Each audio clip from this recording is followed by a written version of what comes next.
Welcome, it's time for What's That Sound? My name's Toffees. I am joined by quite the trio, the America's players, Shrimzy and Roth, true heroes, and then Toby from the EMEA. The challenge here is you need to hear a sound and tell me what that sound is. Correct answers get you a point. Whoever has the most points gets the bragging rights. So let's do it. First sound. Dunk, dunk, click, dunk, click, click. Do they have drum sets in PUBG now? I'm not sure what we're listening to. That's just the newest, hottest house EDM. Or was it a sound? I'm going to start with Toby. The clicks had me bamboozled. I wrote a mortar. I don't know. I have no clue. I think with the clicks, it was the smoke grenade launcher. I put a pump shotgun and just assuming he's lost. I don't know. A pump shotgun and a prayer. That's a 0, a 0, and a 0. The answer is an AWM. All right, second sound. Run it.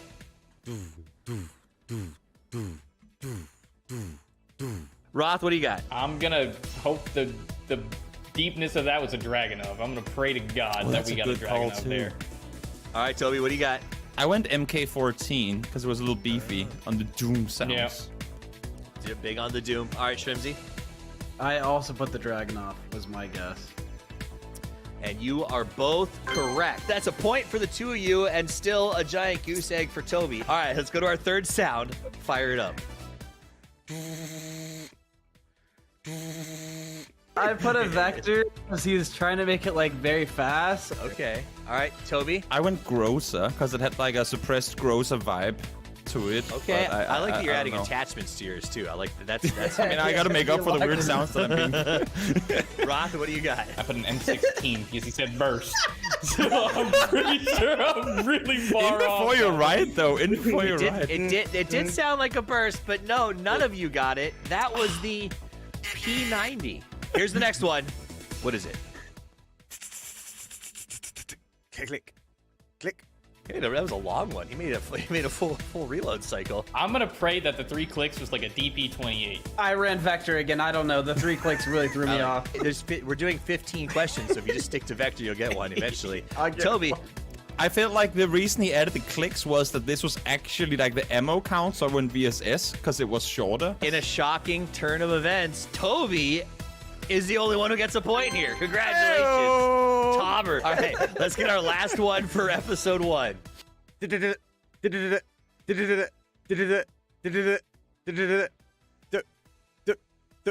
I went mutant. What do you got, Roth? I'm going M16. You're on Has to be M16. What do you got? What do you got, Shrimps? Has to be M16. I went M16. The That's answer true. is, are you ready for this? The mutant. Toby gets it again. way! What? Toby gets it. He's just wrong. just and better, gets it bro. Right. Yeah. At the that end makes of sense. episode 1, sitting here with 2 of the greatest players in PUBG Americas, Shrimzy and Roth, with 1 point each. No. And at the top of the podium, standing above them, just champagne, baby, is the Toby with 2 points. Will Toby maintain talent dominance, or will the other two catch up? We'll be back with episode 2 in no time. Thanks for watching.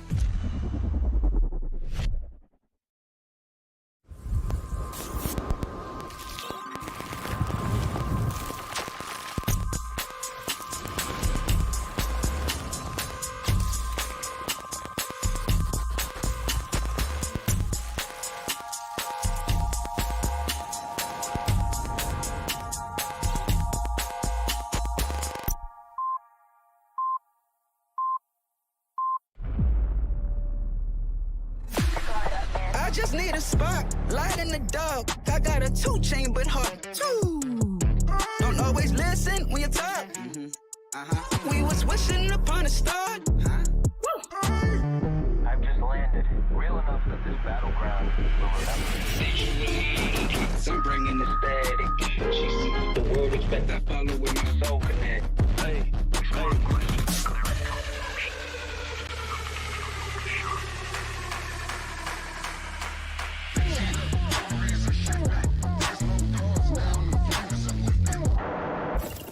They draw the line.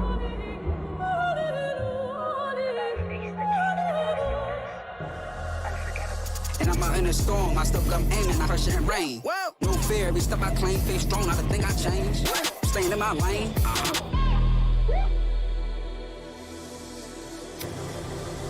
내가 선택한 플레이. 정해진 룰은 없어. 내가 정해.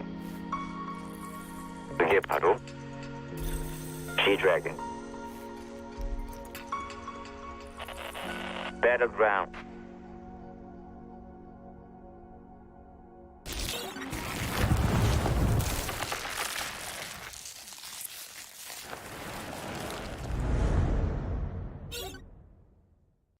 A new collaboration, movable death boxes, and some changes to Miramar. All this and more as we dive into the update 37.2 patch report. First up, the desert's about to heat up again with a visit from the iconic artist G-Dragon. You'll be able to find an emote stage on the starting island. Special G-Dragon map decor such as a decked out gas station and fan room, and other themed visuals such as planes, blue chip towers, and care packages. And be sure to head over to the G-Dragon truck stop to immerse yourself in the recreated Power music video set. Next up, we're improving the way you interact with some of the objects around the map. You'll now be able to reposition death boxes to get them to a safer location before looting, or use them to lure unsuspecting loot goblins to their demise. Doors can now be opened inward as well as outward, and all those gas tanks you've been wanting to shoot for years will now explode when you do so, leaving behind a large cloud of smoke to cover your movements. More details on where you can see these changes in the patch notes. And speaking of Miramar, the Minas Generalis area has gotten an overhaul this update as well. We've streamlined building layouts for more efficient looting, added more item spawn locations, simplified the terrain and structures, and balanced out the engagements between high and low ground in the area. There's also a new Survivor Pass, the return of Survivors Left Behind and Hungers Left Behind, some updates to Team Deathmatch and Intense Battle Royale, and more. So check out the patch notes for full details. Update 37.2 is here, so drop into Miramar, stack those death boxes high, and kick back with some G-Dragon hits. We'll see you on the Battlegrounds.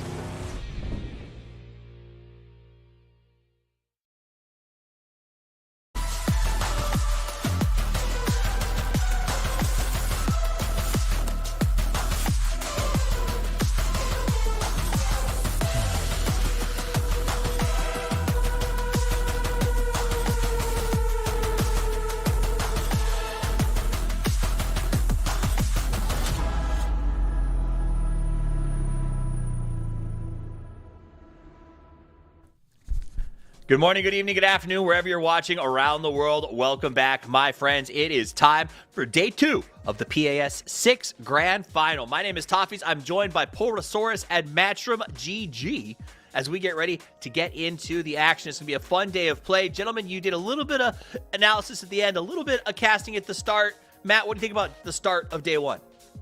I mean, we have a lot of the teams that we had big expectations for the year really starting to fire off at the tail end of this one. We haven't even had a chance to dive into the capabilities of what teams like Mission Ready are capable of. Mira, who had a great group stage, see how that's going to carry over. Today should be starting off a lot spicier than the slow start we got yesterday because there's a lot of teams that are in the hunt to try to break away from packs. All right, now they're in the hunt to break away from the pack because they want to get their hands on some dope prizes. So let's run through the housekeeping a little bit, remind you guys of what we're playing for here. First and foremost, it's cash, $12,000 for first place, $50,000 in the total prize pool, and it goes on down from there. If you made it to the grand final, at least you get $600 at worst case scenario to say thank you and so long and all the fish. Now, there's also playing for PGC points. You can see a little bit of that valuation over on the right side, but I think we have a better looking picture of what is available. Top 3 positions, you get a PGS qualification spot, right, Matt? That sounds pretty cool to me. I mean, yeah, of course. More money on the table, more chances for success on the international stage. Can't complain about it. Then on top of that, you get the PAS points. Could give you some other capabilities moving forward. Absolutely. So you get a shot at PGC through the PGC points. You also have your shot at PGC through a PGS qualification. So a lot of roads to go down. But the main road that everyone's focused on right now, Poro, is that PGC point standings, because that's the primary qualification slot to make sure you go through. So let's take a look at the current standings and walk me through it. Okay, here we go. So PGC points, obviously, you get from attending those PGS events. Obviously, everybody is trying to get into that top 3 spots so they can get to PGS, get a better shot at making to PGC. But these PAS points are huge. And you can see right now, Liquid overall in first. Furia in there as well. Alcancia, Team Falcons, Rock. This is bad news for Bestia. Bestia obviously was sitting in second place overall, but did not make this event. And I mean, right now, Rock Esports, they were sitting in number 3 overall with 100, or rather 90 coming into this. They're currently sitting in that 5th place spot. That's the cut line as far as PA America's points go. So getting into that top 5, absolutely huge. Rock had an okay day yesterday, but they definitely need to pick it up today to make sure that they secure that spot in the top 5. And as a reminder for you guys at home, as you watch that, it will be updating live throughout the day. So if your team looks like they're qualified, but they slide 3 spots because they play too defensive on the 3rd day, they are going to go down that list. So just because Bestia is sitting cut out at 120 right now doesn't necessarily mean it's the end for them, because we do have 12 games left to play. All right, let's take a look at the overall, kind of get an idea of what we're looking at today as we get ready to start the action. Matchup, Team Liquid and Alcancia seem to be sort of running away with it at the moment. Well, they're popping off, and it's good to see from them. I mean, we've got them just 1 point separated, so it should be very interesting. We're going to do a map reversal today, and they were kind of strong on different maps yesterday, so we'll see if that trend continues. But Mission Ready and Team Falcons tied up. Falcons started off a bit slow, but Mission Ready making it through very consistently, Toffees. Yeah, I have been pretty impressed with how much they've turned it around, Mission Ready, from what felt like the group stages, which was a little bit lackadaisical for me, Poro. Yeah, I mean, I think they found a lot of good fortune yesterday. I don't know if there's anything really intrinsically that they changed about their play style, but they are finding the late game. They're getting themselves into good positions. And most importantly, they're starting to actually win their fights. I mean, I know it sounds stupid, but like you got to be able to win your 4v4 fights. And right now, Mission Ready is doing that. Also, just a quick shout out to Falcons end of day 1 being in the top 4. That's kind of exciting and unexpected based on some past protocols from the Falcons. So maybe this means that this is going to be a very big push for them, which at the end of the day, that doesn't really matter that much, right, Poro? Because they're pre-qualified for PGS. Is that true? Yes, they are, and currently sitting in second place overall when it comes to overall PGC points. So they're sitting pretty good. However, this is a good sign for them, especially considering that the first couple of games yesterday started really, really slow. They managed to find their footing in the middle games and wrapped up things pretty well with 47 points overall. Now, that all being said, we've seen it happen in the past where teams that have really big days on day 1 can turn around and have a nothing burger in day 2. I mean, in PAS 5, Toyo got 61 points on day 1 and they followed it up with 28 points, right? So, but the other side of that coin is also true. As you mentioned, Team Falcons, they got 16 points on day 1 last time. By the time day 3 came around, they had 65 points overall and they were in 4th place overall. So, you know, it's a day-to-day thing. You can't rest on your laurels, but you also can't go, you know, freaking out thinking that the sky is falling just yet. We still got 2 more days to play. Yeah, but let's be honest, I can smell that 16-point day all the way from here. Let's talk about some of the top performers that went out yesterday. We put a few graphics together to give you sort of a dynamic understanding of how some of our teams have done compared to themselves. So the first team I want to talk about is Team Liquid. Obviously, they're in first place right now, Matchum. They have been dominant, and after what was a slow start to the year, and anyone who says otherwise is cray-cray. I had big expectations with low output, even down to EWC. This seems like a different game. This is a comparison of the first 3 matches versus the second 3 matches yesterday. Do you see any reasons for this? Are you worried about the fact that it fell off? What's your take on Liquid? Well, no, that's the whole reason why I requested this one. Is it was very, very interesting when we're looking at it, as they had a very strong performance right at the start. I mean, you can see that based off the way that these charts lie, the first 3 games were extremely beneficial. Really, it was the first 2 games that really got most of their points out of this. They had great kill counts, really excelled in positioning, and then as we moved into like Erangel in the later stages of the day, it got a lot more quiet. You can see that the kill counts dropped by 1/3, damage by half, And then their overall point totals, just look at the drop down on that. So Miramar, while we don't usually like to say, okay, this team's good at this map, this team is good at another map, because it's not always consistent, kind of like what Boro was talking about. The start of the day at launch was phenomenally good for Liquid. Now then, I'm just curious if it's a timing on the day. So if like, do they just play better at the start of the day? Is it maybe just that they were in good positions off of it? Is it the maps? There's a lot of things that we can kind of look at starting off of the stats, because it kind of breaks it down to be a bit interesting whenever you kind of define it down as we've often seen Team Liquid be an Erangel team, as the George Bowl has been kind of their bread and butter for so long. Well, that they didn't finish very well there outside of the first. There was a lot of 13th finishes. So let's see what they do the rest of the day. Another team that was also very exciting was Al Qudsiya, who had a uniquely strong day one, Poro, and we chose to put their groups versus their grand finals. Talk to me about Al Qudsiya and maybe a little more of what we should expect from them today. Al Qudsiya has been making their points, most of their points they got in group stages. They found a lot of success on Miramar. Obviously, yesterday started off really, really strongly on Miramar, but then they found success on Erangel as well. So they're finding success across multiple maps. I think that the obviously the communication between Roth and Relo, they've had more time to kind of really figure out how that whole deal is working when it comes to IGL. And then when you have a player like D, who's just absolutely insane right now. He's playing at an insane level. Cowboy is up there as well. That whole team seems to be clicking on all cylinders, but you got to follow up a good day one performance with another performance here on day two. It's not over yet, as Al Qudsiya could probably, Roth could definitely tell you. He's had many opportunities to experience the highs of having a good day, followed by the blistering lows of falling off the next. Yeah, he's had brutal experiences on multiple teams with learning how to deal with those swings. A team that's a guy on this roster that we've also you just talked about, Poro, I'd like to ask you about, Matt, is Cowboy. He is another player who seems like he's had some pretty brutal swings in his career and has been referred to as a young gun for a very long time, but that gun has never found an arsenal to work within.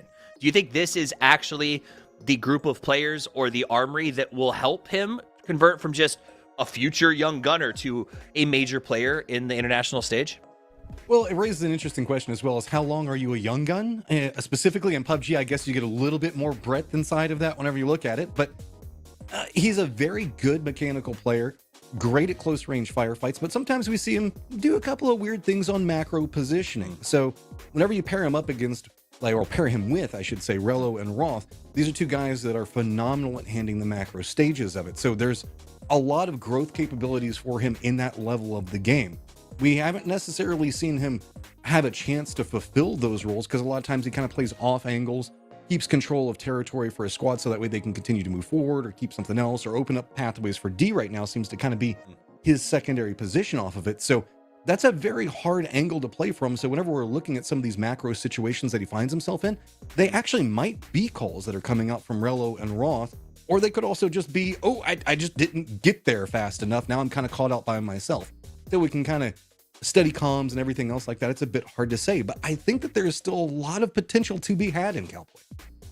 I think there is a lot of potential. I also love Poro Roth with 5 revives. We can tell whose job it is to run around and keep everyone alive here.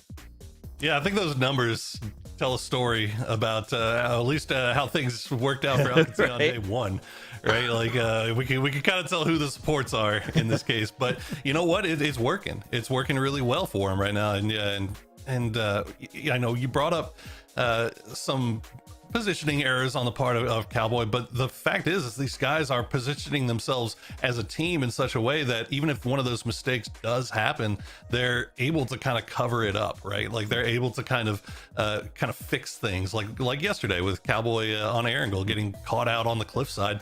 They were able to get him away and get him clean after he got crashed by a 4-man squad because they had the support of Relo there. They had the support of Cowboy. So they're not doing any of these big wide splits, opting for getting a lot of information. Instead, they're compacting their splits a little bit more, sacrificing on information, but kind of giving themselves more territory to control and being able to support each other. Well, in the later stages, they do is what's interesting. Whenever we see them in circles like 6 and 7, they're one of the squads that I feel has gotten down most taking territory control with wide 4-man splits. If they can realize that they can take control over a circle, boy, they will jump and pounce on that faster than a lot of teams that I've seen. But you are still right. They lean into like a more compacted macro play at the start, and then later stages really open it up. They also, I will say, when you look at those stats, one of the things I love the most was not only the revives, but 27 smokes on Roth, almost no lethals, 1 Molotov, and I think like a couple of grenades used. The middle, you get D, tons of utility, but then you go all the way to Cowboy. He only used 7 lethals on the day. Everything else was damage done through violence of lead. So I think that's pretty interesting on how their roles break down. All right, let's get our casters in here to check in with. We got our entire crew wants to step in. I got Godspeed and the Gibson. Gonna be kicking off game number 1. Welcome back, gentlemen. You heard us chatting. QAD, Liquid, they kind of seem to be the big talking points. Anything else, Godspeed, after day 1 that you're like, well, we got to mention this. It's a big deal. I mean, just to bounce off the QAD conversation, I feel like they have been able to find a lot more consistency, especially in this event, than we've seen all year. So that's a really good sign. I think Cowboy and D, again, being the 2 fraggers and the spearheads for that roster, are doing a really great job, especially Cowboy. And yeah, I think Roth and Relo are doing a great job of kind of supporting, quote unquote, the next generation, but also just helping their players make sure that they meld within the team. So yeah, QAD is looking really good. QAD is looking really good. Gibson, anybody got your eye? You know what? Just because he said QAD, I'm going to go the other way and say Liquid. Just because these are the 2 teams that you feel need the points the most over the course of the weekend. I also want to see a big bounce back from some of the South American teams. Like, can we see Furia pop off today? I know that they don't really need the PGC points, but I think putting a good performance in, and more importantly, where have Rock been? Like, this is not the Rock that we were expecting to see this weekend, and I know it's only 1 day, but they need to start getting things going on day 2. So you're saying Roth is not living up to your expectations, or Roth is? No, Rock. Oh, I thought you were saying Roth. Yeah. I was like, okay, I'm not going to call you out. I heard that too, so you're fine. You're fine. Okay. Yes, you're right. Rock is failing. I'm telling you. Rock's my goat. What are you talking about? Okay, here's another one who's been, I think, very impressive and fun to watch. Sakura Zensen. This is a team of elder statesmen and, I don't want to say unknowns, but like regional players. That has been really exciting to watch today. Anybody got some Sakura Zensen insight for me? What? You? I mean, I'll jump in on it. Anyone? I mean, good enough. Pinsalol popping off, staying later stages, keeping the team alive. Actually having some big pop-off plays in and of himself. I mean, yes, it was his birthday yesterday, but I mean, it was his 18th just birthday, like in that type of environment, he just feels a lot more comfortable. You can see the squad. They're saying, I think 34 points. Don't quote me on that off the top of my head. But they're so active and involved in so much stuff, it doesn't feel like the amount of involvement they've had in the games has been point reflective yet. If they can gear this shift out a bit more, they could be a ridiculously scary team.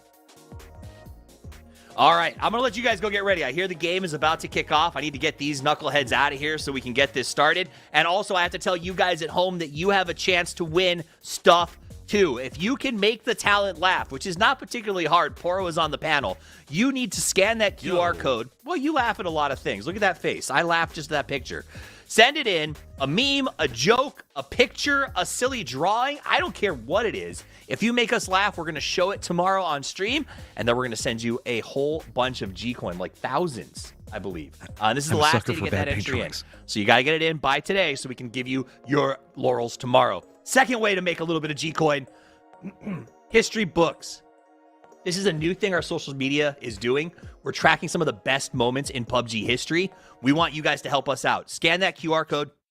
Send us your best scenes. They could be from open qualifiers you played in. They could be big moments from your players. If you're picked, you're going to win a whole bunch of G-Coin as well. Last day to submit that is today, so make sure you get on it. And finally, there is a post-show podcast. We like to chat a little bit after every day of play. It is the PAS mic, or PAS6 mic. Use that hashtag, use the QR code, and put it on X, and basically put any question. If we pick it, you get G-Coin.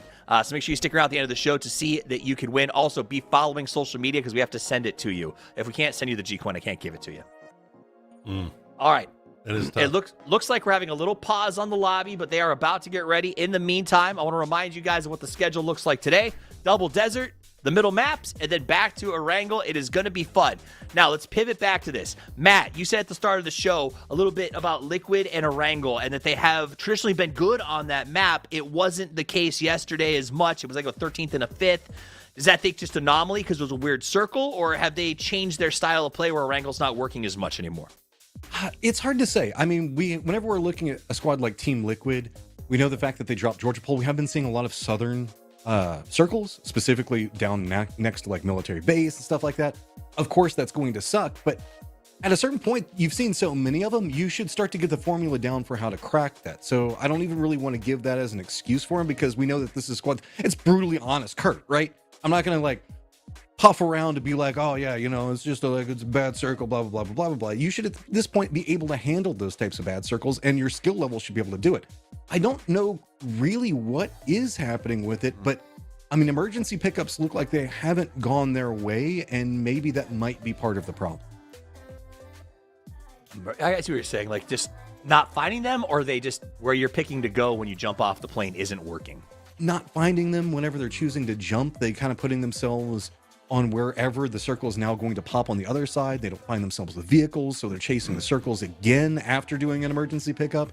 And that's a terrible feeling. So it's hard because it feels like they're forced to playing very safe, which we know that they can do at the early stages.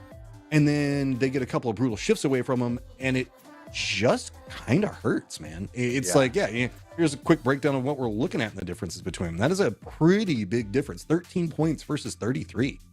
I feel like it's going to make them mad to see that, Poro. I think the guys on that roster are going to be like, how the hell are we not doing well on Erangel comparatively? I feel like they have such history that they're going to be like, this should be the same on every single map, right? I mean, it was 2 games. I know, but it's my job to make big mountains out of molehills, Poro.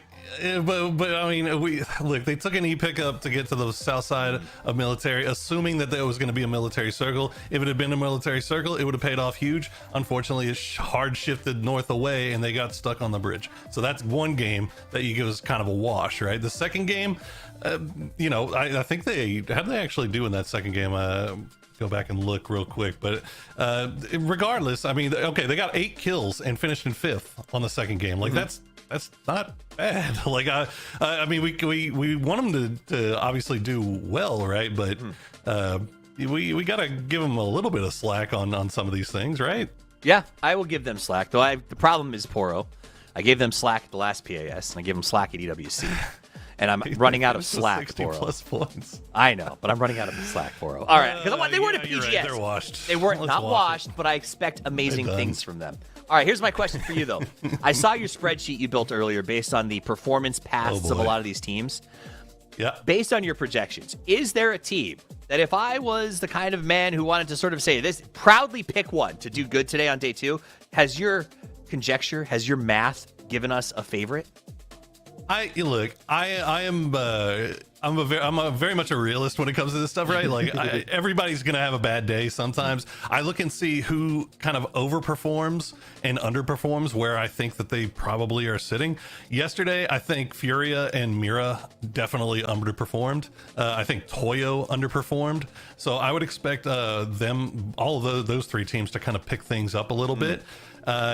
So it's going to be interesting to see whether Alcatia, because I think Alcatia maybe overperformed a little bit yesterday. 2 wins, obviously, is huge. And wow, okay, let's start off with the military island circle, but 4 teams already down there. I know, 4. That's the crazy part. Before the circle even popped, the entire map smelled it. So the rotation going to start fast. Matt, any last thoughts before I bring those casters in? Because I think the action may kick off faster than expected today. Nah, buckle up, babe. It's about to be fun. All right, it's going to be Does Liquid E pick up? That's what I'm wondering. Of course Liquid E pickups. It's like we just had a conversation on this exact situation. Well, let's find out what the big brains and the vibrant voices of PUBG have to say as we send it over to our casting duo, Godspeed and The Gibson. Thank you. And he said big brains and the voices. I think he was talking about you for both, because I know that I've got neither of those things, Godspeed. But I'll tell you what I do have. There's a lot of hearts, like these players in the server do too, as they get ready to go to that Millie Island circle. You know, brains are overrated. It's all about the heart. That's the philosophy I like to go live by, as we can see. Yep, it is in fact a military circle. see there was talk of a e-pickup coming out from Matrim. We'll see if Liquid are going to decide to do that. We also have Duel, off to the side on the west. You can see them off at Primorsk. You have Yin Yang, who can probably just take the ferry if they so choose. So a lot of opportunities for some of the teams that are hovering around Millie Base. Some of the ones on the outskirts, you're looking at the Toyos, the Furias, the Sakura Zensens of the world, the Liquids. We'll see what they're going to choose to do. Probably going to be a longer rotation as they take their time. The Dogs, obviously, way up to the north. You can see they dropped in Zarki, first team off the plane. I think they're definitely a candidate for that e-pickup. Sakura Zenzen. It looks like they know they're there. They're set up on this crossroads compound, maybe expecting that if there is no e-pickup, they might just come across this way. Like, look, Penta looks like he's setting up a trap. Over at a bridge camp, though, Tony and Potentially Dangerous, they're going to hold on to MRA or Mira, as LFP is going to be the first player to fall on day 2. And, well, what wasn't necessarily the best day for Mira yesterday doesn't start off the right way either. But for PD, a point in the first 3 minutes, yeah, they'll take that happily. Yeah, and why not PD again? A lot of talk about this team, especially coming from me. I feel like they have great, really have great potential. I just didn't want to use like their name, but they really do have great potential moving into PUBG, especially in the future of what's to come next year. I just want to see them kind of button it up and put it together in these grand final lobbies, right? Because we see them do well in groups. We obviously saw them do well in these previous groups, but I want to see them lock it down when it actually comes down to the finals, the business end. Yeah, like at the end of the day, I know that it's something that gets said in golf a lot, but I always see the Saturday of a 3-day event as moving day. This is the day where we'll find out which teams are going to have a realistic chance going into the Sunday, which teams are not going to be in a position to really make a move unless something big happens. Rock, they're in a position to maybe keep a couple of teams from getting across onto the island. BL will let one go, pops the tire of the UAZ. Now he's going to hit that reverse. Can't hit that reverse, but BL's going to hit that head. Oh, Yin Yang. This is not the way you want to go, but hell, 2 bridge camps in the first few minutes, one from a different team. I'll take that on the opening map of day 2. I mean, we will take those, but something that makes me curious, especially for Yin Yang, is did they actually do any research on the fact that Rock likes to camp this bridge often? Rock is all over the eastern bridge, whether they camp it from the gas station on the north side or this gas station on the south, near the actual bridge itself where you have those multi-levels. Rock are usually here. So I'm curious, did Yin Yang kind of realize that, because we've seen them in multiple tournaments, including I believe EWC, actually just camp that bridge. Yeah, look, it's a good way to get points early on, and I think they're a team that know when to move off of it as well. You can see that Yappa is extending out just a little bit from the gas station. RBN has been down, but you can see Souls is just going to drive him to safety and go for that res somewhere a little bit easier than this as we take a look back up at that crossroads, and the Dogs will rotate past Mika. We'll let Ice Tech go past, not out of choice, but more so just too far away to land any real shots of note. But the thing is, when there's one, there's usually more. Yeah, that tends to be the case. So moving now, this is the north side. You were talking about this earlier. Sakura Zensen and the Dogs. Bliss getting dangerously close here, but oh, never mind. He just did a little flip skis. Style points. I wonder if any of these teams actually did find. Oh, and you're like, dude, what are they still doing here? But at the same time, you have to rotate a little wider. That's another mistake from the Dogs. Meanwhile, it's going to be Shrimzy finding a knock onto Rello and QAD Gibbs. Yeah, look at this. Shrimzy using the deployable shield up on top of the stairs, looking to hold the back. Rello is knocked. He had the AK as H1. Little bit too far away, but he knows exactly where Roth is, and I feel like Roth's time in the server could be limited. Took a lot of damage, but H1 with that M249 at the ready spots the car, knows exactly where Roth is, and I'm sorry, Roth. I'm sorry, but this. Okay, Hunter. He's gonna play this a little bit safer, and that nade is gonna be the signal. There we go. We'll eventually go and get that knock, but not a good start for Al-Qudsi, and Shrimzy's managed to bail out as well.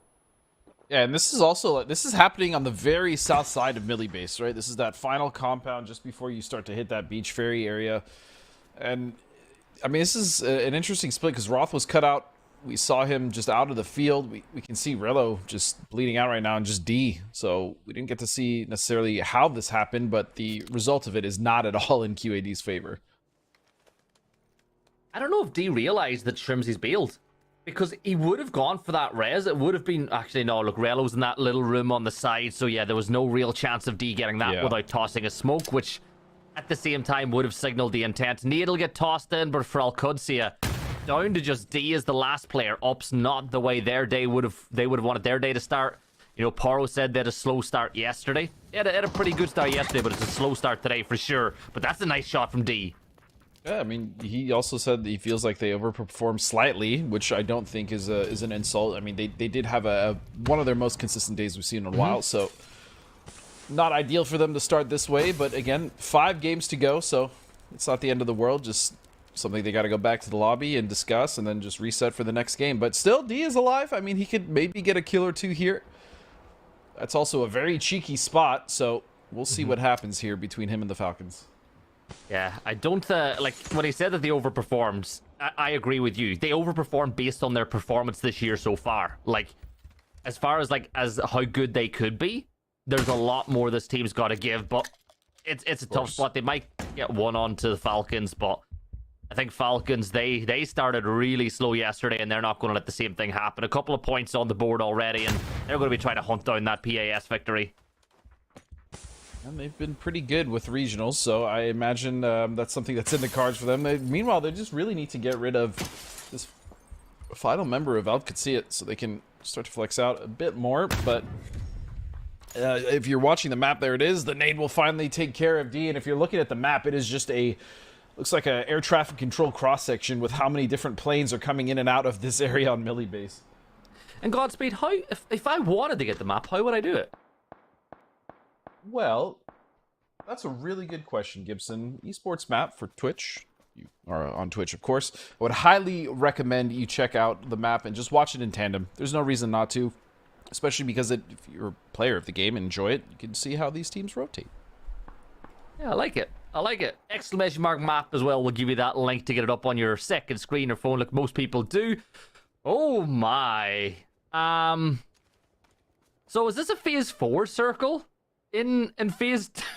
Like, I don't know, but that is as nasty a shift as you are going to get in a circle like this. Most of the zone is water. I think at this point it should go towards Millie Island, but of course that bridge does count as solid terrain, so you never quite know where it's going to go. See that compound mirror holding right now up on top of that dog shack hill? That becomes a really powerful position to play, but Jewel are looking to scare them away, and I think Jewel have managed to do it. Yeah, they did. They actually shot off and got rid of Fauna, so that's going to push back the rest of Mira, and I just have to say, what a travesty of a circle if you are one of the players in this current lobby. And for a lot of teams, depending on how this next shift goes, this is just going to be a throwaway game. This is going to be one of those, hey, it's crap, salvage what you can, kill what you can, spread out, like, just do what you can situations, because we haven't had a circle really end in this portion of, I think, military base in a while. And it is very, very open on the west of those dog shacks, right? We've seen new compound endings constantly. We've seen buildings off to the east of where Duel was, but nothing this far west in a long time, at least for me. Yeah, get as many kills as you can for the teams that aren't inside the circle. Look for a lot of fighting around the edge in the next circle or two.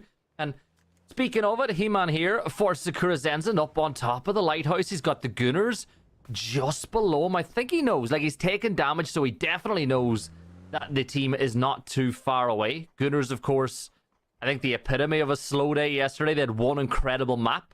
And then other than that, they've not really had the biggest impact on the lobby. Did Liquid just swim over, by the way?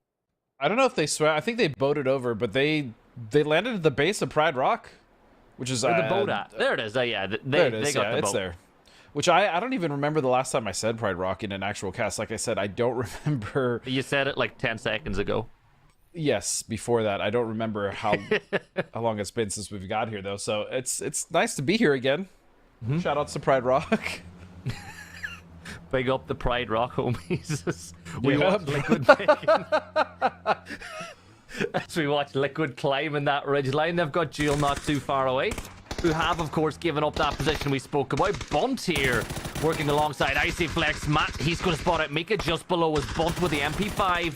Will find that knock, and don't be surprised to see the Gunners rocking a lot of 9mm on the day as well. Bunt's going to have a lot of fun with it on the update, but for Sakura Zenson, 35 points so far, maybe less. Benya's going to get caught out in the open by H1. So he'll pick up that one now. Capitan will just abandon his teammate, but H1's going to try to find 2 for the price of 1, but ain't going to get a second knock on the Capitan, and that'll force H1 into cover as he comes under fire. He's got to be a bit careful. He does have Tig behind, but it looks like he'll be all right. I'm not sure if he's going to be able to get the flush on that. Most likely. And again, this is all happening on the southeast side of the circle, right? We saw them come from that compound in the south next to the pier. And now they're holding off Toyo, who have tried to come in, and so far successfully, although they did incur a knock. Meanwhile, Sakura Zenson, as the 3-man, still dealing with the north side of this western bridge, and they are currently dealing with the Gooners, and there is still just, man. Okay, yeah. So I mean, we know we're going next phase, and this. I mean, just look how many teams are not in this current circle who will have to vie for it, and even if they get on that southern edge, I mean, it's good. Oh man, I do not envy these players. I mean, if you're not already here, you opt for that southern ridge. If you're Falcons or Rock, or even Wuju2, right? I don't believe they realized that Duel had left, but other than that, you just have, like I said, this might be a game where if you're a team on the outskirts and you don't really have much, you're just like, hey, we just got to fight something. We just got to get as many points as we can before we get eliminated. Yeah, Gizera's got Yin Yang not too far away, as Furia will look to get some points on the board at this point in time. You can see that they'll lie in wait, but the big thing is, it's not even the fact that there's very little zone in the circle, it's the points of entry are so limited as, oh there's no, nothing. We're going to lose Haven. Yeah. Yeah, like, how do you get in? Falcons, somehow, because nobody's playing on that dog shack compound and nobody's playing on the one just on the upside of the hill. Falcons are, by some miracle, going to get into the zone essentially completely untouched. Other than that, it is just a shooting field. Gizera, he spots out Yakuz. He's going to toss that nade up. There's a great knock on the Trisk from Kraken. Yeah, it ain't looking good for Yin Yang here. And Yakuz, as you can see, he's got nowhere to run. Yep, and they were dealing with Rock earlier as they were crossing the bridge. Now they have to deal with Furia on the edge on the east, and it does not look like they're going to survive. Furia with some much-needed points, too, to start off their game. We're still in this entanglement between Gooners and Sakura Zenson. Oh, and Icy Flex, he broke his little ankles on the way down. He was lit, though. Yeah, but it's still, you take that fall. We saw one yesterday as well. He-Man, he's going to go for that kill. He knows that he's below. You can see that Icy has taken some damage from, I think that's Mission Ready International Alliance that were putting shots in, but He-Man will get that kill confirmed. Rock in a ton of trouble as Kraken, after just getting a couple of kills on the Yin Yang, turns his attention over to Rock as the eastern side of this Millie Island becomes a bit of a slaughterhouse as Kraken will pick up another point on the board. I just don't, like, how is there so many teams in this little area? Well, we're also seeing Liquid and Falcons actually fight for those doghouses. Liquid just opted to go for a wrap on the south, so we'll maybe catch up with them in a moment. But still, we have Sakura Zenson taking shots at the Gooners and Simply Mad, and they know they're going to have to move, but right now there's no reason for them to. They have control of the north. They're getting rid of Gooners. That's one team they're going to have to deal with and then move forward. And so here we are, the fight between the Falcons and Liquid. It's been more of a slow burn, both teams trying to scout each other out, but now it looks like it's going to come to a head. Yeah, Kickstart. You can hear that Jammer Pack has just died, and you can see that in Phase 4, he's taking quite a bit of damage every second he sits inside the blue.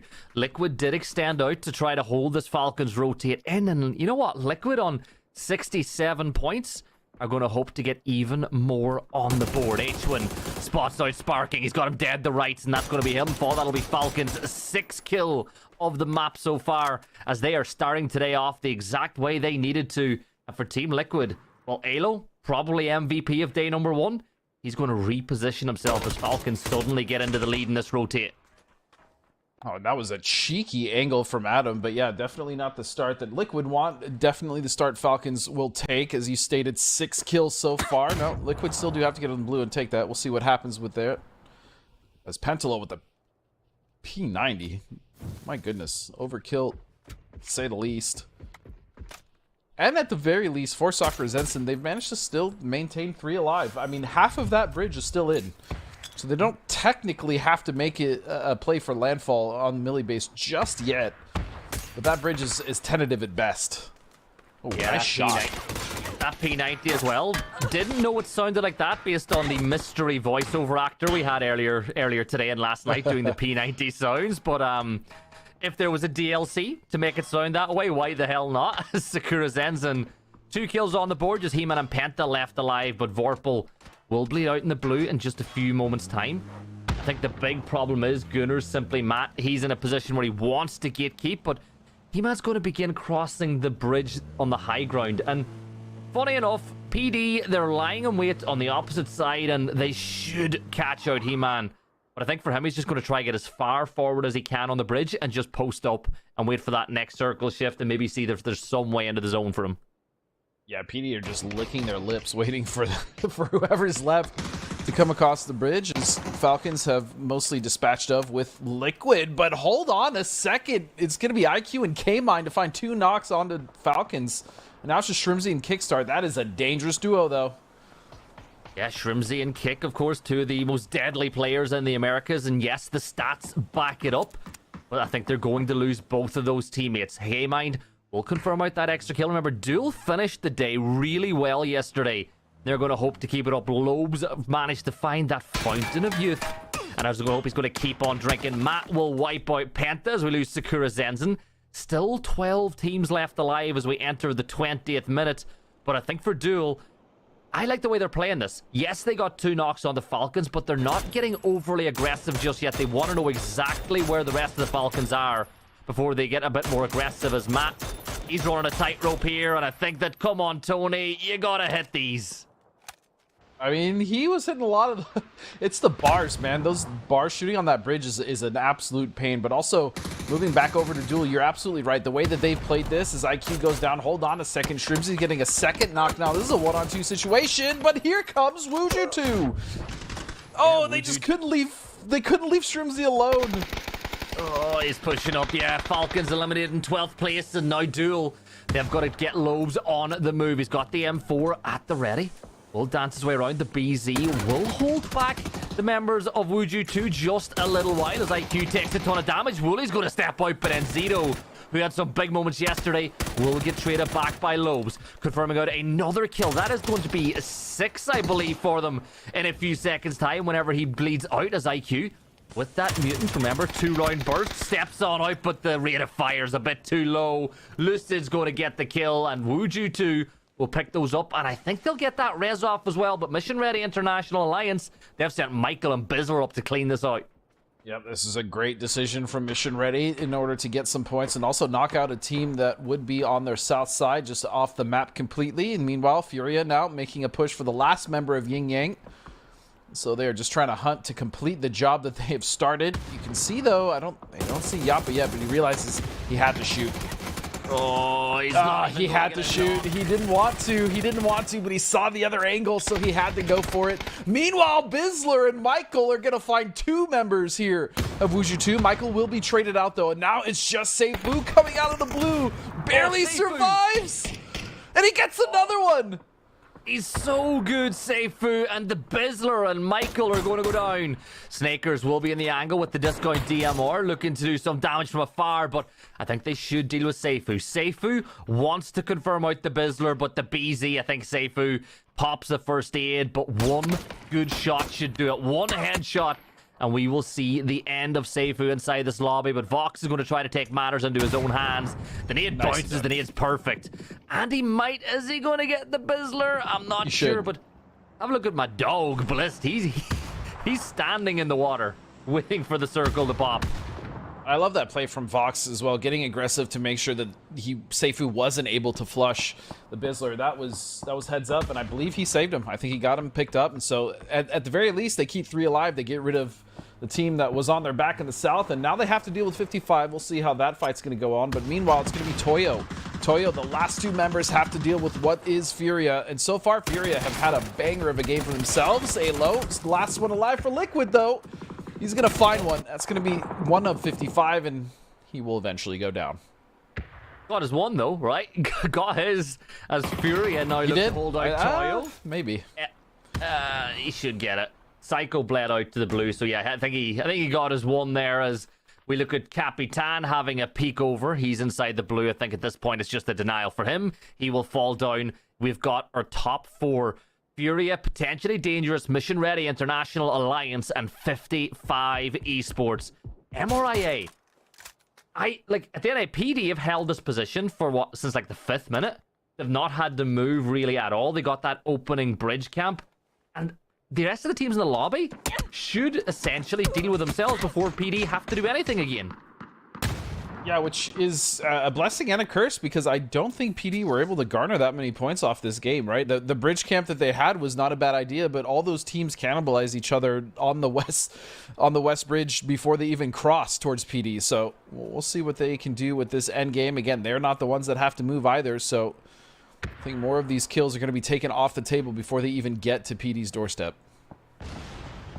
Oranzera with the angle, with that Dragonov. He can hear explosions behind him, so he's a little bit cautious about the fact that MRIA might just move on over, but Pipa has closed the gap to the edge of the valley. That means they're getting closer now. Furia, they're going to get on the move now. They want to get to this next ridge line to give themselves a one-up fight with PD, but you got to keep your eyes on a swivel behind you. Make sure 55 ain't going to cause a problem. Snaker's going to be a problem for them, though, as Pipa... You push close to that valley and you don't focus on a team pushing from the other side. Usually that's what happens, but look how close Oranzera is, and he might just get a massive flank off onto MRIA. See, they're trying... Gizera, enemy of my enemy.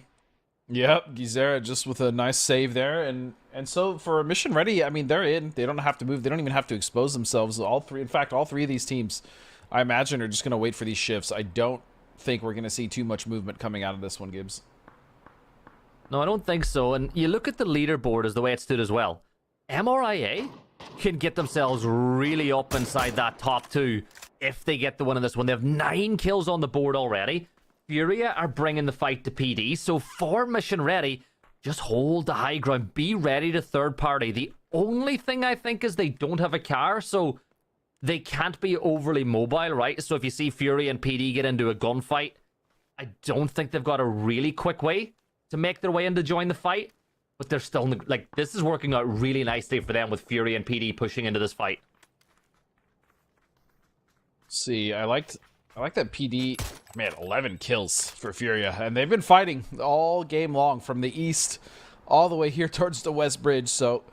The fact that they've been able to keep 4 alive is also impressive. I'm actually curious what their armor and their utility looks like coming into this endgame, and that is barren.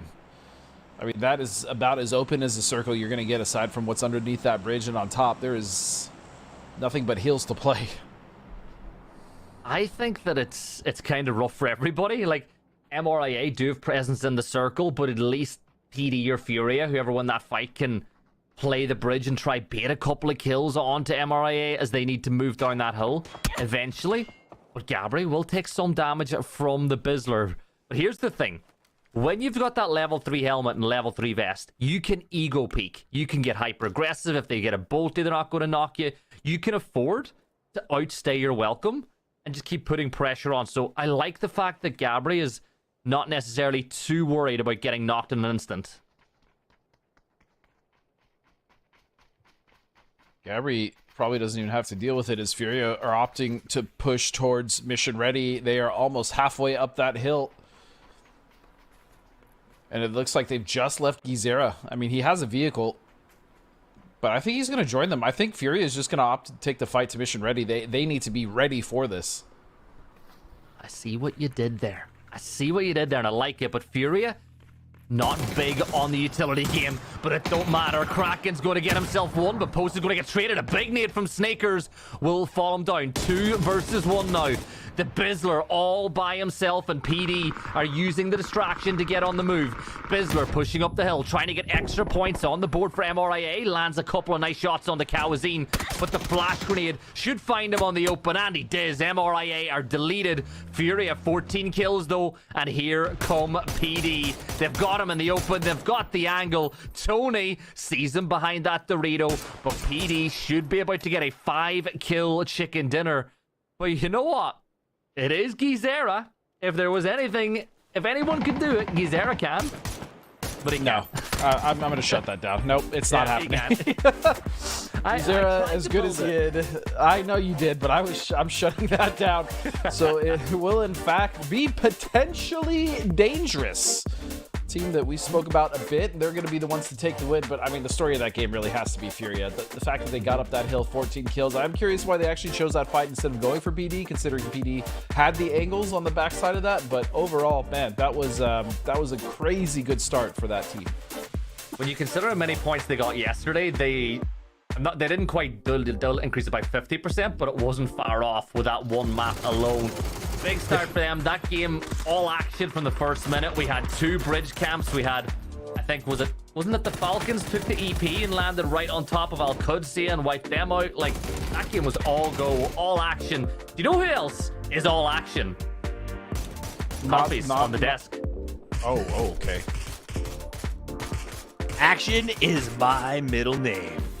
Toffee's Action TV. And I'm here with Matcham and Porosaurus breaking down the highlights of what was, Poro, a absolute mess of a circle in this game. I'm telling you, man, these aerial games with the military circles, they're the bait circle from yesterday, and then this one that hugs the bridge. This has just been brutal so far on Erangel for these guys. Congrats to Potentially Dangerous for picking the right compound. No kidding. I mean, and that was a bold compound, Matt. They were doing a bridge to compound split 2-2 for most of the first half, 3/4 of that game. I mean, nobody really wanted to contend against it. I mean, even Blist hanging out underneath the bridge. Blist, the hero that we all needed, surviving on near on nothing for so long. Also, Alo doing a great job on surviving for his squad. But really, Furia coming alive on the sides of the firefighting and just stacking up kills. This push up the hillside could have gone a lot of really wrong ways for Furia. Almost did. Cost them the ability to really contest the end game, but just an overall stellar performance coming out from Furia. Stack up some kills, get some high points inside of that game.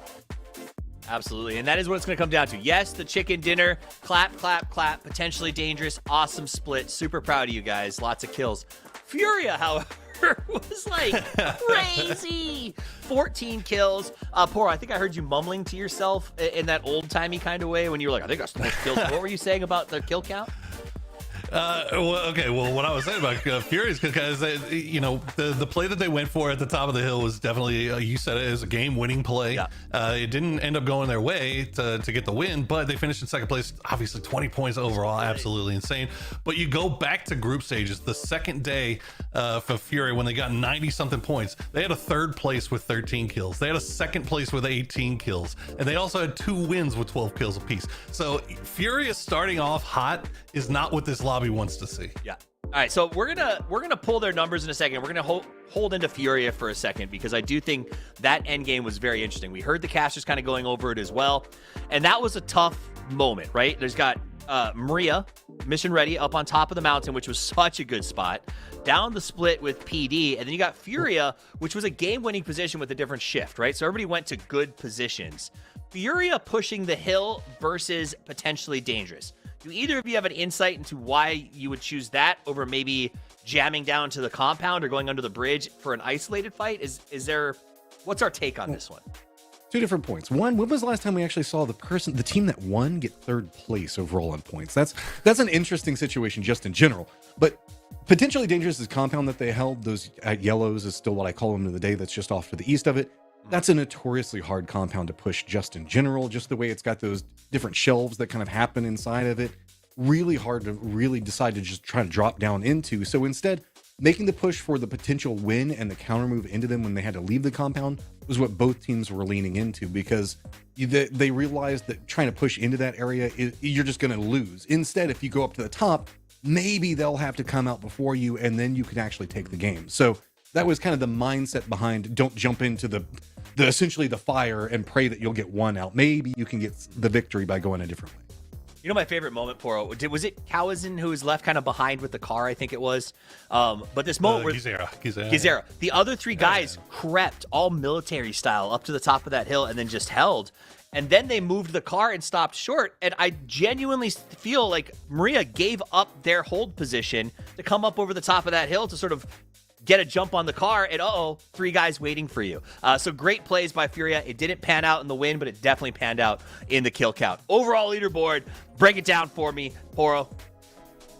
I mean, Liquid, despite having to kind of salvage that one, still ends up in first place overall. Alcacia, obviously not a great start, but Mission Ready adds to their total. So now we've got another team with 60+ points. Falcons obviously doing good. 55 at a nice little game there. But again, we talked about it at the beginning of the day. I felt like Furia really underperformed yesterday, and here they come in kicking down the door. 42 points overall, and now they've got a run here. Rock, though, they need to get something going quickly.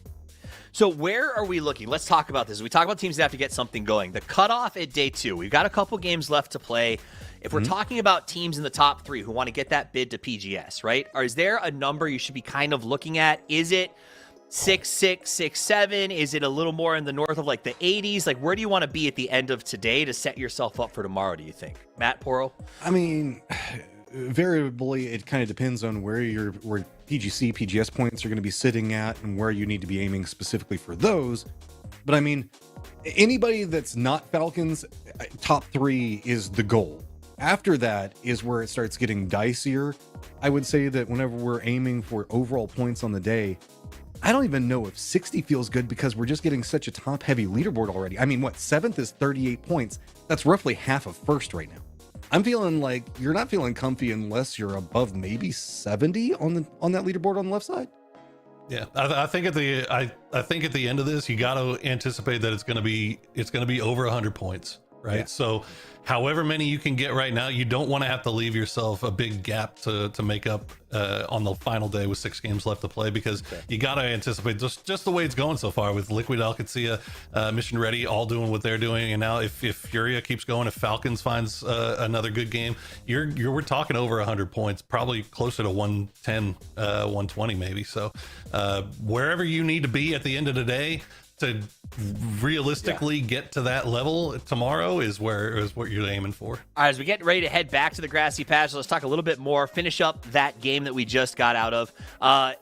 No Liquid E pickup matchroom. That was kind of fun to see him do a little something different. That was exciting. But the one I felt was the most fun, and Poro, I know you were tracking this, was, what do you want to call it? Military Bound, The Incredible Journey list. What happened? Because we kept seeing him pop up. Sweet Bliss. Well, he got knocked there, taken down early, and his teammates were able to get him to a revive station, get him back. But unfortunately, by the time they were able to do that, it was on that circle that kind of landed with the bridge right in the middle. So he was parachuting down. There was all the teams fighting on the north side, all the teams on the south side. He actually was able to get very low and didn't get shot at until potentially Dangerous spotted him. Then he had to dive for the water, and then from that point on, it was just survival at its finest from Bliss. That whole map was survival. Matt, we had 2 bridge camps in the first circle and a half, I think it was. That seems a little that's a little overwhelming for these players. Yeah, I mean, at least we got a lean to the west, so we didn't get the eastern bridge going crazy as well, but there was kind of a couple of post-ups for that in the earlier sections to where we did have both the bridge camps that were happening. I don't know what's been going on with Erangel, but there's been such a southern lean in all of our circles. It's absolutely insane.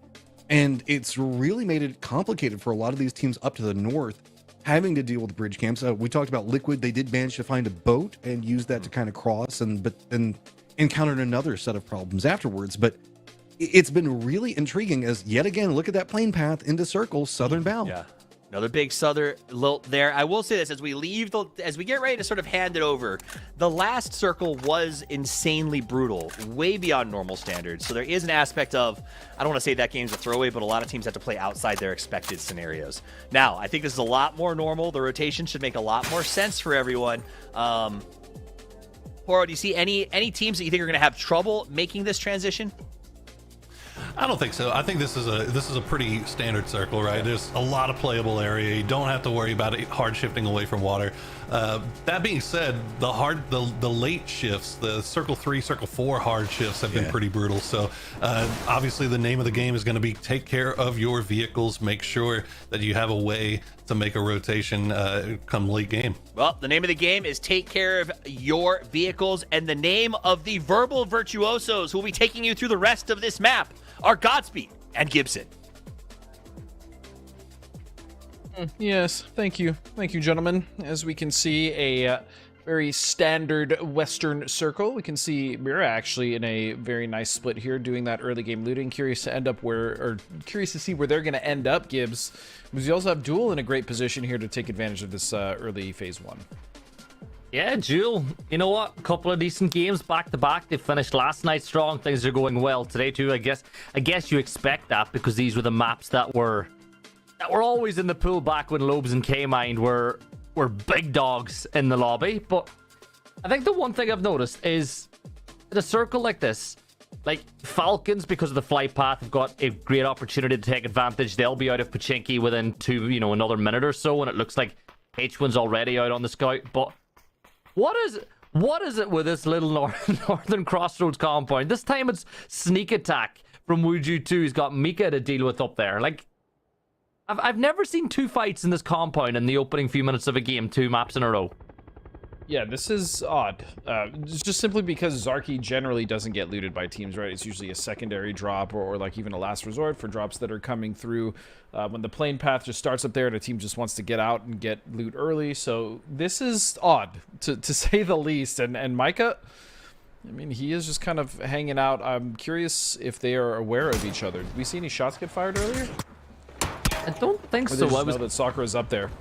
Yeah, I think it's just a knowledge thing as opposed to any real damage being dealt.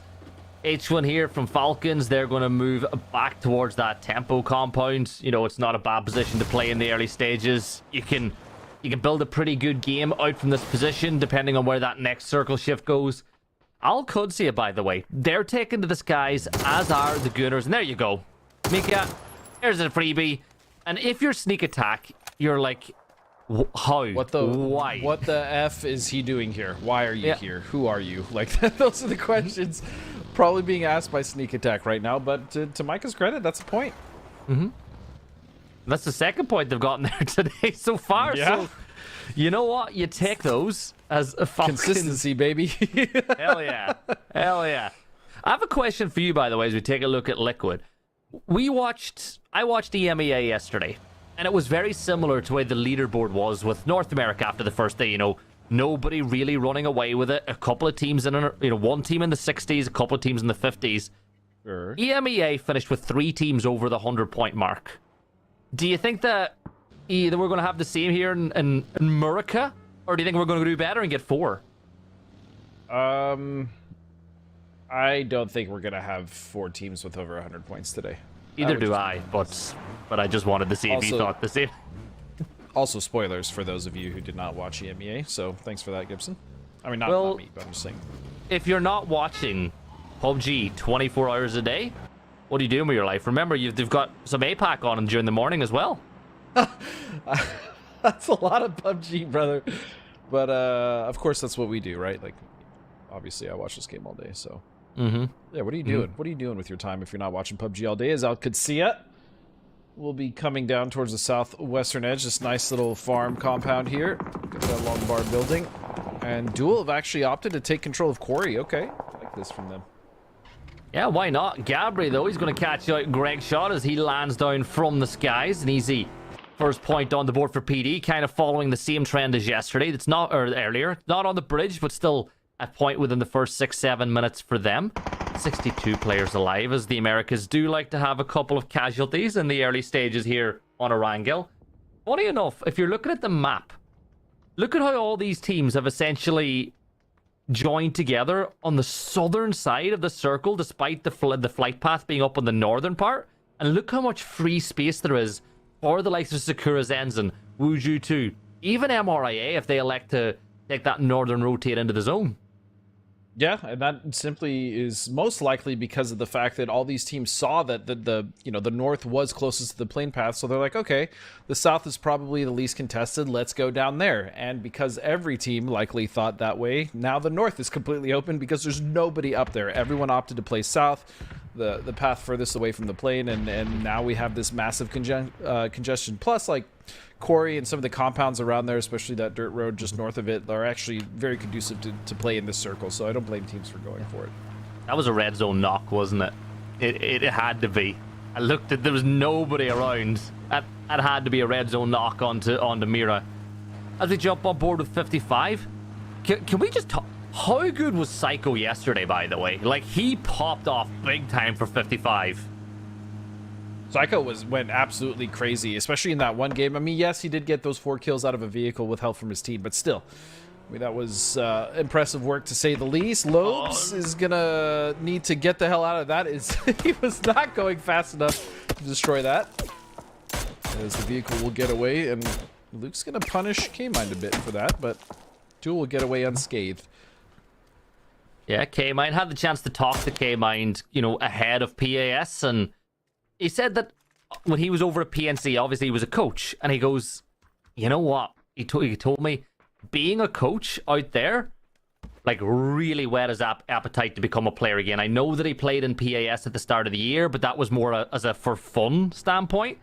But he said being in PNC, being around a team on a LAN again, it really got him back in the mood to compete as a pro player. And you can understand it, right? Like, I think even any pro player who's left the scene wants to get back in.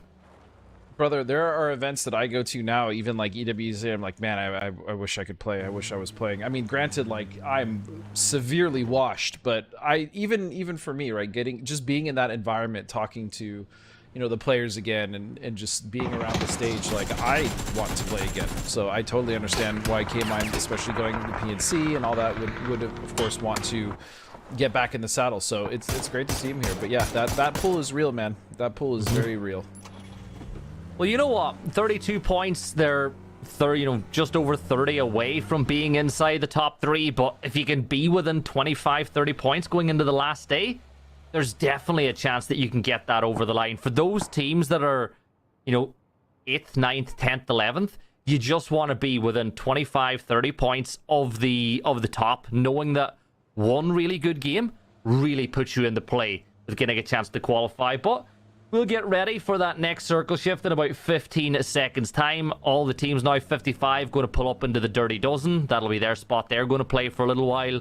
Nope, never mind. I thought they were going to park up at the Dirty Dozen, but instead, seeing the bridge is free, why not go a little bit further? Also like that they're continuing to move on rotation just in case it does do something weird. That's a pretty southern shift with a bit of water still in, but I guess nothing too crazy. You can see PD currently the beneficiaries of that shift, that 2-2 split. Wonder if they're going to consolidate soon. And Falcon's also getting a nice compound to the north of Dog Hill, Llama Hill, Elephant. I don't know what you guys say. Everyone calls it something different at this point. It is Dog Hill, and the reason it's Dog Hill, because that compound that PD are playing in with Tony is dog food. If it was Cat Hill, that would not be food. That would be what's left of food when you're done with it, okay? So Dog Hill. I'm sorry to everyone at home, but that's just how it is. You call it Dog Hill, some I think Clint calls it Llama Hill. There's so many different. You guys are all confusing. Yeah, I don't care at this point. Whatever. We'll just call it Dog Hill just to please you for now. But yes, that is a very good compound for them to set up. But you can also see Toyo on the west side of that. The problem with this area though is it's much more difficult to hold this early in a circle. This is just phase 2, so they might run into problems. We'll see as Wooly is trying to get away. Oh! K-Mine gets plucked out of that vehicle though. Oh, it's the last second, and Relo's gonna ragdoll. Oh my god! That is so violent. Please disappear, buddy. My god! He took him for early. Oh, viewer discretion is advised. Okay. Yeah, we love this game. We really do. I'll concede 1 point on the board for them as they hunt down top spot. Gunners, they've arrived into this position with PD, Icy, Bunt, and Matt. Remember, they've gone here on foot. They parachuted into quarry. They've now marched up onto the factory, and they might look to catch out PD because they're a little split here. Remember, most of the members of PD are a bit further away in the dog food section, so if Gabri makes too much noise or steps a little too far out to the open, Toyo or Gunners will happily pick up that point. Yeah, and for Toyo, like, you have to wonder, is Wuju 2 going to get off that edge on Wizard Tower and start to push up as these other teams are starting to come in? Sakura Zetsun dropping right on top of the Falcons. It's not working out so far. It's 2 knocks go the way of the Falcons, but Adam will find the trade and the flush on the Tig. Yeah, and look at Mira. Mira are pushing this way. They hear the car going, and they're going to try and get some points on the board off this one as LFP will hit H1 for 23 damage. Tig has been dealt with, so Adam and Penta are still on their feet. He-Man, you might be able to get that res, and I think that they will, but Kickstart is going to push over. He wants to get some extra points on the board. This is a big fight for both these teams for different reasons. Falcons, because they're looking to get right up in touch with Liquid again, and on the other side, Sakura Zenzen want to push to the top 3, but Shrimsy gets a great knock onto Adam, and Penta's going to peek out through the door, but I think here's the thing. Shrimsy just knows he's got support. He does not need to over-peek and overlook too far. He knows the rest of the team will put in the work, and they'll clear out Adam from the spot. Yeah, the last thing he needs to do right now is give up a knock to Sakura. That just opens the door. You can see Huynh using that nade to maybe mask the sound of him breaking that glass. I know he was looking for a knock as well. Oh, but no. He's been found out. So that's the open door, but Penta opened the door and was not ready for it. Okay, so Huyng's going to win that exchange. Sakura Zensen goes down. I think Penta might have had utility or something in his hand. I think he got surprised by the open door. I believe it was actually Huynh that popped that bad boy. Yeah, he does that from time to time. Kurt, he gets the off angle onto IC as the Gunners were locked in fight with potentially Dangerous. That will slow down the push, and, well, Nidavon, he's going to get us all. That blue zone is perfect. That is, like, center of that blue zone was the down player, but it just dissipated a little too soon. I think the jammer pack just about keeping him on his feet. Looks like PD, they're going to try to bug out, get in the coop, and get out of the factory because the circle shifted away from here. And look at Liquid. They're not even worried about this fight anymore. They're heading straight. They're prioritizing the circle. Yeah, they don't want to get caught up in the nonsense. They want Oh, he's knocked! He barely got under that. Yep, he knocked him, and then he just ducked as the muffler almost hit him right in the head. Yakuza is going to get that knock. Now he's taking shots over at Toyo. Capitan will skirt on by. And that's exactly what Liquid was trying to avoid. They were trying to just get in the circle, as you stated, to not have to deal with this ridiculous open space on that western edge, but they just got cut off. Still have 3 members up, though. Only losing Purdy could have been a lot worse. Yeah. Falcons and Mira, they're rotating in. Haven will find Kickstart as these two teams leaving the position they were in just a little while ago now, looking to find a home inside the circle. I think Falcons, they have decided that the bunker, why not? Mira, they'll keep on moving. Sparking's going to step out from the smoke to let them know that he's in this spot. As What in what? This is Twisted Metal? What is going on? It's just vehicle fight after vehicle fight. You see Roth now taking shots as Karak actually is going to melt out LFP1. This is madness. Oh, I love it. I love it. Everybody's going to the beach. It's a nice warm day in the summer, and everybody wants to get a little bit of sunshine. Gunners, they don't want to miss out on any of the action. Why the hell not? Would they come into Ferry Pier as well? As they just full send it towards Karak, who's going to be... Oh, Karak. There we go. Oh, parkour. Land that one safely. I think he heard the full vehicle coming in, and he realized he was isolated and says, yeah, I can't take a knock here. My knees and ankles were screaming when he took that drop, but he's going to be just fine. Gooners will find a brief reprieve here in this one story, just above where 55 are currently playing, and this is not somewhere they want to be for a long time because it is just a single one-story shack, essentially. But they're in, and more importantly, they're out of this mess, this rotational nonsense that we've seen multiple teams, including Liquid, as well as others, Wuju 2 now, try to make their way into circle. But I like this. They're actually just going to stop edge. They know that compound doesn't have LOS, and they're just going to hold out to the next shift. This is a good play here from Wuju 2. Yeah, it's just map knowledge, right? Like, you'd look at this position normally and go, it's not a great spot to play, but when you know the game, it's like, yeah, I know rotations, I know where everybody is, we can keep the vehicle safe. The only issue they have is PD. Like, PD are putting some pressure on. They might pop some tires. But let's focus back in on Lobes, because he's got Fana from Mira not too far away. Jewel lost Wooly and K-Mind on rotates earlier on. And I think for them, like I said, just a couple of points in this game. Get yourself maybe 3-4 points. Keep yourself within touching distance. Wouldn't be the worst thing in the world. But Mira, they're hoping for the exact same thing. I mean, the fact that Lobes and his teammate got here after what we saw with that initial, not crash, it was the parachuting, the E-pickup onto Falcons is pretty impressive considering where that position is all the way down to the south on next to Mira. So a great salvage opportunity. It looks like they've separated first and second floor for themselves, and this is just going to be a waiting game until that circle inevitably does push them out. Kraken, though, is going to find Lucid Freak for them from the Dogs. And as good as the Dogs have been in order to get in some of these positions, they just have not been able to capitalize the team fights, Gibbs. That's where they've struggled. Yeah, it's been that way for a long time for them over the course. Even in group stage situations like that, I think LCQ was much improved, but Ice Tech, he's going to hop in the coop. He'll take a ton of damage. The blue zone almost wiping him out, but he'll send it up the road. I think that... Right. That compound's clear, by the way, Ice Tech, if you decide you want to take it. Nah, fine. There's Keep a on smoke driving. in there, though. Did you see that? There's like a random smoke in that combo. What? Wait, who threw that? Don't know.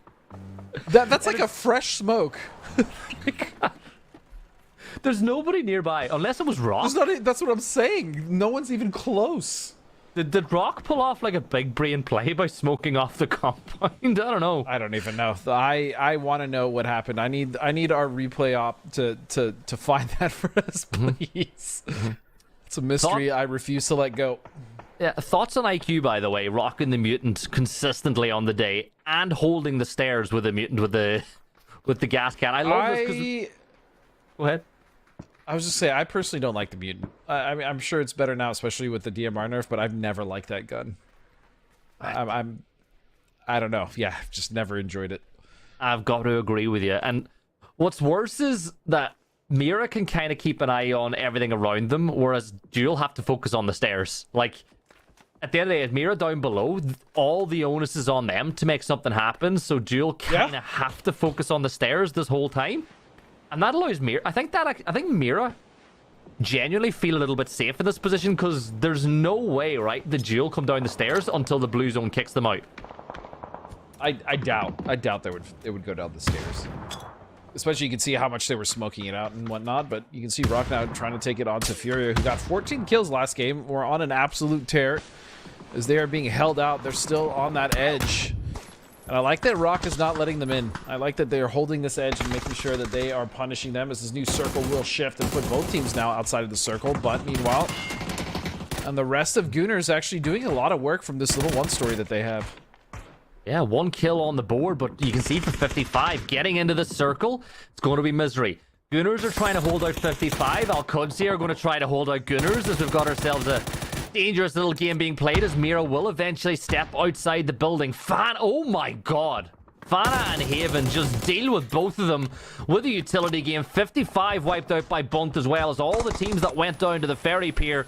Well, they're finding themselves leaving this lobby and they're going to have to play a game when we move to Rondo in a few minutes time. RBN from Rock, you spoke about how they were doing the right thing. They were, but Furia have made them punish. It's just 2 players left alive now for Rock who have been so good this year, but they're at real risk with the point tally that they have of getting a little bit too far away from the pack that's just ahead of them. And with Falcons and Mission Ready International Alliance and Furia all in this position, it ain't looking good for Rock.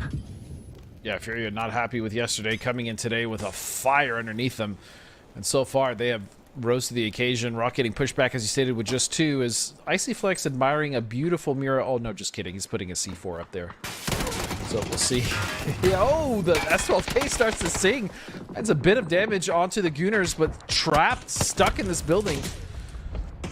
And that C4 is about to explode. Emmy finds Sparking off in the distance. Okay.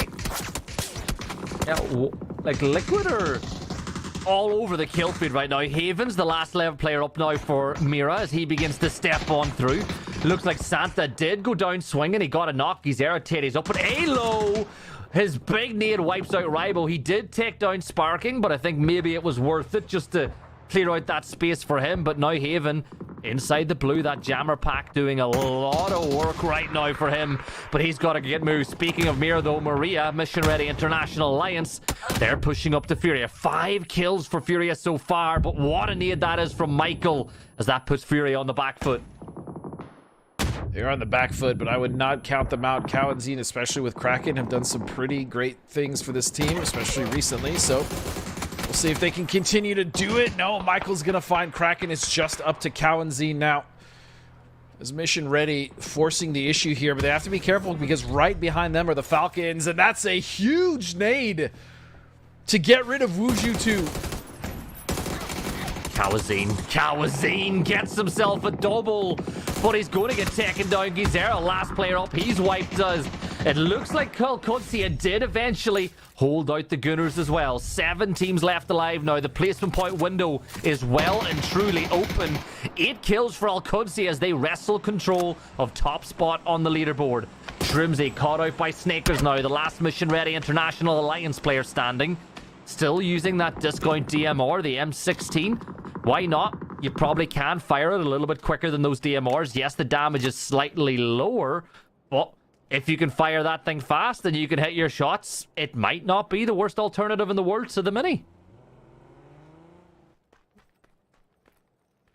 That's a stretch, maybe. I don't know. Look, I'm trying to cope. The Mini in its heyday was truly just a beast of a weapon, but Haven still with 3 kills. Mira trying to survive as long as possible, and that's the problem when you have a solo like this. That's going to be 1 down Cowboy. That's a big hit to QAD. As QAD heard Poro say they underperformed, and me, and you, to be fair, and they did not appreciate that as they're coming into this game with a very healthy kill count. Oh, the game only underperformed, but they finally pick up that kill. But Mission Ready International Alliance peeking up over the ridgeline. Snakers take some damage though, and look at D and Rello.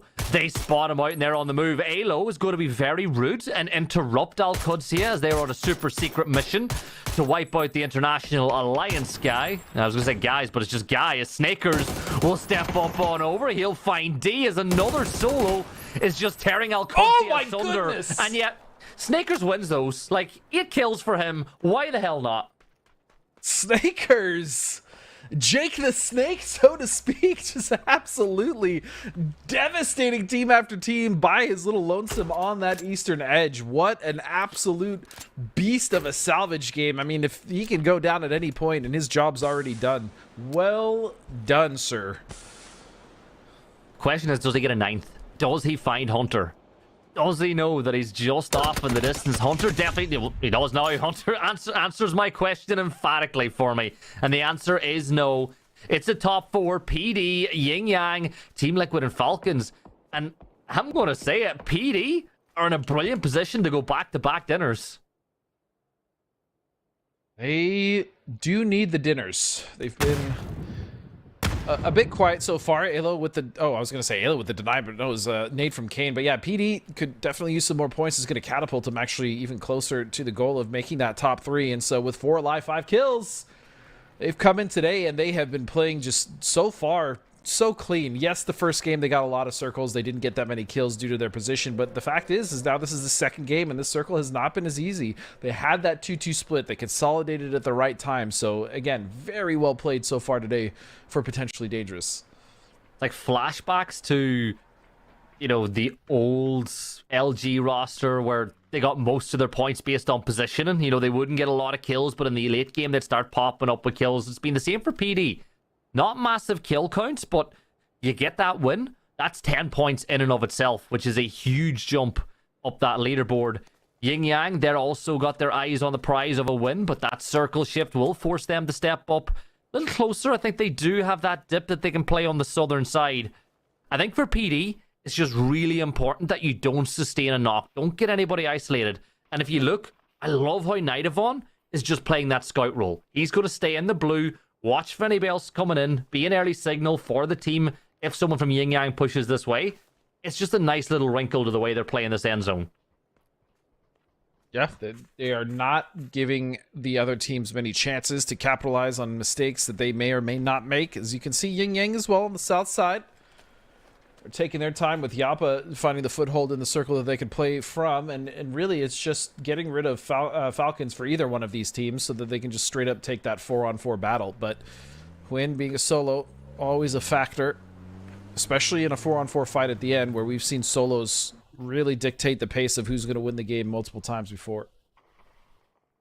Falcons not too far away from the top 3 now, just 6 points away, but for H1, you wonder how many more points he'll be able to get on the board.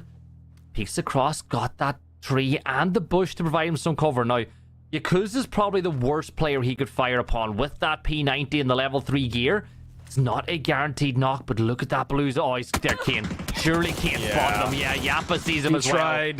He tried to be as sneaky as he could, but I mean, there's just no way with that spread on the south side. So either way, nice try. He does secure them 3rd place. So very well done. And I believe he had 5 kills to his own credit himself, not just the team. So great save as well from Hwin as we now get on to this 4-on-4. It is Yin Yang versus Potentially Dangerous, and it is all going to happen over this ridgeline. You can see both teams now setting up for it. And, I mean, I would give the advantage as far as center dot, maybe even very slightly to PD, but this is actually fairly even. This should be a really good fight between these two. And you'd argue the fact that Yin Yang have a P90. Like, that thing in itself is worth its weight in gold. So, do not discount Yin Yang on getting the win off this one. PD essentially playing as 2-2s, a 2-2 split now, 2 over on the east, 2 a little closer to center.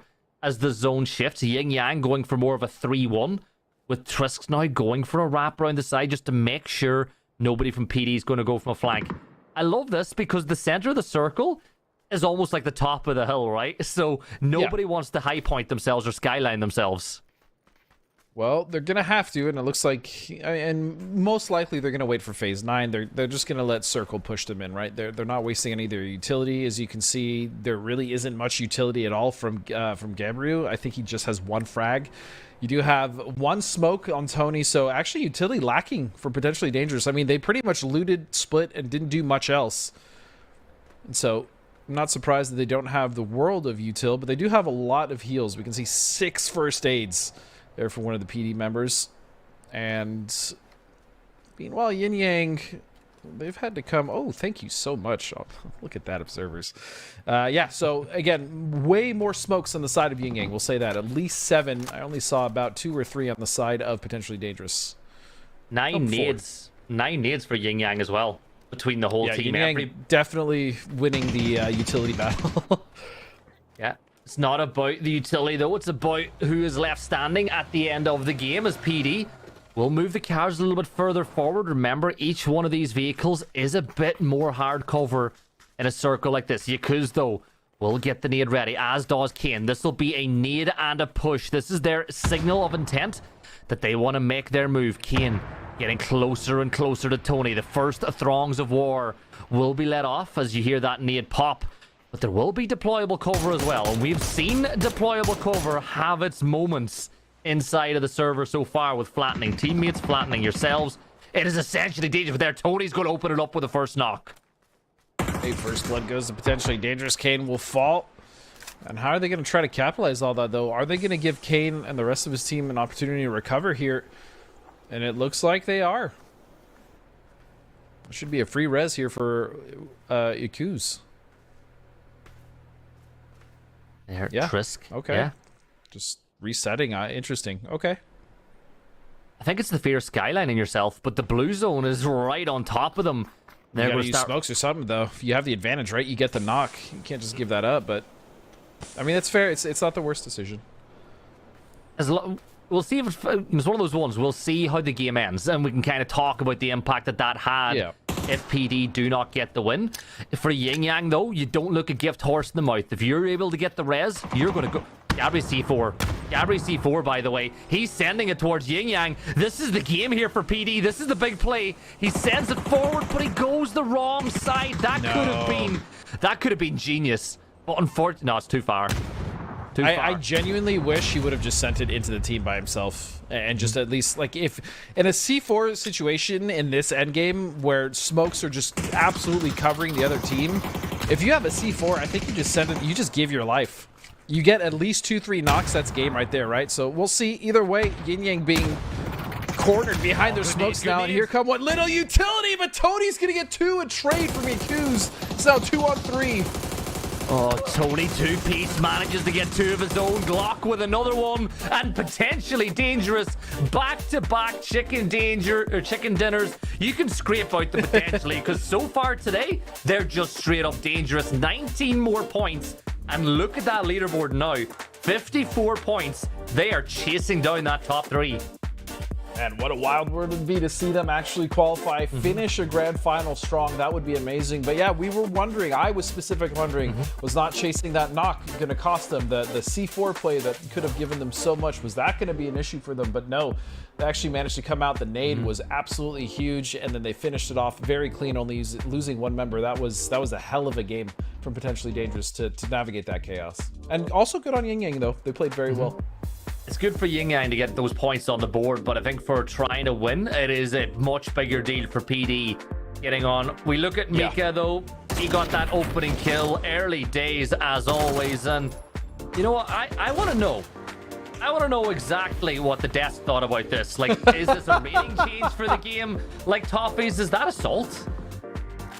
Listen, I think the way that you put a little age warning on it, Godspeed, when we saw it happen, and that was perfect. And then we ducked a car. That was amazing. He literally gets the shot, gets the knock, ducks the Dacia, and then turns back around for the flush. That's why they got second place. It all started there for them. Hey, checked his oil on the way past there. Yeah, no, a very, very wild early game here. As we see, oh, look at the mortar just barely missing.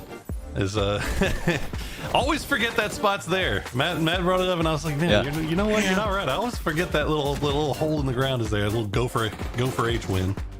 I remember where a lot of the other ones are, but that one just always kind of elusively leaves my brain as the circle just continued to press down around Fairy Pier. Just look at how many teams are stuck down here and have to fight their way out. And Al Qadzia just feasted on all of them.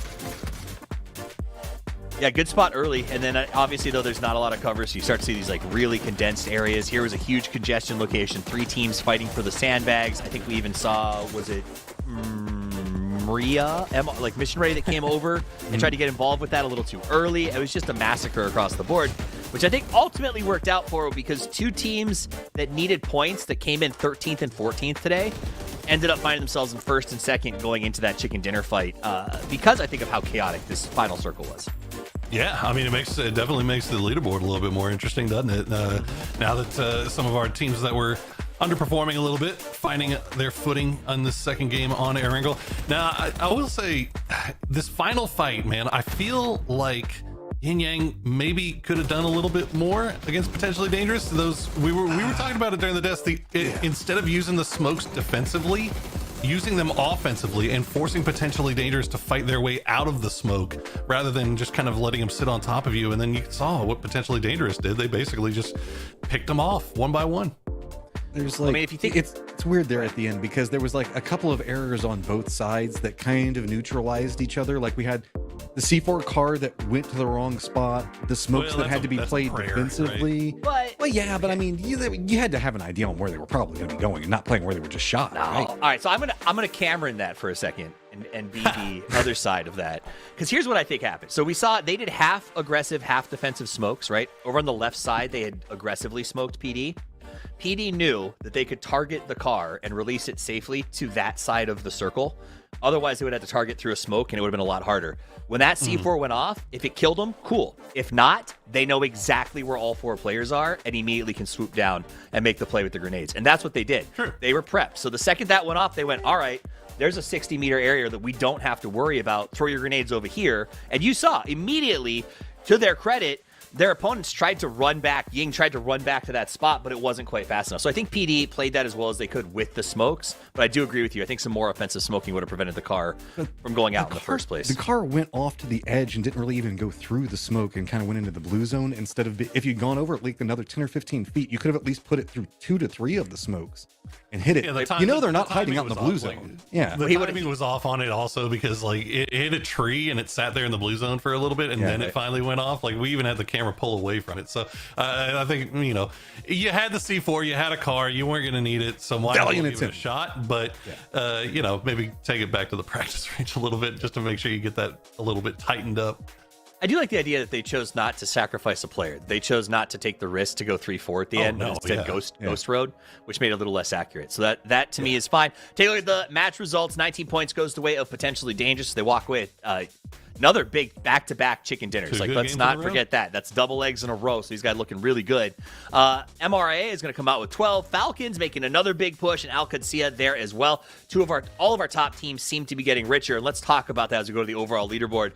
Matt Poro, this is what I think needs to worry anyone who's not in the top 8 at this point. There's no spongers. It is very spread. It is very, a lot of points going to the top to a lot of teams who are all essentially above the cutoff. That means there's not a lot of recovery time, Poro, for the other teams on the leaderboard. Sure. I mean, you can also see just the cutoff between 8th and 6th is starting to get a little bit big here, right? So if you're kind of sitting at that Sakura Zensen or lower mark, you really got to start stepping up here, because look at that. I mean, you got a log jam at 30 between 30 and 40 points. And as you said, these guys in the top 6, top 7 just keep getting kills. They keep separating themselves a little bit more. Potentially dangerous, obviously, did what they needed to do with back-to-back wins. But, you know, that's 2 games on Ariel. You still got a lot of work left to do. I mean, 2 different breakpoints. I want to take a look. Scary. What was scary? I said 2 different breakpoints on leaderboard right now is pretty scary, because we got the one from Falcons that's almost 15 points. And then we've got the follow-up into Fury and Sakura Zensen as well. That's 10 points. So that's going to... We're ending up with almost 3 different leaderboards right now.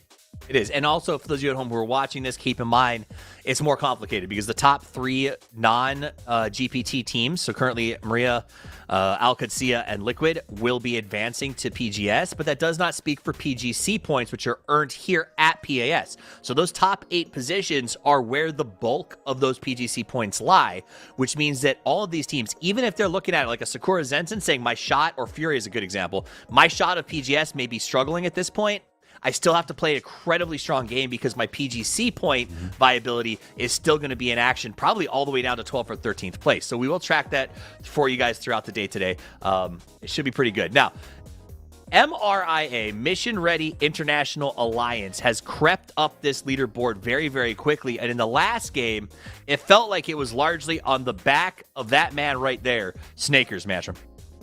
Oh, dude. Okay. Snakers, no swiping is all I can say. Look at that. 8 kills, 369 damage. This man is a thief. He is going around stealing everything from everybody. But I mean, get your points, man. Get your points. Stack it up. Points are points. I mean, even if I add up his entire team's damage, he's still stealing kills from other people constantly. Like, that's actually pretty wild. But it's not. It's easy to look at this and go, Snakers king, right? Because we know Snakers is such a good player. It has been for a very long time. But while this game, I think, was a little bit maybe skewed, the rest of the event, the rest of the team has been putting in incredibly amazing plays. Like Bizzler, always fun to watch, Poro, but I feel like has really grown up into he was fun and action oriented, but he's become quite the playmaker. I feel like when we look for those clutch moments, it's the Biz that's holding the line. Oh yeah, no, he's definitely got the chops to kind of do whatever he needs to do in any given situation. I think the difference right now for Mission Ready is they're just putting themselves in great position, and they're keeping 4 alive. They're avoiding any stupid fights that are going to put them in a bad spot. But they're finding a lot of success there, and obviously heads up play from Snakers. The wily veteran knows that points are points. Flush those kills, steal those kills. It doesn't matter as long as you got a head on a swivel. That's 8 points. Or I would say we'll say 6 more kills than the damage he dealt out. But pretty well. So honestly, the craziest thing to me, Toffees, right now, I don't know if we can bring up the overall leaderboard again real quick, but there's something that I want you guys to see that I don't think I've seen very often. But look at the placement points. We've got 5 teams that are at 20 plus placement points. The right side of the leaderboard, they just can't get to the late game consistently. Look, I mean, that's actually crazy to me that we're seeing that high placement points over there. These guys, all the same people are getting to the late game every single time. I mean, I think that comes down to the consistency of rotation. I do think also the fact that we started on Orango for the first 2 games is going to skew it just a little bit. Because These two maps we're going into, I think, are a little less drop-centric. Orangle's one of those, like, man, if you pull a good circle and you've got those spots, you're going to get some massive points out of it. But we are going to pivot as we get ready to head to Tego, where we actually, if you guys tuned in, if you didn't, you should go back and watch the replay. This is the only time I'm going to tell you to go watch EMEA. That's not true. I'll tell you all the time. They had the coolest. Did you guys catch this circle on their Tego today? If you didn't, I understand. It was sleepy time. But they got North Shipyard, and then it went left of the river and sat on Shipyard Plus, or whatever you want to call bonus Shipyard. Yikes. I know, it was crazy, and everyone had to make that transition in the last 2 circles, and it was actually awesome. Like, it's one of those things where on this map, when I see crazy stuff like that, it gets me super gassed up, Matt. Yeah, this circle, this map has a lot of very interesting circles that you can get. We do tend to kind of get like a commonality that tends to happen around that Hosan prison area and everything like that. But you can get some absolutely insane circles. One of my favorite ones that I saw, well, this is actually also one of my favorite ones because I do love the hills around Army Base. I think it's really, really cool. But what was it? EWC last year, not this year's. We also saw that crazy one that was kind of like Shipyard was split and kind of close to center, and then everybody was having to play around it. You can get some really dynamic, crazy circles where you have to play around some of the water and the rotates that can show some really quality IGL play. How is Goon still in the air? Long drop, baby. Magic. Apparently, that was a super drop. I gotta ask, who was casting that game, the EU game? If it was Toby, I'm just gonna go ahead and forewarn anybody that does go back and check it. Just make sure you mute. Oh no! just off of when that circle pops. Because I know my co-caster, and I know Yes, you do. that he probably hit heretofore unheard decibels of excitement when that thing shifted away. Love it. So I Island know Circle it had Boy. to be loud. Yep. All right, So- here's what we're gonna do. It's time for us to wrap this one up as the Claire's getting cars, which was the most lethal weapon in the last map. Will it continue to this one? The circle is wild. The game is ready. Let's head over to the perfect prognosticators, Godspeed and Gibson. Wow. Calling Toby his duo when Matt's in the room. Godspeed, that's just rude, right? I was gonna say, like, wow, it's crazy. He's just gonna claim Toby like that. But good for you, Poro. You know, get yours. I respect it. As we see, this is a fun Godock circle right here. Yeah, I like Nice it. little central Godockian circle. You know. Can I say something though? Because look, I was watching the map and I was like, we're watching Mission Ready rotating. Don't ever let Michael drive. Do you want to know why you should never let Michael drive or be in charge of directions in any way, shape, or form?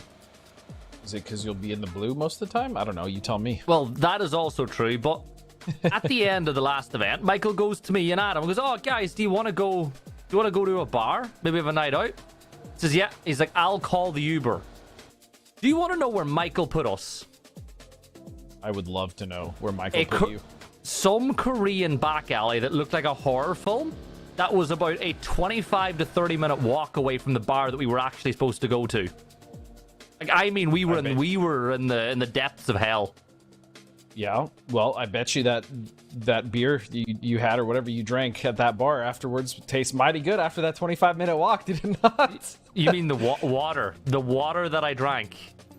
There it is. That's what I meant. Yes, of course. the Yeah, water yeah. you drank. Other adult beverages are available. You would never.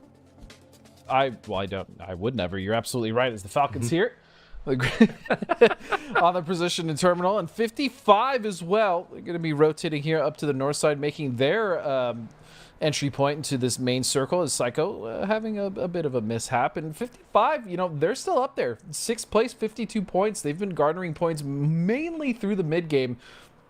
But they've been consistent, and that's been great to see from this squad, especially because, you know, this is a new roster after all, and so far it's been working out very well.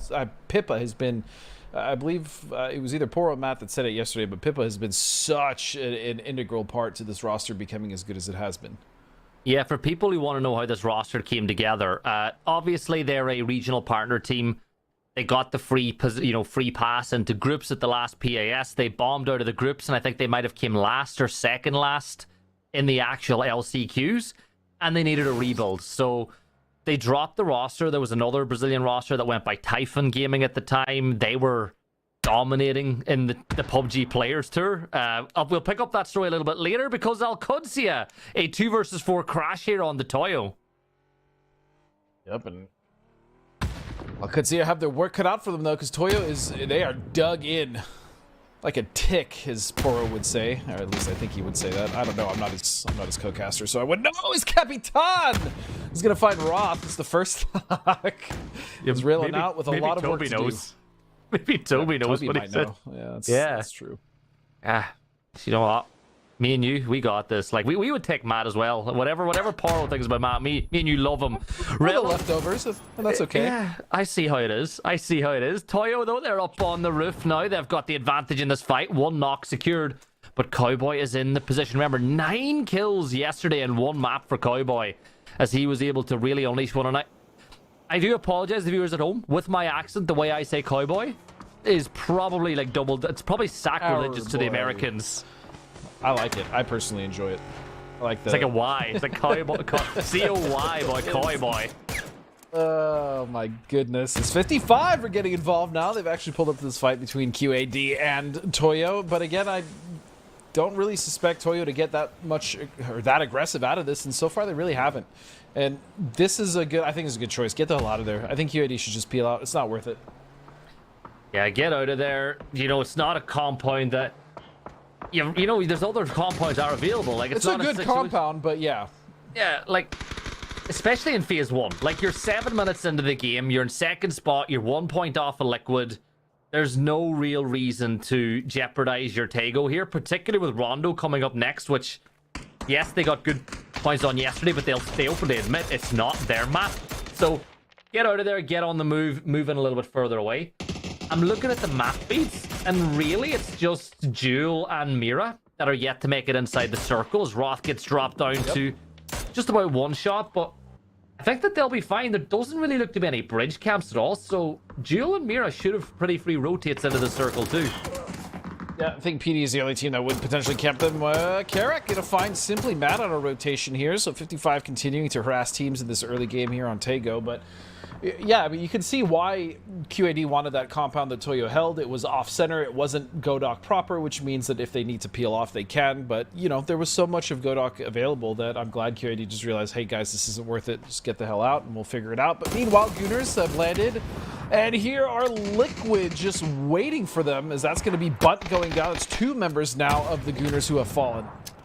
Yeah, and remember, this is great as well, because you think about that last game last time around in the PAS where earlier on in spring, it was the Gooners that crashed on the Liquid and essentially put them fighting with one hand behind their back going into the final. It allowed Bestia to qualify, but they get wiped out. It's a combination of a couple of teams. Can I just say, is Alo playing the best PUBG we've seen him play? Like, this weekend, he has been on it. I don't want to say ever, because... I mean, Alo, especially like, you know, you talking like the pre-COVID era, was pretty disgusting. True. There's a reason he was given the moniker by the players as the close-range god, but I mean, he's playing very well. You know, he's playing incredibly well at this point today in this entire event, and so I'm all for it. It's definitely some of the best we've seen from him in a while, I'll say that much. Mm-hmm. But that's the thing, he's always been consistent. Like, every tournament, I feel like he's always done well, right? Like, maybe he doesn't have, like, you know, 10 kill games, but realistically, who really does have many of those? So, yeah. Alo always the consistent monster, but yeah, this is some incredible play he's playing, as Adam is going to find Seifu. That's nasty from Mr. Didiano, as we was called yesterday on the broadcast by Toffees. But you know what? Sakura Zensen, 3 kills on the board already for them as well. They're starting this game off the right way. 42 points so far. Can't park there, mate. It's all right. And you could flip that back now. He can, but the thing's on fire. Or it's smoking, I should say. But like I said, you can't park there, mate. Why not? I don't see a sign. Okay. Ruin my meme, fine. Whatever. He's in the middle of he's on the side of the road, actually. If anything, that'd be a perfect place to park, as we can see the perfect shift for teams like Sakura Zensen and Yin Yang. That's actually going to be a very, very beneficial shift. You know, I don't think I've ever seen a circle or really a fight over in Wolsong, like ever. And you're not going to see one today. Probably either. not. Yeah, probably not. Ooh, Capitan is going to find Tavon, though. So that's a member down for PD, our back-to-back winners. Finally getting kind of thrown back to earth here as they lose a member early. That's the first early loss for them in quite a few games. And that's the one thing that I've really appreciated about PD. When you look back even at you know, some of the cups that we've had, they tended to lose a lot of members early, like in these crazy rotations, these crazy fights. I feel like they have actively been trying to avoid that. And for the most part, they have been able to keep at least 3 to 4 alive in that mid game, which is what's found them so much success here in PEA 6 so far. Yeah, it's the early game rotations that's got them the benefit in this tonight. Like, they've got themselves in positions where they've not had to move awfully. Oh my god, Santastico and BL. Nice new 1-2 punch for Rock, but like, I'm looking and I did like Toyo, they're getting points on the board, but it's been disappointing for them, just 24 points. I know Capitan got that one on the board, and you know, speaking of Poro a lot this broadcast, it was nice of him to name his dog after his favorite Argentinian player, as well as him, and going to get knocked by Sakura Zenzen. That's another loss that you feel like SZ didn't need to take, like extending out from the compound, pushing towards Yin Yang. Like, He-Man's a big loss. Like, he's not somebody you want to lose. Yeah, I think they wanted to try to avoid Yin Yang getting this massive positional advantage on them, but it looks like Yin Yang actually are dealing with a fight on 2 different fronts. Around PD getting involved again. Remember, we saw 2 of them get knocked out earlier.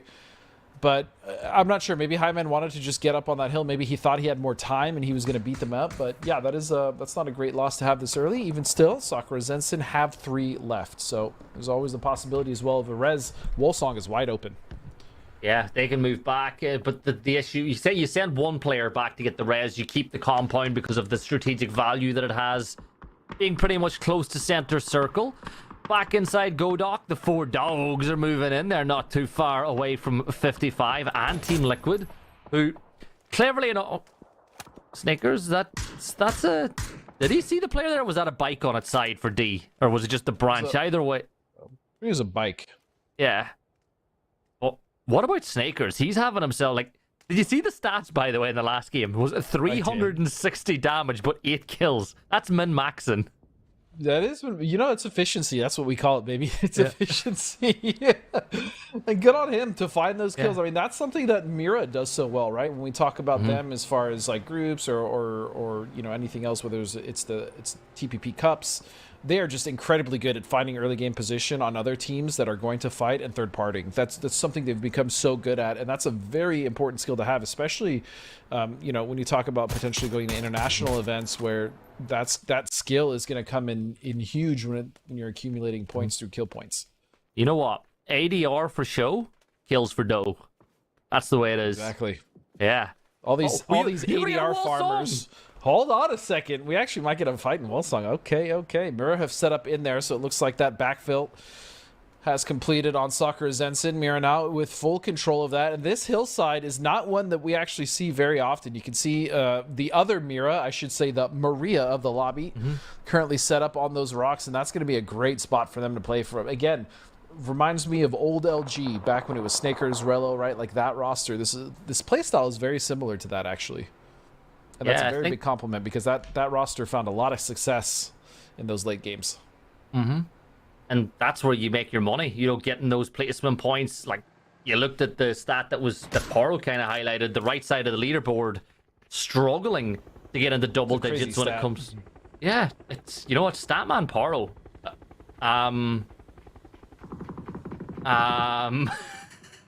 Nice of Orange Zero to be left behind, by the way.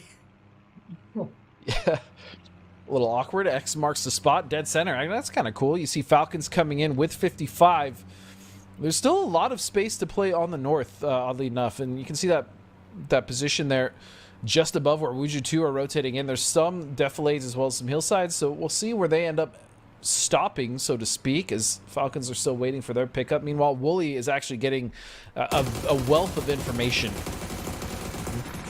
for his team as he flies up. Fauna is just gonna get plucked out of the sky. Psycho will fall. Can we get one more? Pippa clenching to just make it in to Hossam. Mike, that was, you know what the best thing is? That was very sketchy. Orange Zero is there like, oh my god. he was left behind, and he's like the last one up basically for his team now. As everyone else got taken out, he's got a punctured tire on that pony as he moves in to the circle as well. Got to keep going, keep that momentum until you eventually have to stop, get a first aid off. Pipa not too far away, can join his teammate for now, but Rello getting really, really close to Toyo. Dangerously close, as you can see. Emmy just on the other side of this rock. Rello being as cautious as he can be here as he's looking for the threat. I think he saw Benya yet, and he's gonna see, yep, he's gonna see them both, so he's got to back off. Luke in the distance will find Kawazine. Fight is happening just outside of Godok. If you are not Godok, what is Godok? I don't know why I just second guessed myself there. So you can see Huyn is actually going to find Wuju too. So Falcons actually, ooh, I'm excited for this ending, man. I don't think I've ever seen this city fought in. I mean, just period.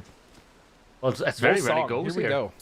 It rarely goes there. You can see that you've got your kills in that map. Yes, we lost 55 players, but here come the Falcons now, putting the pressure on. And Zito and Sneak Attack are down. Lucid is going for the res on the Sneak.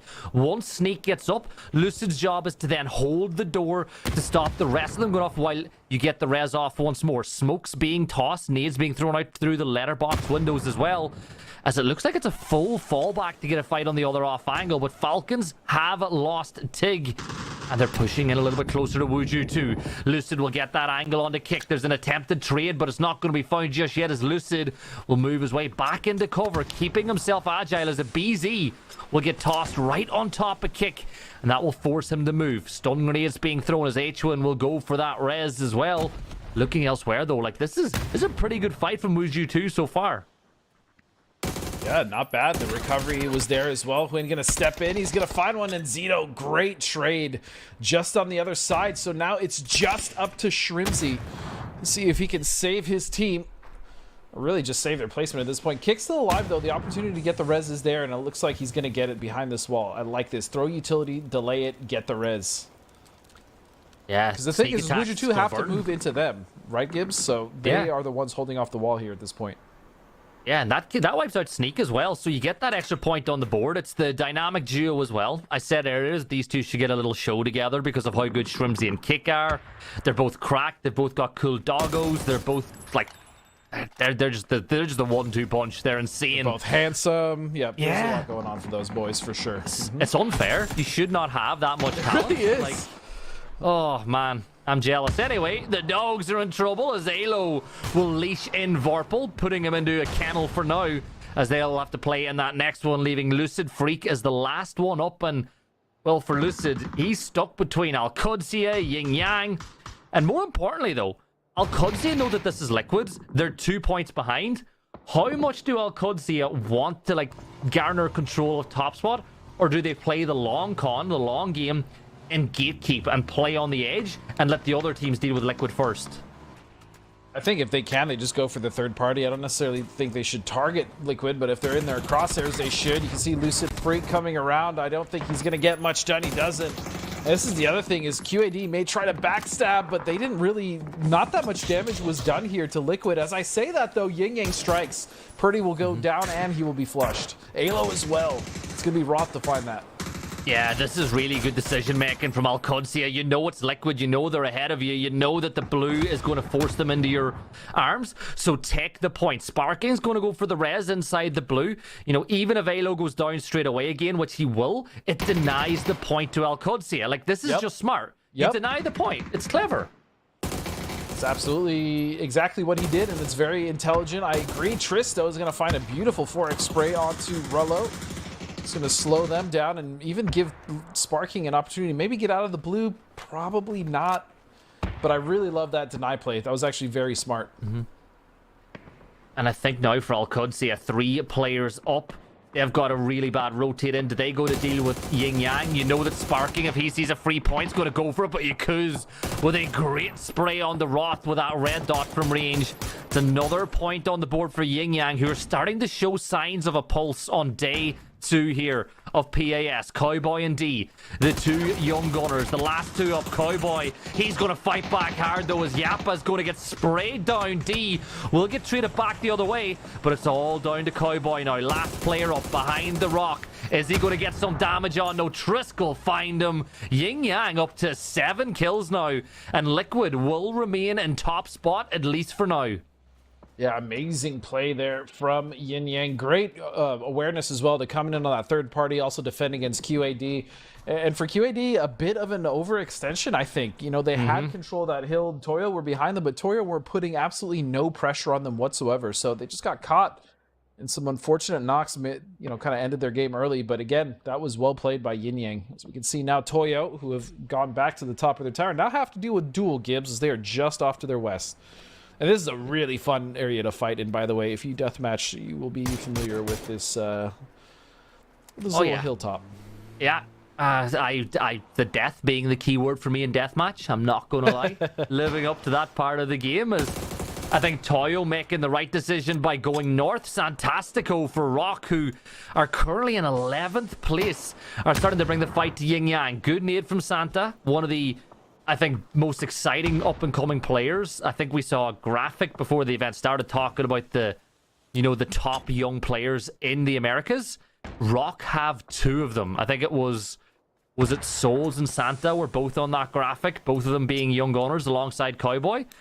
Like, I'm going to be honest, I think Rock, and I think you made the point at EWC, I do agree with you that Rock they're finding it hard now being one of the favorites. I think they preferred being underdogs than being a team that everybody looks at and pays attention to.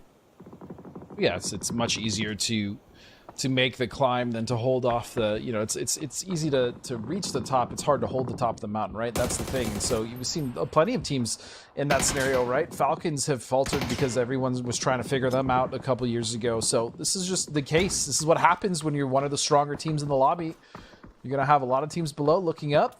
Meanwhile, Yin Yang, for all their heroic efforts and plays, as we saw earlier in the South, will fall. But yeah, I mean, teams are starting to look at Rock. That's the whole point. They're starting to see how they play, how they rotate, right? Whereas before, when they were, you know, less, I will say less of a threat to the lobby, teams weren't taking them seriously. Like, no one was really paying attention to how they rotated or any of that stuff. And that's what happens when you start to grow, you get to that level. Other players are going to watch. And remember, they need to get up that table as well to get those all-important PGC points, even if they don't attend PGS. Circle, though, as you can see, Mission Ready International Alliance, they find themselves slap bang dab in the middle of the circle as it stands.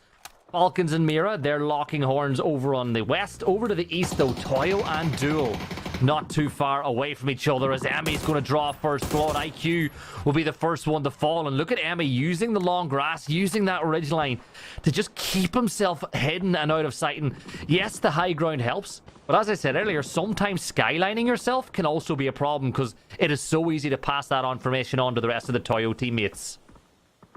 What I'm curious about here is what is Toyo's play here, right? Like, they know that they have a team above them. It is Duel. They are a 4-man. And they don't really have much to play ahead because there's quite a bit of open space off to the east side of Wolsong. So are they going to try to take the fight, or they're just going to try to sit comfortably and play off to the side? Because there is an opportunity for Duel to also try to go off. As we can see, Mira takes 2 of the Falcons out, but maybe they just split off from each other as Sakura Zensen still just trying to put the finishing touches here onto Rock. You can see they're waiting. Penta is waiting for him to get into that. He doesn't get into BRDM, and now the Panzer is gone. Yeah, I think that was really clever by Rock, though, not getting in the BRDM, knowing there's a chance there was a Panzer in the fight, as Mika will start throwing down all the utility he has. Last player up, Santa, will take a little bit of damage as he sprints across. You gotta hit those shots. Mika eventually gets it, but Santa and BL will deal with them. Mission Ready International Alliance, by the way, center of the circle. They've got a drop landing right on top of them as well. This team so far today, they've been moving like they don't care. Smooth as silk. You know, I'm not going to use the rest of the Maria lyrics because I don't know them, quite frankly. But you got to give me an A for an effort, right? I'd give you a B-. You know, I don't want to get your head too big. It's a passing grade. It's a good grade. Yeah. That being said, Mission Ready, I mean, smoking themselves for the mortars, these guys. Oh, man. I love them. But yeah, as you said, they've been smooth today. Really not too many issues as far as the rotations. They've managed to keep most of their members alive coming into these later circles, and it's been working very well for them. And, you know, that's exactly what you want to see from this squad, especially with this much experience that they have. 133 meters the distance. The target is Jewel as he sends it up. Oh, Wooly. Is it going to land? Oh, it was close. The distance was right, but I could see on the minimap he's a little to the right as far as how he was aiming. Distance was good though, 133. K-Mine's nade distance was pretty bang on there as he dropped it on top of Toyo. 2 players falling as Emmy's going to drop down low. IQ stepping out, not using the mutant, but he's only got 48 5.56 rounds in his back pocket. LFP putting the pressure on. And here is off the opposite side of the circle. Rock third partying and Jewel eliminated. They were pushing on the Toyo. They had Toyo dead the rights. The problem was that hillside was open to everybody in the lobby. If that's the crazy thing, if Duel wasn't stifled from the other teams in the lobby, I mean, Toyo was done for. So very lucky that they got saved there. As you can see, Rock, though, even though they were the ones putting a lot of damage on Duel, they're still the team that actually need to make it inside the circle. And so them and Mira both have some pretty long roads ahead of them. That is open ground, as you can still see those mortars flying out from Michael. Those are going straight towards Toyo. And that's such a good dip for mortars, too. Oh, no. Oh, Michael. Oh, there it is. And the second one's coming in. It's going to get Remo as well. The triple. Oh, he's going to go for the res, but the blue zone's right at his back. Emmy's got to pick a favorite, Emmy. Pick a favorite. Oh, he's got over Benya. He's like, I just care about one man. He's just, oh, no. Yeah, well, if I'm a teammate now, I know where I stand. I know where I stand. That's a really good point. If you are not Rebo, then I would stay away from Emmy. That's all I'm saying, because he does not care. His nades are coming in towards Snakers now. That's going to be from Rock, actually, Gibbs.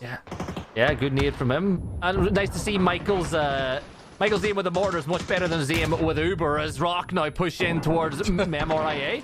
As Mission Ready International Alliance come under pressure, Snakers will fall as Santa will get that instant knock and finish. Michael peeks out again. It's another one from Santa, because why the hell not? Haven pushed in the other side, as it is a push on the opposite way, and it is all Brazil now. Mira against Rock, pushing for the win, as Mira looked like they've got themselves an AUG, a little bit more ammo in the back pocket, but this is a tough one to call, because Mira are closer to the center of the circle, and I think they're just playing to hold out Rock now.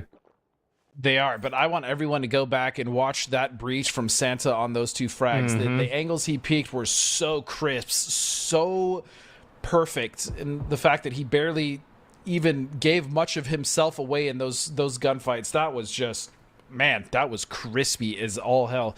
As we do get into this final, you are right, it is Mira that have current center circle now against Rock. But for Rock, they've been fighting from the edge this whole time in the south, and the fact that they still have 4 alive is very impressive. You know what? It's 2 teams that really need this win as well. Like, I think that Mira and Rock are both on the wrong side of the top 8. Both of them desperately need to get the kill. Rock are up to 10 already. They're looking at the potential of a 14-kill chicken dinner if they get it on the line. Hold up. Do I see a P90 and 2 FAMASs in the hands of Mira? Yes, you do. That is over. GG's. It's not over. It's never over. Oh. It's not over till it's over. Haven't you heard that, Gibbs? Hasn't anyone told you that? But then when it's over, it's over. True, but never underestimate mistakes. Part of friendship. Right? Mistakes can hold now. That's actually my favorite team ever in PUBG history. As we go on a brief tangent while these 2 teams set up for this last fight. I am Katowice.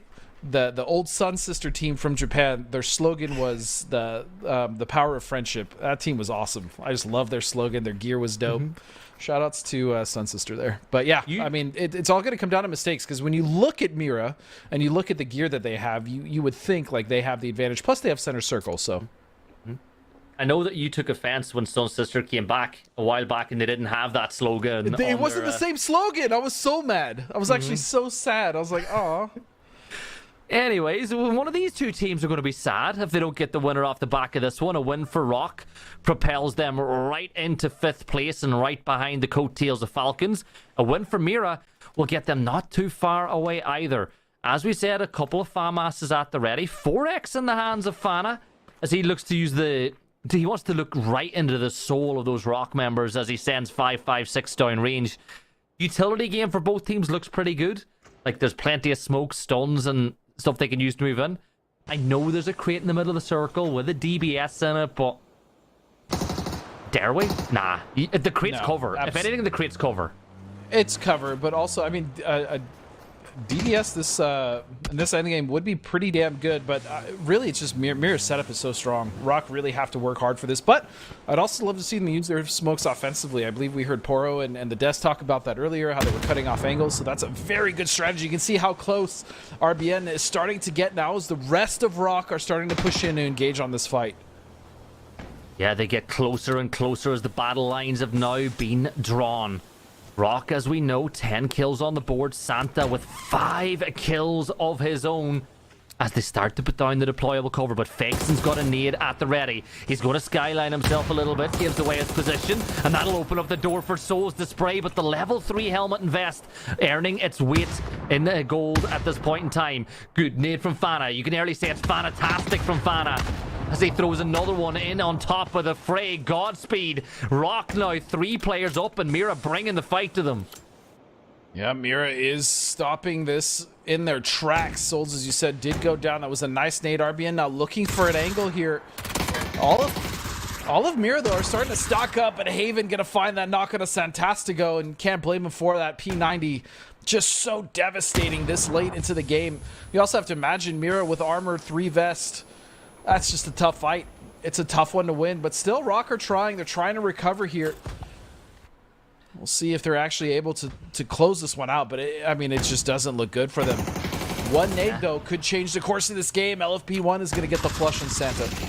One nade, one knock, one chance, one opportunity, but it's not going to be them seizing everything they ever wanted. RBN's going to step out. He's got the blue at his back. Haven's going to step forward, runs into the shield, and he's going to deny. He's gone into the blue, and it is... He just got so lost. I told you it was over. I did say... Oh, man, Haven running in there, but look at this. Rock, 11 kills, 1,700 damage, and a big second place for them. But yeah, Mira played that great, and that's the Mira we're kind of used to, right? Coming in, they went all the way on the west edge, and then they rotated up towards the north. They slow rolled it. They took care of the teams in front of them. They got their third parties, and they were able to win. So again, wonderful stuff from Mira. Great attempt from Rock, but man, that was a rough end game for him. Yeah, but they still got plenty of kills. You know, it's still 17 odd points. Like, they're pretty happy with that one. I think both those teams needed double-digit games to put them into contention going into the rest of the weekend. So I think at the halfway point of the whole event, they've given themselves a chance, and that's what it's all about. But I think as we jump into the highlights, we got lots of musical puns in there. I'm going to see if Toffees, who usually likes to say he's pretty punny himself, has anything he wants to say about that. It was a heck of a game, and whether it was Mira or Maria, we can all reflect on how incredible it was to see both of them in the final 3. And a great game as well for Rock, who has been flagging, and you brought that up at the start of the segment today, Matchroom. Rock has been a little disappointing or slow to start. This looked good. Yeah, I mean, welcome in, Rock, the Santastico. This is a guy that he's ridiculously strong at EWC. To see them not really finding successes in firefights was a bit surprising, but now this game really kind of cemented back in some of the play. I mean, it was a brutal push at the end for them to have to overcome that very defensive line set up by Mira, but they were trying, and that's what I want to see out of a squad. Yeah, it was definitely 3 fascinating teams here that got to the end, right? MRIA playing very different than Mira. I thought this might be the chance for MRIA to finally pull out a nice little win here. But Mira and Rock both needed these points desperately, and for them to get 1-2 is actually pretty exciting for them. Oh, I'm saying, we want to do the musical thing? It's a great lady, Celine Dion, once said, if you want me like this and you need me like that, it was lost long ago, but it's all coming back to me. Rock looking so good on that push against the fortified Mission Ready. And Mission Ready, they got a curse, Matt. They got a curse. Oh, they do. They are the most consistent team in a good way and a bad way. They have not got over 3rd yet, but they have not got below 7th. So whenever we saw them get 3rd, I was like, okay, this has got to be it, right? They're in the top 3. They've got the compound, but Rock's like, nah. 3rd place continues for you. But if you can stay between 3 and 7 on every game, you've got to be in a qualifying position, right, Poro? Like that's numbers. That's what was it? It's a good curse. It's a good curse. When we sit here and we beat people over the head talking about consistency and how it's so difficult, like you don't get much more consistent than finishing between 3rd and 7th every single game on the left side of the leaderboard. Like that's fantastic stuff for Mission Ready. And is the logo for Team Mira, is that your dog, Poro? Do you know if that's confirmed or not? Could be. I think it is. I think it's the captain. Mira, very excited to watch the end game. They needed the points. They came in today. Honestly, stark contrast matchup to what we saw and how they started the group stages. Mira walked in today in 11th with only 25 points. It's been kind of slow. In this one game, they got almost as much as they got in the entire day one. Yeah, I mean, this is obviously a harder lobby than the group stages. We often talked about that in the last chance, but of course, groups has that same situation that's going on for it. But the way that Miro was playing in the group stage was very ridiculous. So much, I wasn't even casting on those. And Toffees, you were messaging me, you were like, bro, are you seeing this? Yep. Because they were absolutely popping. And this last game was very defensively played, very clean. Remember, they also had to come out of that tangle that was going on inside the urban areas as well. And they did also come into those crates that were quite plentiful and gave them the tools to really secure the end game. But 10 kills and a victory in what was a very desperate circle for a lot of teams. And even the team that got center in Mission Ready, not being able to carry it all the way to the end game says something. Mira, you have some opportunities to you. How much more can you get with it? Let's take a look at that overall leaderboards. Team Liquid gonna get to the halfway point. 9 games played. That means we are literally halfway through deciding who gets to go to PGS, where the PGC points are gonna lie at the end of this. Team Liquid looking good at 84. MRIA, despite never getting higher than 3rd, gets 83 points, baby, and is now in 2nd, so the system is working. Al Qudsiya at 82 means the top 3, and that's who goes to PGS. The top 3 are neck and neck and neck. Poro, it's a 1v1 as the race for the top is incredible. Brother, it's almost a 30-point drop-off from 3rd to 5th. Like, this thing is starting to look like it might be getting wrapped up after 2 days. Oh my gosh, you're right, because Falcons is GPT. Yeah. Falcon, I mean, if 55 is the one that's closest, but I mean, look, Liquid, Mission Ready, Al Qudsiya, they have been doing everything they need to do. Look at that. I mean, the kills are there, the placement points are there. Nobody can keep them out of the late game. And then once they're getting there, they're finding all of these points. It's just really good stuff from this top 3, and it looks like they are putting a stranglehold on this thing, but we still have half a day left to play. So if anybody is going to try to make a run and try to throw a wrench in the works, you got to get started now, it feels like. You know, you bring up a good point, and it makes me sad to think about that it might be wrapped up before we even roll into tomorrow. So I need your guys' help at home. I need you to cheer me and everyone else up and earn some G-Coin in the process by scanning the QR code. Today's the last day to do it. Send in a meme, a joke, a picture, whatever it is, to us on social media. And if we pick yours, if it makes us laugh, then you win G-Coin and a heck of a lot of it. Second way to do it is we are making this awesome thing. Social media is putting it together. I'm super hyped about it. It's sort of like the history books of PUBG, and they'd love for you guys to help us find some of your favorite clips to include in this. So scan the QR code, submit your favorite moments in PUBG esports history, and you could also win a whole stack of G-Coin.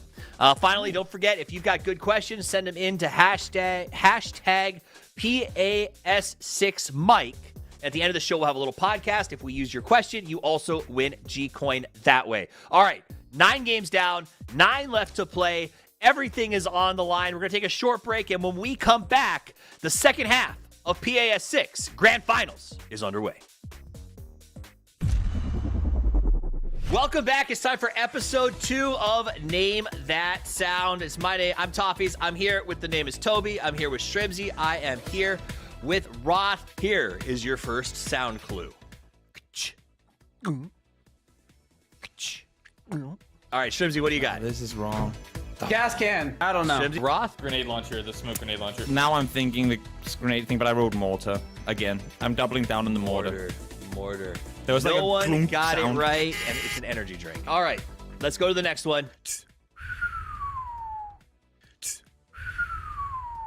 I put a zipline gun. You put zipline gun. Ooh, that's a deep cut. All right, Toby. I went crossbow because it's like an arrow. Roth? I put a flare gun. Roth is right. It's a flare gun. Oh, flare gun. I didn't even consider that. Good job, man. Let's go. I baby. know. That brings him up to a Wow. tie with Toby. I think you should, this one you get. Let's hear this one. I went the Shrimsy route with the Vector. I put a PB Bison, but you're making me think it's the MP5 the whole time. I got the MP5. It is the MP5K. Yes, sir. Yes, sir. All right. Let's jump over to the next one. Fourth sound.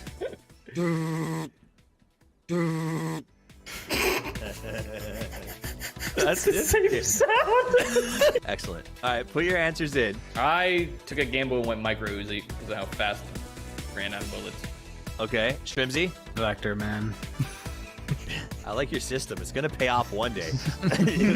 What do you got, Toby? I'm back at riding Shrimsy on this one, Vector as well.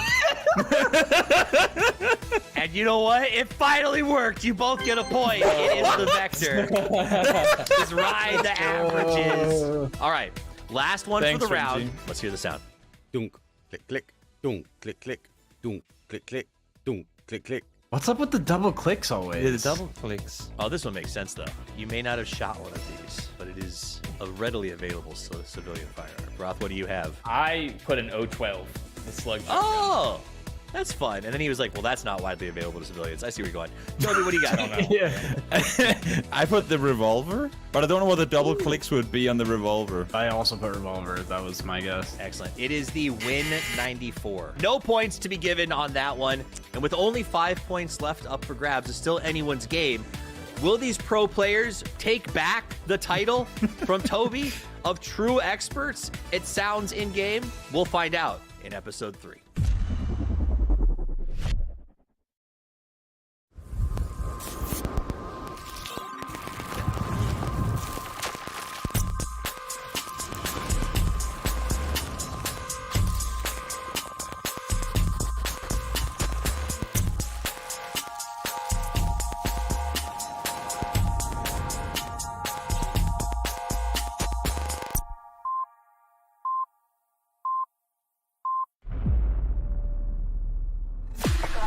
I just need a spot, light in the dark. I got a 2-chambered heart. Two. Don't always listen when you talk. We was wishing upon a star.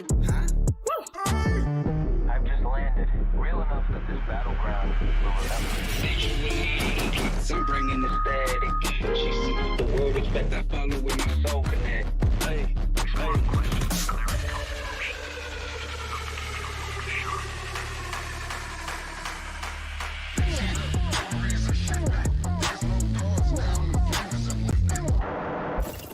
They draw the line.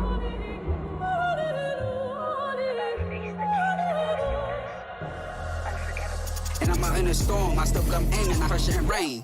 No fear, every step I claim, face strong. I don't think I changed. Staying in my lane.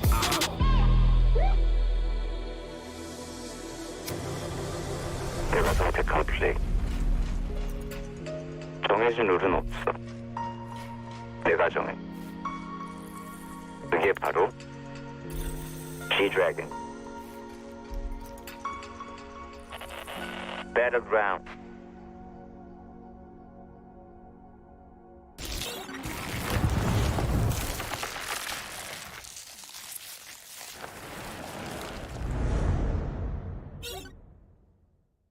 A new collaboration, movable death boxes, and some changes to Miramar. All this and more as we dive into the update 37.2 patch report. First up, the desert's about to heat up again with a visit from the iconic artist G-Dragon. You'll be able to find an emote stage on the starting island. Special G-Dragon map decor such as a decked out gas station and fan room, and other themed visuals such as planes, blue chip towers, and care packages. And be sure to head over to the G-Dragon truck stop to immerse yourself in the recreated Power music video set.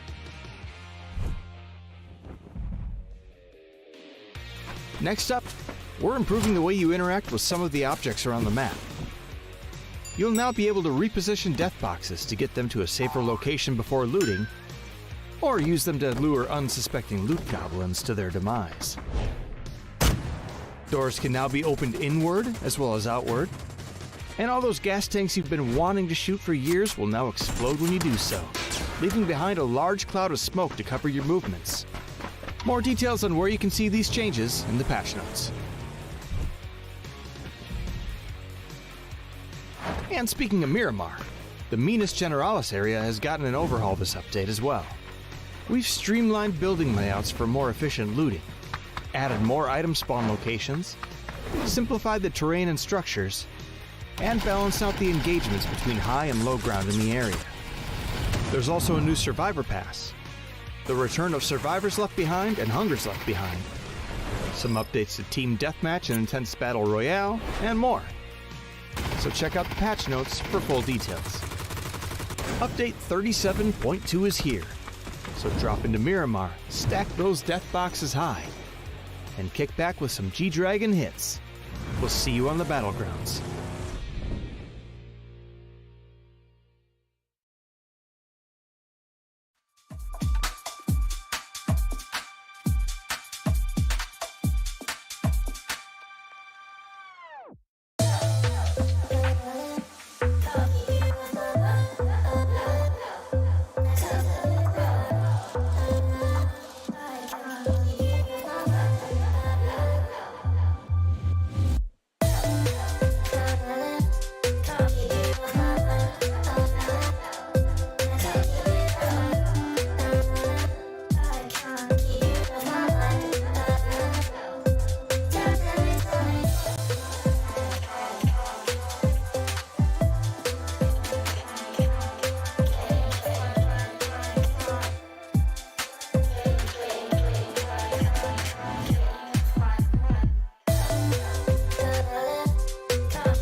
Get you off my mind.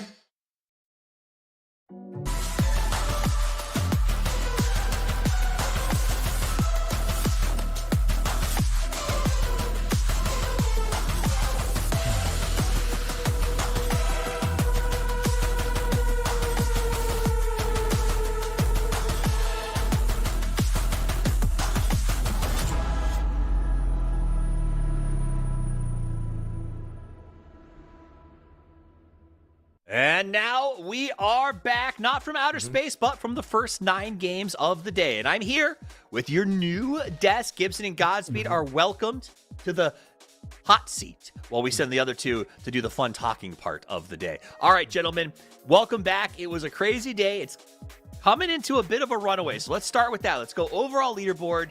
And I want you guys, I want to get your take on where this is. And then we're going to build into who can maybe join these top 4 teams who right now have PGS locked down. Let's break it in with Godspeed.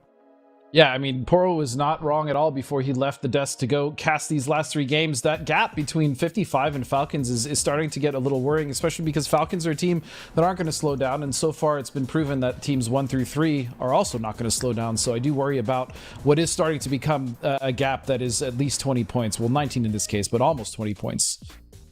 It is pretty epic. It is cool that 55 Esports has 55 points, but not cool in the my context. point. You took my I got a point. long way to go. Well, it's low-hanging fruit, Gibson. We both thrive at grabbing that stuff. What's your take on the board? So, real quick.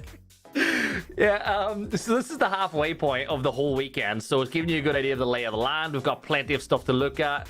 I think at this point in time, you have to be within 30 points of the top 3 tomorrow to be in with a chance. Like, if you start getting a little bit further behind, it's a long way to claw back.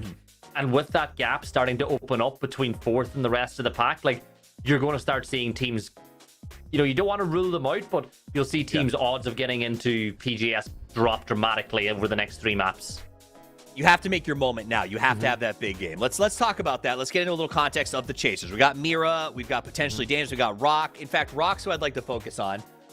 We pulled up a comparison here. We had a little chart made of if you put their entire grand finals so far up against just that last game. It's going to be pretty shocking how much of their point total is coming out of that last game, right? So on the left side is literally... Exactly. So a huge portion coming out of just that match. But that's good news because they did it in 9, which means they're moving at the right, like when they have to, right? So this, I think, is an example of these teams aren't out of it just yet, Godspeed, but really those 4, 5, 6 teams who are still fighting, they've got to do it now. Like, there's not going to be any time tomorrow if you let these top 4 teams keep grinding on you. Yeah, and that's a really good point because then you start to look at teams like Gooners, right, who started today actually on the left side of the leaderboard, right? Like they had a pretty decent day yesterday, and now they're currently sitting with 33 points in like 14th or 13th place, right? And so it's like, when do they then start to default to the way that they play? Right there they are down 14th place with 33. When do they start going kind of balls to the wall again and kind of throw caution to the wind? When will 4 Dogs potentially give up? Duel also 36 points, right? Like all these teams on the right side who are going to be trying to do something drastic in order to catch up. How is that going to affect the teams that are already in a good position? And that's, I think, what we need to worry about for those teams specifically that are close to the chase, like 55, potentially Dangerous, your Miras, your Rocks. Gibson, are there any of those chase teams that you think would benefit from the fact that we got this Rondo game right on the edge, right here about to happen? Maybe makes their move here? I think maybe Mira, like if you look at the chasing pack, just because they've played every single like PPT event. I know that it's a different perspective and it's different, but they've been playing competitive maps on this all year round. I think this is a big map for them straight off the back of a win. Can they double down and keep it up and running? And then for Rock, like you think about Rock's success historically, it's been 1 or 2 wins over a weekend, like big wins, and then loads of 4 and 5 point games. Well, now they're that far behind, they just need to stack those wins because it's not been anything like what we've seen from them, whether it's working in silence, whether it's under the name Rock. This has not been the way that they've played, and I think that a lot of teams know how they know and understand how they rotate, so it's kind of going against them at the minute. Another team that I'm struggling with right now, Godspeed, is potentially Dangerous. Because they have 2 chicken dinners today, and we've seen some big moments. Like, look at this chart right here, right? Mentally, I'm like, wow, they're doing great. But 54 points with 2 chicken dinners compared to the other teams that have gotten multiple or even single chickens so far feels a little bit shocking to me. I mean, it is, but if you look at the day they had yesterday, not so much, right? And I think they're kind of riding the ship today, and that's why they did have those 2 wins. I didn't say big wins, right? Because they didn't necessarily maintain that many kills in those, but it's positioning. The fact that they've been able to maintain 4 alive going into those late games. If they can just start to win the gunfights the way that they did today, I feel like they're going to climb. But again, for a team like them to get another chicken dinner or double like that is very unlikely, because I think that they were very fortunate with those circle shifts. That being said, they did earn those victories, but yeah, I think they're going to have to really earn it today if they want to close that gap, and they're going to have to continue to play consistent as far as keeping their squad alive into those mid to late games, because that's what's been finding them success today. So they need to continue that. So if you guys had to pick for the fans at home, there's 16 teams dropping. Oh, hold on. There's lots of teams. There's 2 dropping here. I'm going to turn it over to our casters right now, the Prions of pronunciation. It's Matchroom and Porosaurus. Take it away, gentlemen. Thank you so much, guys. As we are jumping right into this off the get-go. We were kind of doing a thing yesterday where we were having to tell stories on who we thought would be villains and heroes in different movies, and all of us chose the Gooners as villains. Well, Alcadzia fans are starting to see that same mindset, as this is a hot drop right on top of each other, Boro. Yeah, there's no love lost between these two squads either, so it's not surprising to see that these two would be the first to start hot dropping each other, as Roth going to lead the way with that Panzerfaust in hand. He's got some support from the high side with Cowboy, as Gooner's in a little bit of a 2-2 split here. So Alcancia got to be really careful about how they push this through. Remember, this is all low economy, so crossfires, while it could be vital, Nice you have to have shots something there. to work with. Goonshot going down early is a problem. That was one of the outliers to kind of defend up the other duo that looks like they're still trying to get loot and defensive positions on it. Alcancia not really wanting to let this one sit for too long, but Bunt does spot out D, and that is a big knock. Oh, and the Panzerfaust does not connect. Tries to go for the flush as well, although I gotta imagine it's not flush is not really mattering right here, because anybody that does go down, if you do win the fight, you're gonna be getting the instant revive, as that revive station is right there. Cowboy hitting the big shots with that M16, but unfortunately for him, Simply Matt was able to find a helmet. Peek up, crawl away, find a new angle. Bunt held on one side, so this is an interesting situation, as it's 3v3 again, as we still do have Goonshot looking like he is resable and is rezzed. Oh, that is big in a low economy early hot drop. Well, does he have meds? So that's going to be the question. Is Rello takes some shots in the back, doesn't get knocked. The circle has popped, and it's going to go down to the southwest. So this is all happening inside the circle as well.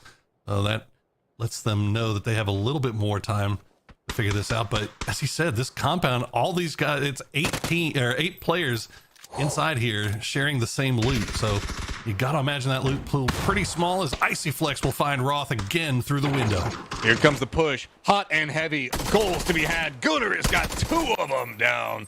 Lots of problems, as it is just Cowboy. Do you play salvage at this point? Do you run for the hills? He's got himself in the corner up into the northeast. It looks like that is going to be what he's going to try to do. Gunner's not going to want to let that one happen. Cowboy just kind of running straight up for the hillside, but this is pretty open over here. No big rotates happening yet, but anybody driving by can spot him out, and it is just over for him.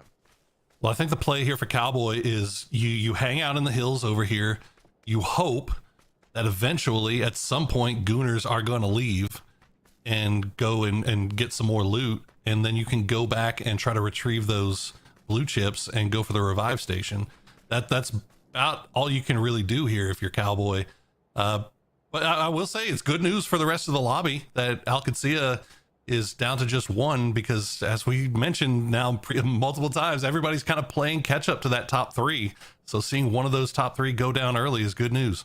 Yeah, this is kind of also dicey whenever we look at how this is going to lay with like PGS points and how everything's going to interconnect onto PGC. Gooners have had no fear in being the villains and stepping in. We've talked about a lot of times that there are strategies that you can implement to try to put yourselves in situations by really screwing over other teams. And Gooners, one of the few that we've seen not afraid to do that, for if you like it or if you hate it, they're playing their game the way that they want to.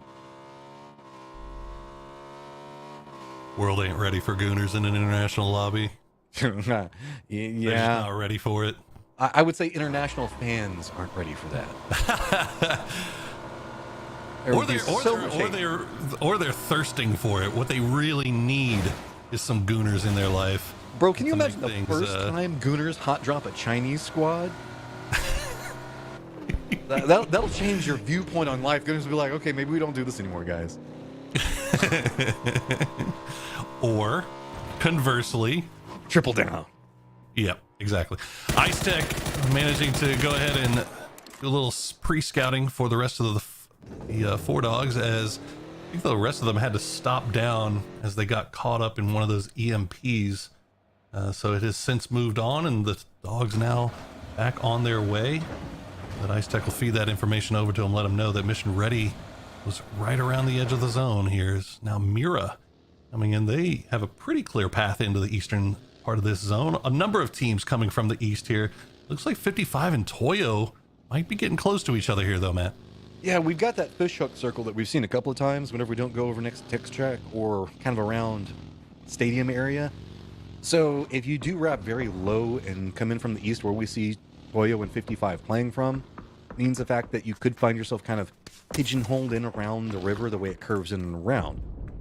No big skirmish happening between these two. I think that it's really just kind of trying to see if they can prepare for whatever they think might be in front of them, which is open for now, depending on how far they want to go. Keeping an eye on what we saw earlier, Gooners have left that compound that they were at. So if Cowboy was able to spot that out, if he can get a read, he might be able, as soon as Gooners leave, they get shot at and they run right back. Okay, never mind. Compound not free. The bait. Try to bring Cowboy back so that way they can finish what they start. Well, the problem for Gooners here is that all the loot they have is what they were able to collect in there. So they're going to be going on economy round here for the foreseeable future. Yeah. As the Falcons have made their way into the north side. Cowboys got some friends that are getting pretty close to him in Furia, but not a problem just quite yet. Falcons with their wrap are just going to be to the east of Furia's positions. They've got Soccer that's going to be coming in back behind them. Toyo and 55 that just keep driving next to each other over and over. This just has to brew at some point, but nope. Yet again, it's going to be, well, we've got this unlock, and this kind of shuts down this area, because remember, that curve in the river means that this is going to be a northern wrap for 55 now. That's good eyes from 55 there. They managed to spot Toyo as they were doing a vehicle swap and were able to pull away just in time. Now there's another one of those EMPs that's kind of splitting the two of them, so we'll see if they get back together. Yep, there's the saga of Cowboy. Obviously not in a position where he can keep an eye on that compound, so that might have just got the call to play as a solo. And he's just Bush Boy now. Ain't no cows to be wrangled. He's just got to hang out and hide out. The saddest yeehaw. I mean, how do you even herd bushes? They don't move. Well, how do you herd panthers? He's got Furia rolling around on the other side of this hill. That's a little dangerous, but maybe the Falcons will help. Yeah, we got the state fair coming up. Maybe I can learn some pointers from the Cowboys that we see over there, I would pay to see you lasso in a cowboy hat, just letting you know. Hey, look, this is going way back, but I'm pretty sure you saw me put underwear on a sheep back at Phi Theta Kappa Regional Convention in Odessa, Texas. No, actually, I didn't go to that. A rodeo. You didn't go to that? They pulled us to a rodeo, and they had all the vice presidents out there doing the mutton busting, and I think they had the deal where you had to put underwear on a sheep, and I was able to do it. I'll just let you know. Everybody all nerdy. Yes, guys, Poro and I have been friends for a very long time, since college, because we were in an honor society together. Enjoy that bit of history and how nerdy. Before esports, that's how we got into this. We could throwback memes in there. I know. You don't want to see young Matt. He was a stranger. Oh no, he was for sure. You should see pictures of him from theater too. Oh, you don't want to show that picture. I mean, it's not as bad anymore. Picture, it looks great. Not bad anymore. I had growth of facial hair anyway. All right, guys. So enough of back in the day. Updates on Cowboy, as Furia is going to be wrapping around him. Looks like he's fine for now. Sakura Zinsen is going to be coming in back behind Furia. Most of our teams have kind of played more to the west of the river and the way it curves around, but Rock is going to be kind of holding down the entirety of that hook. So they've got a couple of paths that you can see cross over, and the circle goes due center to follow in on it. Well, Cowboy's not going to be going to get him now, for sure. He's gonna, and I don't think Fury is going to move either, so he might be able to get some defense there from the boys in purple. Potentially Dangerous have a 2-2 split, and they've sent a couple to the north here, taking shots at Fury, and that's actually just going to force them back into their previous position. Sakura Zensen starting to make their way in from the north as well. Falcons also sniffing around in that area as Capitan will take a few shots down onto the dogs. See, I didn't want to do it. I didn't want to do it because they were doing it every single time. But here we go. The four dogs are going to take the fight here against Toyo. Both of these teams at the bottom of the leaderboard hoping for more from this tournament. And so far, it has just not been great. And right off the bat, Toyo will spot out Blist and Vorpal. And now it's just down to Lucid and Ice Tech. Toyo being the dog toy that bites back on that one, that was just very cleanly played coming over the side of it. That does mean Ice Tech is very far ahead of the tail end in Lucid Freak. Lucid Freak's going to be pretty close to mission ready, as now Ice Tech's in the spots. Glider. Yeah. Or no, he's not in the glider. He's on. Okay. Who was in the glider?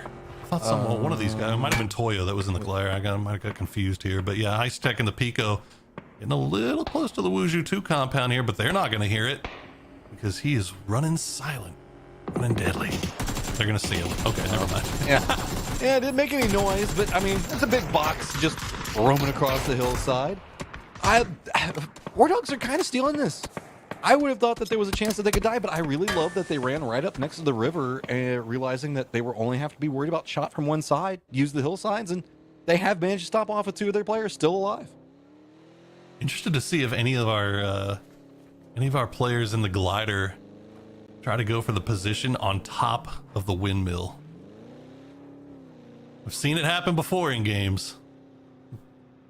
What are you going for just yet? It'll give you a lot of information. Probably get shot down immediately, but we'll see.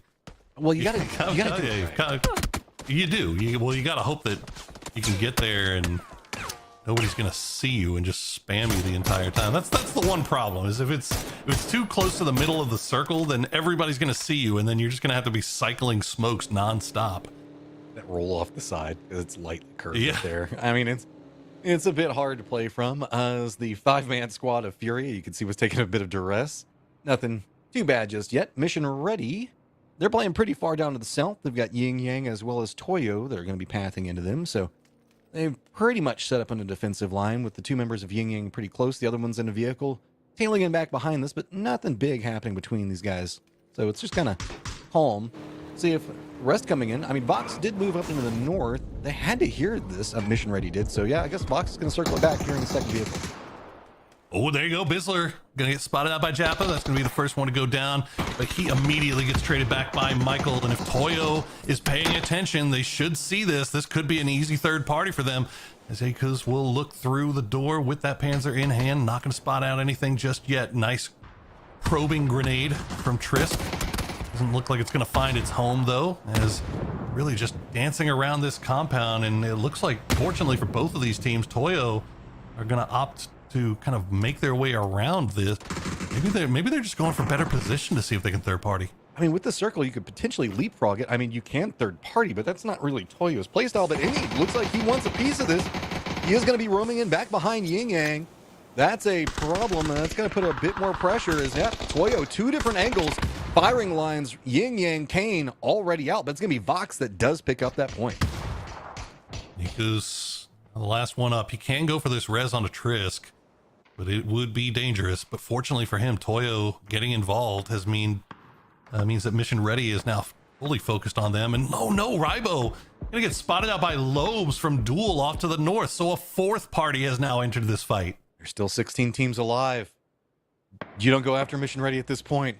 The script doesn't allow it. Toyo now being the 4th party to buy Duel.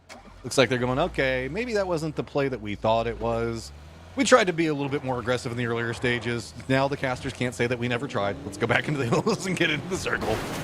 Hey, they got 2 points, right? Yeah. Like it's you don't like losing one for it, but in the end, it is what it is. They lose them, and Mission Ready is able to completely disengage, and they will make their way into the zone. See where they decide to go. Wuju 2, 4-man, you can see just on the left there, uphill.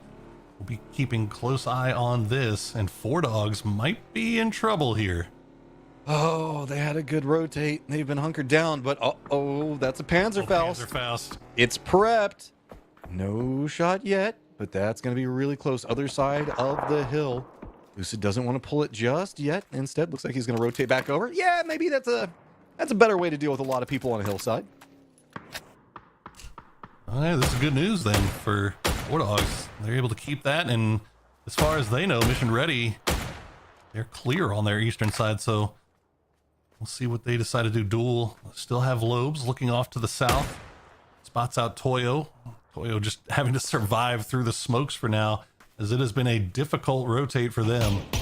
But it looks like they should be able to get everybody in. They're going to have to clown car it, unfortunately, as they've just lost too many tires, but you might have a path.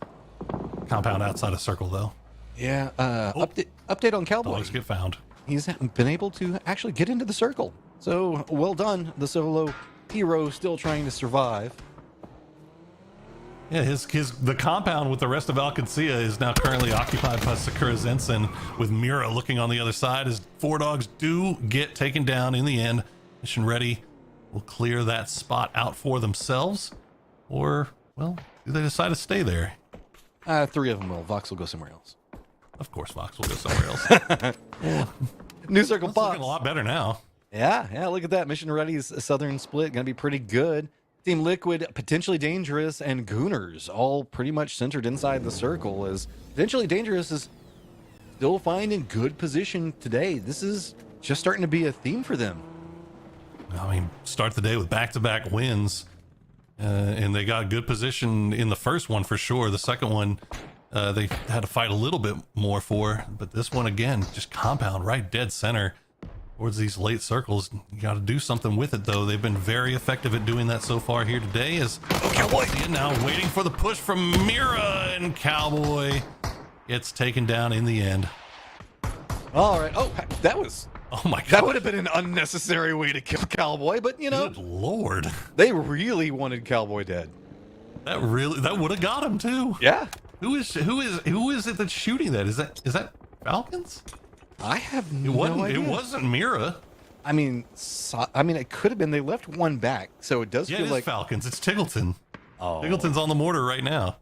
And then okay, we got another one set up for Potentially Dangerous. Not too surprising given the position. And Trisk will get spotted out of the air. Ikus will land, but he is in the middle of a field, and that is going to do it for Yin Yang. They go out in 14th place.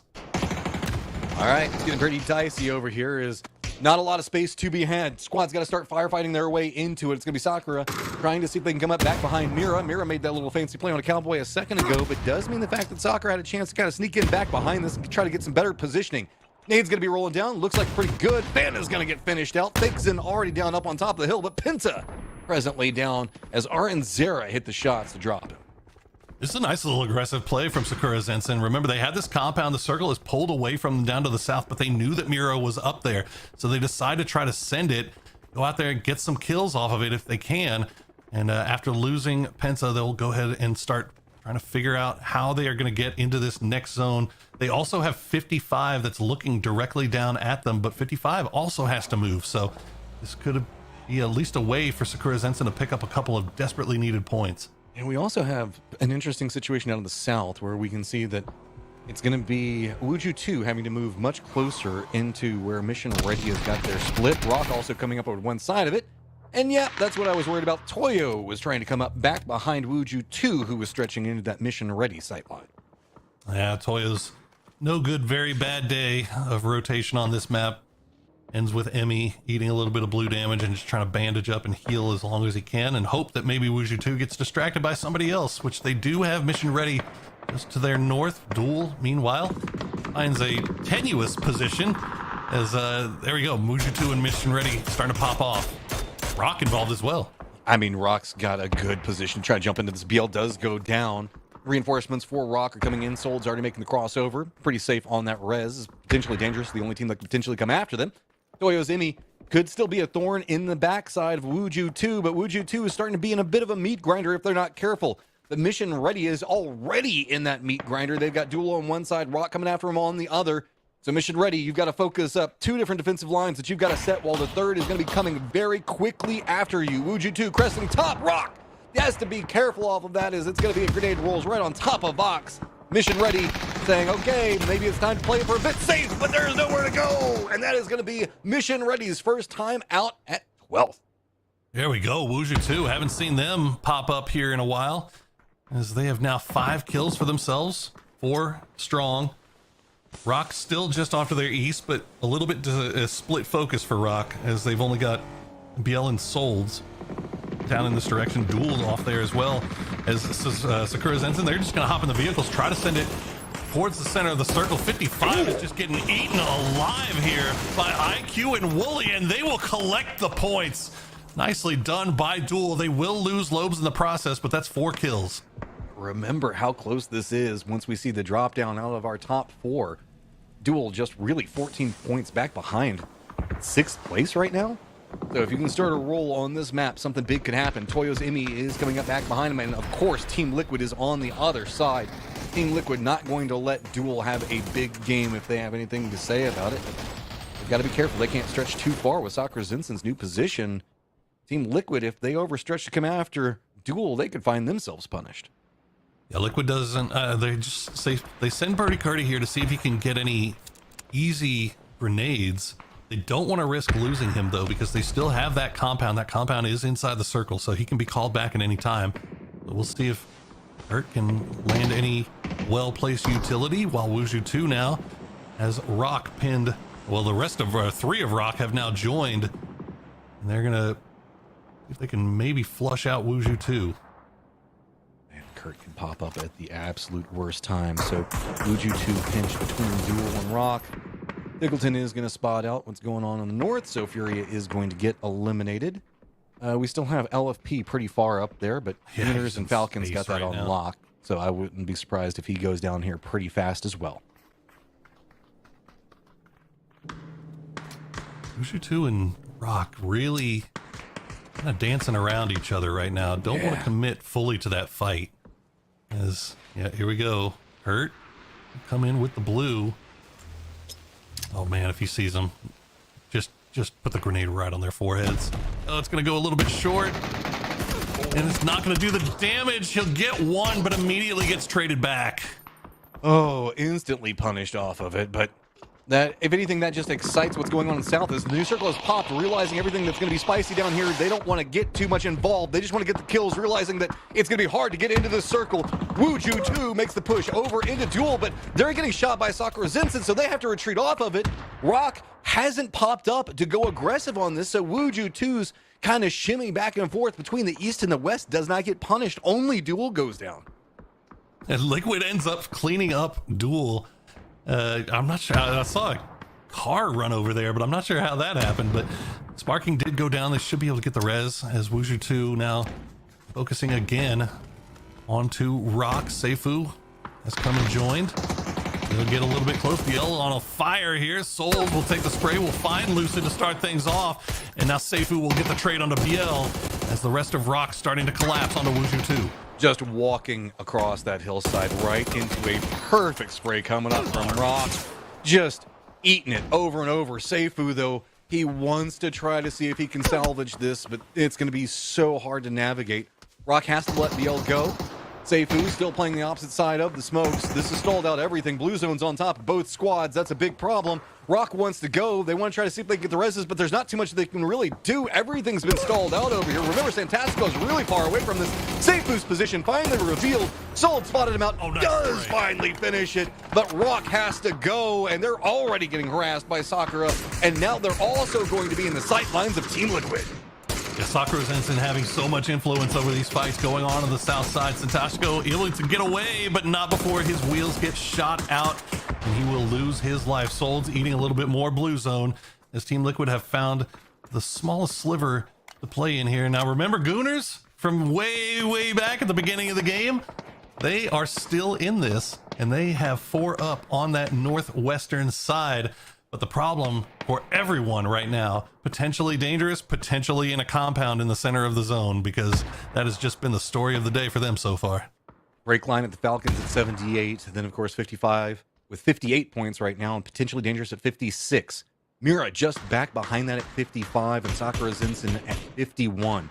Big games here could allow you to try to make some kind of catch up, but also Falcons having a pop off could put them back in contention alongside of everything that's going on with Alcazia, as well as Mission Ready. Team Liquid with the 3 has got to be careful. Gooners are looking at them right now, and it is going to be hard to deal with. There's not much territory for Team Liquid to play from, as Sakura Zinsen's on the other side of it. Now, we haven't really talked a lot about Falcons today.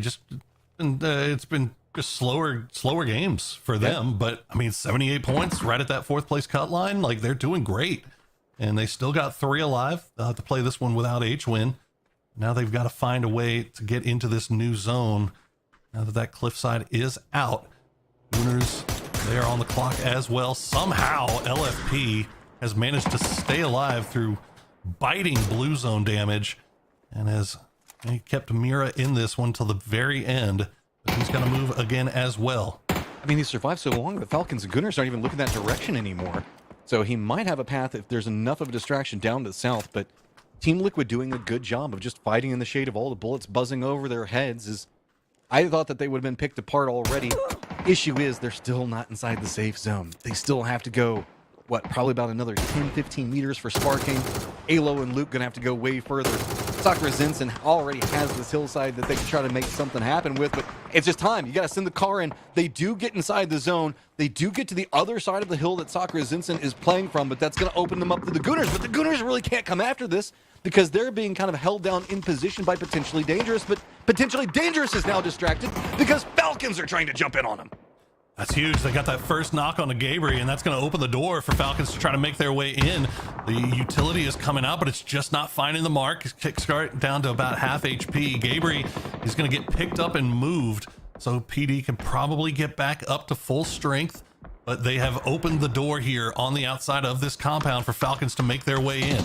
And allowed Gooners to now play this so much more aggressively. Look, Goonshot is just up on top of Team Liquid now, sitting at 6 kills. They want to make sure that this game, where they came out playing the villains, is big for them. They've got to be cautious, though. The smoke is stalling everything out. Sakura Zinsen doesn't have the best sight line in, so Luke just trying to reset the pacing on this one to see if maybe somebody peeks back around, wondering where all that cover fire from the compound went a second ago, but fine, I'll just do it myself. I've got a Panzerfaust. Sakura Zinsen does provide some support. So it is going to be Greg Shot going down, Luke narrowly staying alive, but still Icy Flex for the Gooners up to the north.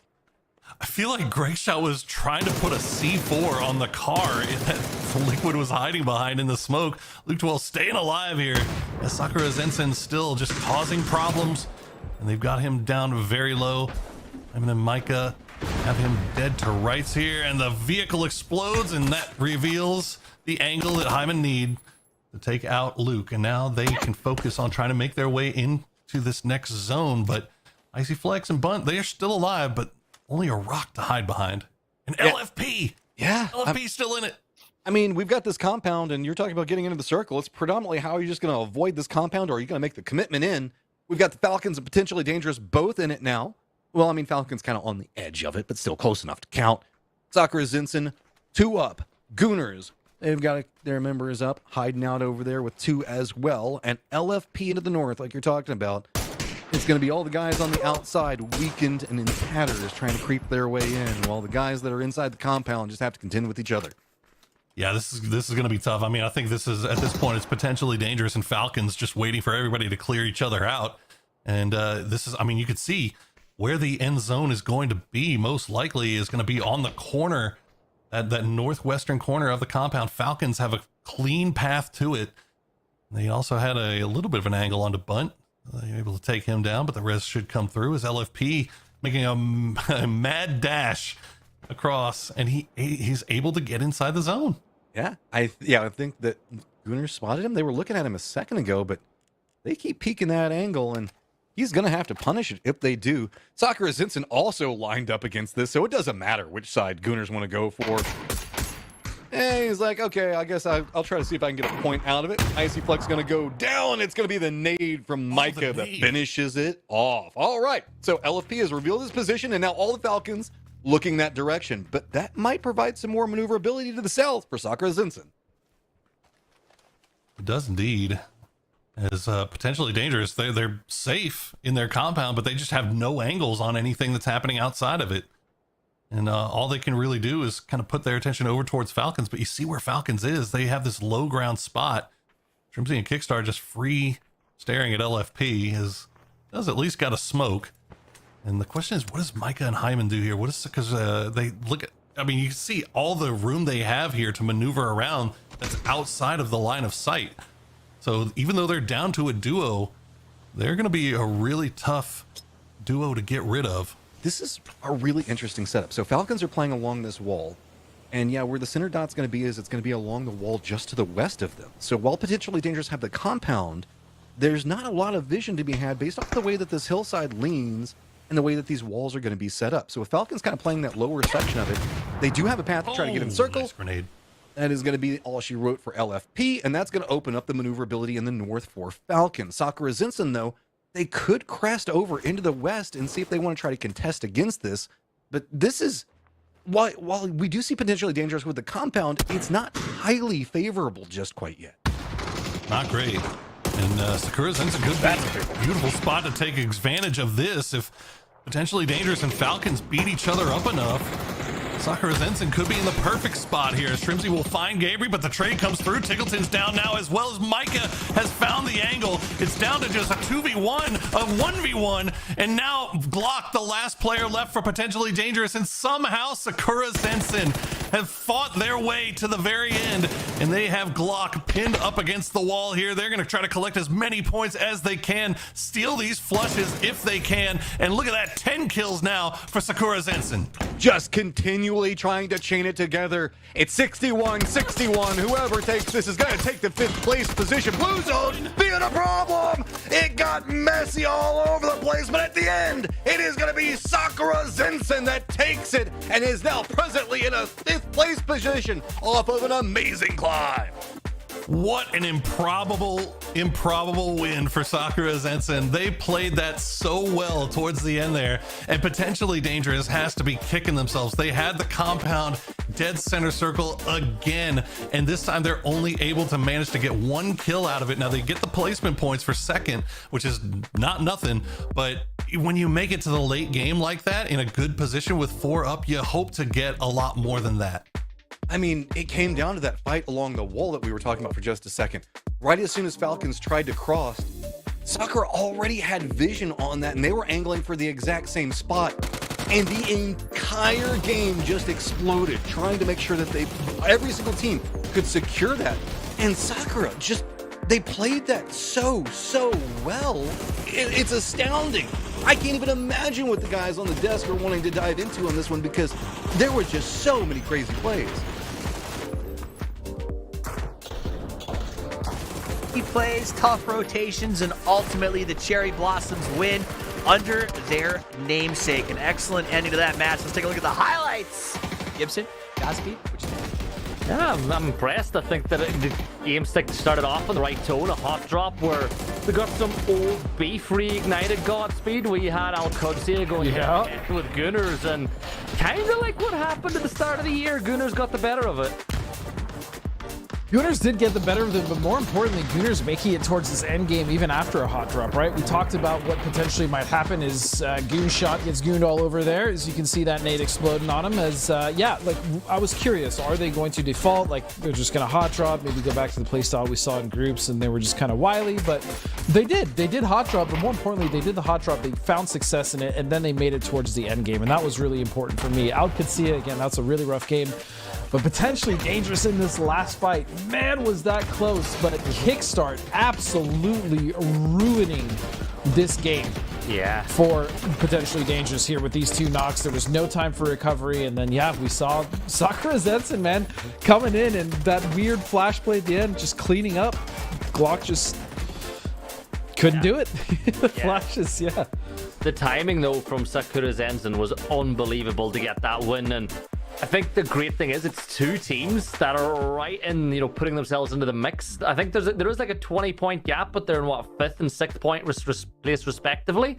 Like, they're making their move, and they're making their move now. And I think for Sakura Zenson, that's a well-earned victory. Like, that's 21 points. It's going to put them in a really good spot, and going into the last 2 Miramars, they'll be feeling great. I just hope after a game this good, they let Penta be in the entire photo instead of half the Penta. Going forward. He doesn't have a jersey. Nope. I know. No jersey, no picture, no brother. Sorry. Jersey, no picture. Brutal. That said, though, that's great for Sakura Zenson. This lets them join the 2 Chicken Club, which actually, for the amount of games we've played, this is number 10 is in the books. We have, 3 teams? Or, no, I think it's 4 teams at this point that have 2 wins each. So that is it's 4 teams. PD, QAD, Liquid, and now Sakura Zenson, which means that 6 of the 10 games have basically been won by the same teams, which to me is pretty shocking, Gibson. It is, but when you look at it as well, you look at the point tallies between those, like when you look at Alcudsia and Liquid, and then put that against Sakura Zenson and PD, it goes to show how much more consistent the other teams have been. Like, I always talk about it, the difference between the floor and the ceiling is what makes a lot of these teams. Like, the reason why the likes of Falcons are so good is because their floor is really high, as well as having a really high ceiling.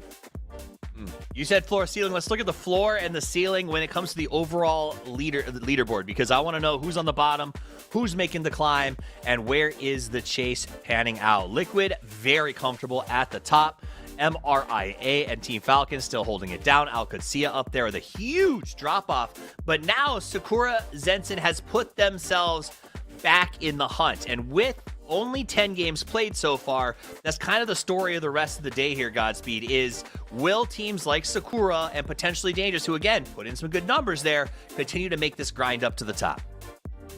They just have to, I mean, we're going out to Miramar next, right? And so you would have to imagine like teams like PD who have struggled on Miramar before. I'm not sure, because again, the maps for me have always just been about mental resets, right? Like, yes, there's certain rotations and stuff you may prefer a map, but this should just be a mental reset. And for some of these teams, like Sakura did that on a 2-man, by the way, right? It was just Mika and Hyman that were able to salvage that. These teams need to make sure, even if they aren't having those games you're talking about or finding the consistency, that they're salvaging well enough. And you talk about a salvage game, that's about as good as it gets from the duo of Sakura. So I think we'll have to see if they can actually break into that gap of that top 4, right? Because you can see there's a 20-point gap from 4th place down to 6th, and so that's gonna be a point of contention. And these teams are struggling, man. I look at a team like Furia, who just quite frankly should not be in 10th place right now. So before we go to Furia, let's stick with Sakura for just a second, because you brought up that sort of 1-2 combo they brought to that last game. Let's look at the team stats from that match for Sakura Zenson, because I think that this was another big game from them. But as you brought up, it's been kind of Micah and Hyman really putting in these big plays. Adam had, I think, a real banger of a match yesterday that sort of secured something for them. But really, Micah has been impressive. Yeah, look, the 2 Europeans on this side are playing really well. You know, I know that you've gone to me with that question for that point, but I think that they're the front leading force, right? They're the 2 that I think they want to pick up the vast majority of the damage, and then you have Adam for the experience there, and, you know, Penta's been there and kind of seen it all at this point as well. But the one for me, again, it's the efficiency, right? Like, you look at it, He-Man, more kills than damage as far as, like, if you look at the 100 per player. Mika is the same, like 6 kills, almost 700 damage. They're making their shots count. They're not getting all these, like, long-range knocks that they're not killing for show. It's when they get up close and personal in gunfights, they get the job done. Yep, absolutely. And I do kind of like the duos that they're using here, right? You got that sort of Adam and Penta know each other. They've been playing around each other for a long time, been on the same, I think, in and out of the same roster once or twice, if I remember correctly, Godspeed. Yeah, or sort of like interrelational rosters is maybe the better way to put it. I think that there were some relationships at MPL that were closer than others, but they know each other very, very well. I also think when you go to the other side for the Europeans, they seem to get on very well. They seem to work well as a duo. So this is a fascinating team to me. My question and my struggle with them, as well as a team like Mira, is where do they make that transition into international powerhouse with a roster like this? Is it in the books? And I guess that just comes down to how do we track the next couple of games, because as we now move back over, you guys brought it up, it's Miramar time. It's time for the Dusty Dunes. And to me, I think most of us feel this way. Still one of my favorite maps, if not my favorite map to play right now. It's always exciting. There's always a backup plan available. There's always some sort of chaos. And there are more drop spots than you can shake a stick at on this map, Godspeed. And to me, that's a favorite part of Miramar, is that there is a place for everyone who feels like, I mean, it's not like, even when you make a late rotation, there's a good spot to go to, I would say 70% of the time. Majority of the time, yeah. I mean, if we're talking about the first phase, then yes, absolutely. You should always at least be able to get in the first phase. Again, Miramar has a lot of landmass. There's really no water at all, unless we're talking about the south or eastern region. And then, yeah, like it's my favorite map as well. It's always been my favorite map. I love how fun it is to fight on the different ridges and hill lines and all that. I like the compounds as well. The cities are amazing, like the Montes, the Chumas, you know, the Pozos, the Picados. But that being said, some of these teams have definitely struggled on Miramar, right? PD is definitely one of those teams that I'm talking about. Mira did not also get the strongest start yesterday. Sakura Zenson, I feel like, has just been able to get a good amount of points on every map, but they, again, like you said, they really need to make a big case. More importantly, they need to have a big game so that they can kind of catch the top 4, because they're not going to slow down, right? And that's the problem when you're chasing a leaderboard. Good for PD. I guess if you say they have a bad Miramar, that they both managed to get double wins on Erangel to start their day. So hopefully they come in with a little bit of a less stress. But as you brought up, Gibson, they haven't been hitting their point averages at the same level as the other top teams. So the hard part of this event, is even though PD, honestly, I think should be very happy with their performance and sort of what they've been putting together, it's not a top 3 performance, and that's really what matters the most right now. Yeah, it's over the weekend it's not been, but today it has been. Like today they've been phenomenal, and that's been the story of PD for so long. Like I remember being on a show with you Toffees and Cammy, and I think it was the LCQs, and PD were phenomenal in the last. I think they won 2 of the last 3 maps, but because of how bad they were on day 1 in the first 3 maps, it wasn't enough to get them into the grand finals lobby. So it's the story of what it's been like for them, and if they can get 8 to 10 points, maybe a little bit more over the next map or 2, they've got a real shot going into tomorrow to get it over the line. Particularly with us finishing on Orangel 2, a map that they're historically better on. All right, we got a few shots going out. I'm watching for hot drops right now. It doesn't seem like we got anything developing too fast. The last game we did see, I believe it was QAD and Gooners went at it again, and this is weird to me, guys, because isn't it the same fight that essentially cost QAD the ability to go to PGS earlier this year? I feel like Gooners on the last day of PAS 5 picked a fight with them or something. I want to say you're right. I don't remember. I don't want to lie. Fair. But all yes. right, let's do this. No lying. Maybe the knuckleheads on the cast know. Yeah, I'll say maybe. Google it for you. So let's check in, turn it over to the apex of articulation, the kings of talk. It's Matchroom. It's Porosaurus. It's Game 11. Okay, a Los Leonas circle. Ooh. How's it feel to be a king Kings of for something. Bow before me, minions, peasants. It is I, your rightful liege. Fetch me my sword. If there's anybody that I know that would rock a scepter, it's you. Oh, you know it, baby. I might have a scepter hanging around here somewhere. I just gotta find it. It might not look like a scepter. It might look like a broom, but that's just because the drape a peasantry blanket would over not your understand. shoulders. Exactly. Could you imagine a cowboy hat crown? Oh, I don't need to imagine. I've got it. It's my crown. Well, okay. So, this circle, you brought up a fantastic point. Yesterday, we saw very similar circles on Los Leonas. And then we saw Liquid put together a 12-kill 9th place performance, followed by an 11-kill 1st place performance. Liquid, in getting these southern Los Leonas circles, should we be keeping our eyes on them here again? Or is that just putting undue pressure? I don't know, because again, it's kind of like the way we started the show, right? Erangel, it just didn't feel good to them, but they dropped Georgia Pole, and we've been seeing so many southern circles on Erangel, they've been chasing it.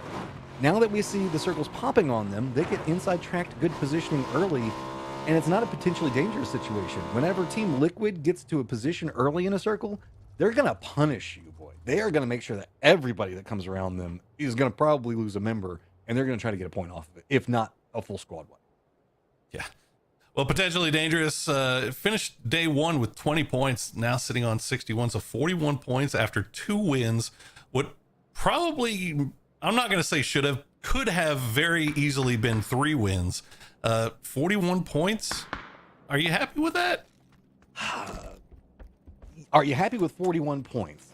Yes. Yes. Are you happy with almost 3 wins and 41 points? No, I don't know. Not. I would say probably not. You've got to feel like you could have gotten some more out of that, right? And I know, yes, 41 points is great on the day, but it's like you just see all these opportunities that could have gotten you into a better spot. You watch now, Soccer that's ahead of you on the leaderboard, and in your mindset, just stole that last game from you, right? Yeah. Yeah, I mean, yeah, exactly. Like, I feel like when we look back in historically and we say, okay, potentially dangerous put in a 41 point day after a 20 point day, obviously, yes, you're happy. That's great. That's fantastic.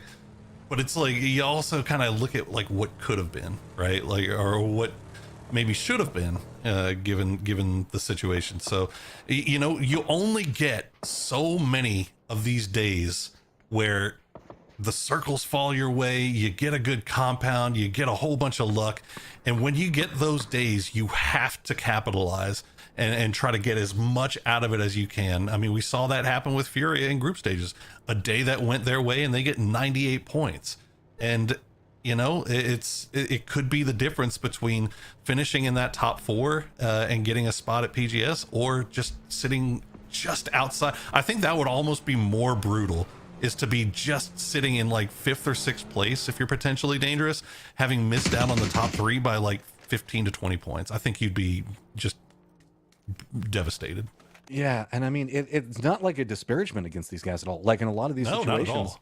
they've gotten good positioning. It's just like you just couldn't get kills off the position that you're playing from because it was just so good, and people are going to avoid it, right? So a part of that is trying to be more proactive at times. But then if you feel like you go more proactive, now you're surrendering the terrain, and it leads to like this conflux of feelings sometimes. And I'm not going to try to supposition and figure out what's going on and how potentially dangerous feels, but at the same time, whenever we've seen multiple wins in a day, you just got to try to capitalize on them. I mean, we've seen people get 41 points in 2 games. Yeah, I mean, I think it's fair to kind of look at the psychology of it a little bit, right? Like potentially dangerous got the 2 wins early on. That last game on Rondo, they end up with a compound and they're in dead center circle. They've got 4 alive. They're like, okay, this could be an easy win. If we get this win and we get the kills on the last players that are left alive, we could be looking at 15 to 20 points. That shoots us up the leaderboard. We're still in contention, and you start getting excited. You start getting a little nervous. You're like, okay, don't screw this up. Don't screw this up. And then in the end, we've seen it happen a million times in a million different situations where the team that's thinking first and foremost, don't screw this up, they end up losing out because they play it too cautiously, too safe, and things don't end up going their way. They pull away from that game style or that gameplay style that got them where they were in the first place. So I don't know how many times teams I could list that have done that before. Yeah, and like it's not a potentially dangerous issue. It's an everybody issue, and the only way that you eventually break out of that is through experience and through time and through learning. And that's why the best teams in the world are the best teams in the world, because they know what to do when they're in that situation. But potentially dangerous put themselves in a potential position to make something big on the day, and can they crest in? Can they keep the consistency tomorrow? We still have 2 more mirrors left. Yeah, we still got 2 games today. The capital point for me though is Sakura Zinsen. We kind of talked about them again at the start of the day. They were a squad that it felt like they were involved in so much and an X factor in so many big moments, but hadn't shifted into points, right? Now it's actually converting into points. It's starting to be a climb for him. The middle maps have been great for Sakura Zensen. So yesterday they finished, they got a 2nd with 6 kills on Tego, followed by a 1st place with 7 on Rondo. That means back-to-back Rondo wins for Sakura Zensen, by the way. Just noticed that. Okay. So middle map's doing great for them. It's just the other ones, right? Like they had a 5th place spot, so they've gotten placement points, but 1 kill, 0 kills, 0 kills, 1 kill. That's what they're looking at on the maps that aren't named Tego or Rondo. Well, we'll finish out the podcast with just giving you guys a quick update on kind of how the circle is set. There's 64 alive. Yeah, not a lot of fighting. This is kind of why we've been talking mindsets and everything else like that, because everybody's kind of carved out their piece. Yeah, we've got Gooners that are inside of Leona's. We've got 55 that's also kind of there, potentially dangerous. We saw them just a second ago in passing. Gooners were pretty close to them. Team Liquid's just going to be the west of that. Duel's going to be on the east side of it, kind of playing from the hillsides. A couple of shots being exchanged, but that's it. This is a very friendly circle that we have seen a lot, so everybody should know how to play this at this point. There's no ifs, ands, or buts to it. We've probably seen this circle this year at least 20 times. Yeah. I'm looking at, I'm seeing 1 knock. I'm not sure how it happened or who got it.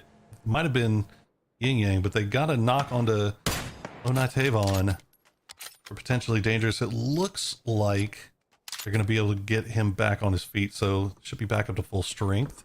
They did have to send somebody. Yeah, I think it might have been Duel actually that got the knock. But it looks like a number of teams already looking over in that direction. But Joppa with that K9 kind of makes me think it might have been him. Especially, yeah, he's got 189 damage. Yeah, that is definitely him. Circle has popped, did lean north, so a big section of the circle, Los Leones. Okay. This is where the temptation starts to mount, but teams don't want to go there because getting out specifically in the north sucks. Well, this is a brutal one, right? And this is what we saw. I can't remember now. Everything's starting to bleed together. If this was one of the ones we saw yesterday, but one of the ones that has that big spot of south of Los Leones in it, but then it hard shifts north, and all the teams that thought it was going to go south now have to make their way back up north. And we saw how brutal that can be. But everybody already on their move. Toyo, it's like Rybo had a little bit of an angle onto Wuju too, but not gonna be able to find any more. But they've got 4 dogs now arriving on their south side as well. Where do Wuju 2 decide to go? They've got a 2-2 Falcon split, but that's on the other side of this hill, so they might be safe here for now. You can see Team Liquid also split up over here on this western side of Los Leones. This is the downside to the 2-2 split, because if anybody does commit in early into this dip, you really are just kind of forced into a negative firefight, right? You have to assume that they're going to try to stay there. You got to throw whatever you can at them. You got to be as loud as possible. But I mean, this is Team Liquid. If you're going to get in throwable range, you best make sure you keep your fancy feet going, because they will make sure to get a knock. That follow-up nade might be pretty good, just a bit too far. They're hitting the gaps in the fence through the smoke. I swear, Liquid is just they just built diff. Okay, Alo will go ahead and pull back, and Purdy Curdy right behind him. So Team Liquid will once again take this compound. We saw them wipe out Falcons at this compound yesterday. So we'll see if Falcons learn their lesson, or if they want to take the fight to Liquid once again. There's so much more strength in the previous 2-2 split, but now that Liquid has regrouped on the same side of the road, they can reinforce each other much easier in case a crash happens. So I like that they still keep the split, keep control, and like you were talking about, Falcons, the team just to the west of them, they bumped into each other, so Falcon's going to give them some breathing room right now. Is up to the north, mission ready. He's got eyes on Sakura Zinsen. You got eyes on everything. Look at the wide split that they have. They're a full 4-man split. They sure are. They see Sakura, they see Furia, they see 4 dogs. 4 dogs probably the most concerning right now. Michael doesn't even have another person on the mini-map on his squad. That's how separated they are.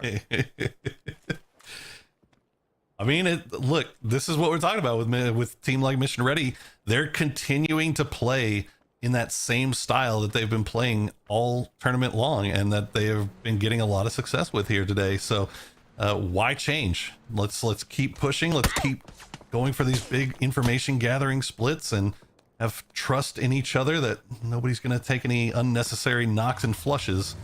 As Toyo, it looked like Capitan was just scouting out. He might have got spotted out by a rock, but they have a pretty good spot here on the south side. Yeah, they're fine for now, depending on how the collapses come. Rock's pretty fine up to the north, so both just going to kind of pass by each other, regroup. 4 dogs right on the edge of the zone, so the north of Rock.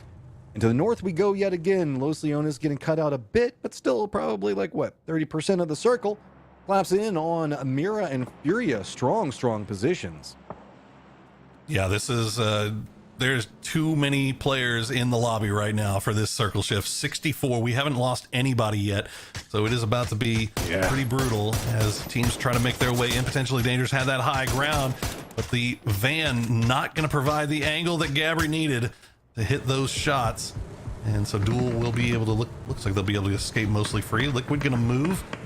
Falcons already sent it off to their west, so they avoided running into each other, but now they've kind of put themselves in the middle of this 55 split. So you see Psycho and Karak there in the compound by themselves. So it's safe for now, but throwables are a big problem, and this is a squad that definitely knows that, so they're going to have to figure out how this is going to lay of the land in a moment. With that split, as you were talking about with 55, it's only going to be a duo close on one side. Potentially Dangerous did collapse in. Duel still going to be playing the crates just to the east of that. 55, though, they've got their sights set over on Wuju 2 and going to get an easy pickup. Pippa in the high ground, still trying to keep eyes on Team Liquid, though, and you can see this is why they were running this 2-2 split in 55. A lot of vision to be had between the two. Yeah, and I don't see any reason for 55 to pull that split together just yet. You see the angles that Pippa has here. That high ground is still inside the circle. They have angles on the Falcons. Obviously, they have angles on the Wuju 2. Rock is starting to kind of creep over in this direction from the west. So we'll see how that plays out here as Yin Yang going to make their way through the city, but they're going to get a little close to Duel. They don't have to go any further than this, though. It was a bit scary there for a second, but Duel, a little bit of reinforcements from the Gooners on one side. Gooners, though, They got goals.